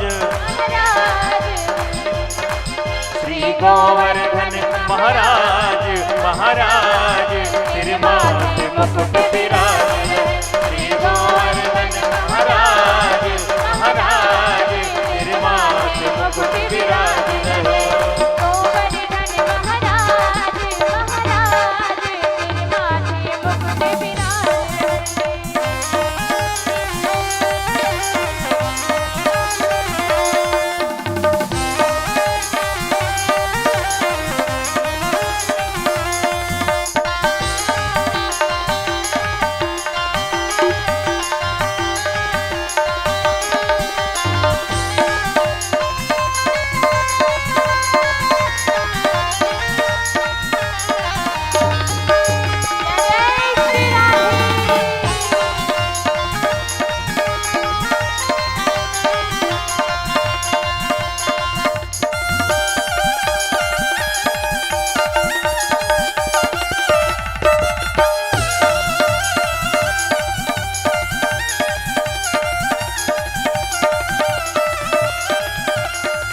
तो पे पानी चढ़े तो पे फूल चढ़े तो पे फूल चढ़े तो पानी चढ़े तो पे फूल चढ़े तो पे फूल चढ़े तो पे चढ़े तो पे चढ़े तो पे चढ़े दूध की धार आधार मुकुट विराज श्री गोवर्धन महाराज महाराज तेरे माथे मुकुट विराज रहे गोवर्धन महाराज महाराज तेरे माथे मुकुट विराज रहे श्री गोवर्धन महाराज महाराज तेरे माथे मुकुट विराज रहे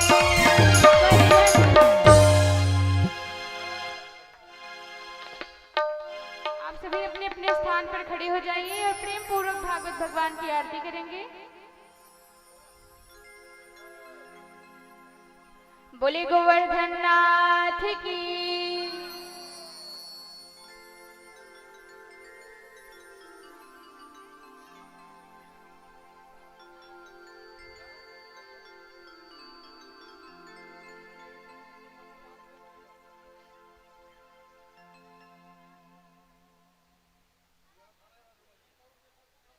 ओम इदगुम हविः प्रजननं वे अस्तदशवीरगुं सर्वगणगुं सस्तये आत्मशनि प्रजाशनि पशुशनि लोकशन्नवशनि अग्नि प्रजां बहुलां मे करोत्वन्नं पयोरेतु अस्मासु दत्त श्री बांके बिहारी तेरी आरती गाऊं प्यारे आँखों को रिझाओ श्री श्याम सुंदर तेरी आरती गाऊं प्यारे आपको रिझाओ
दुनिया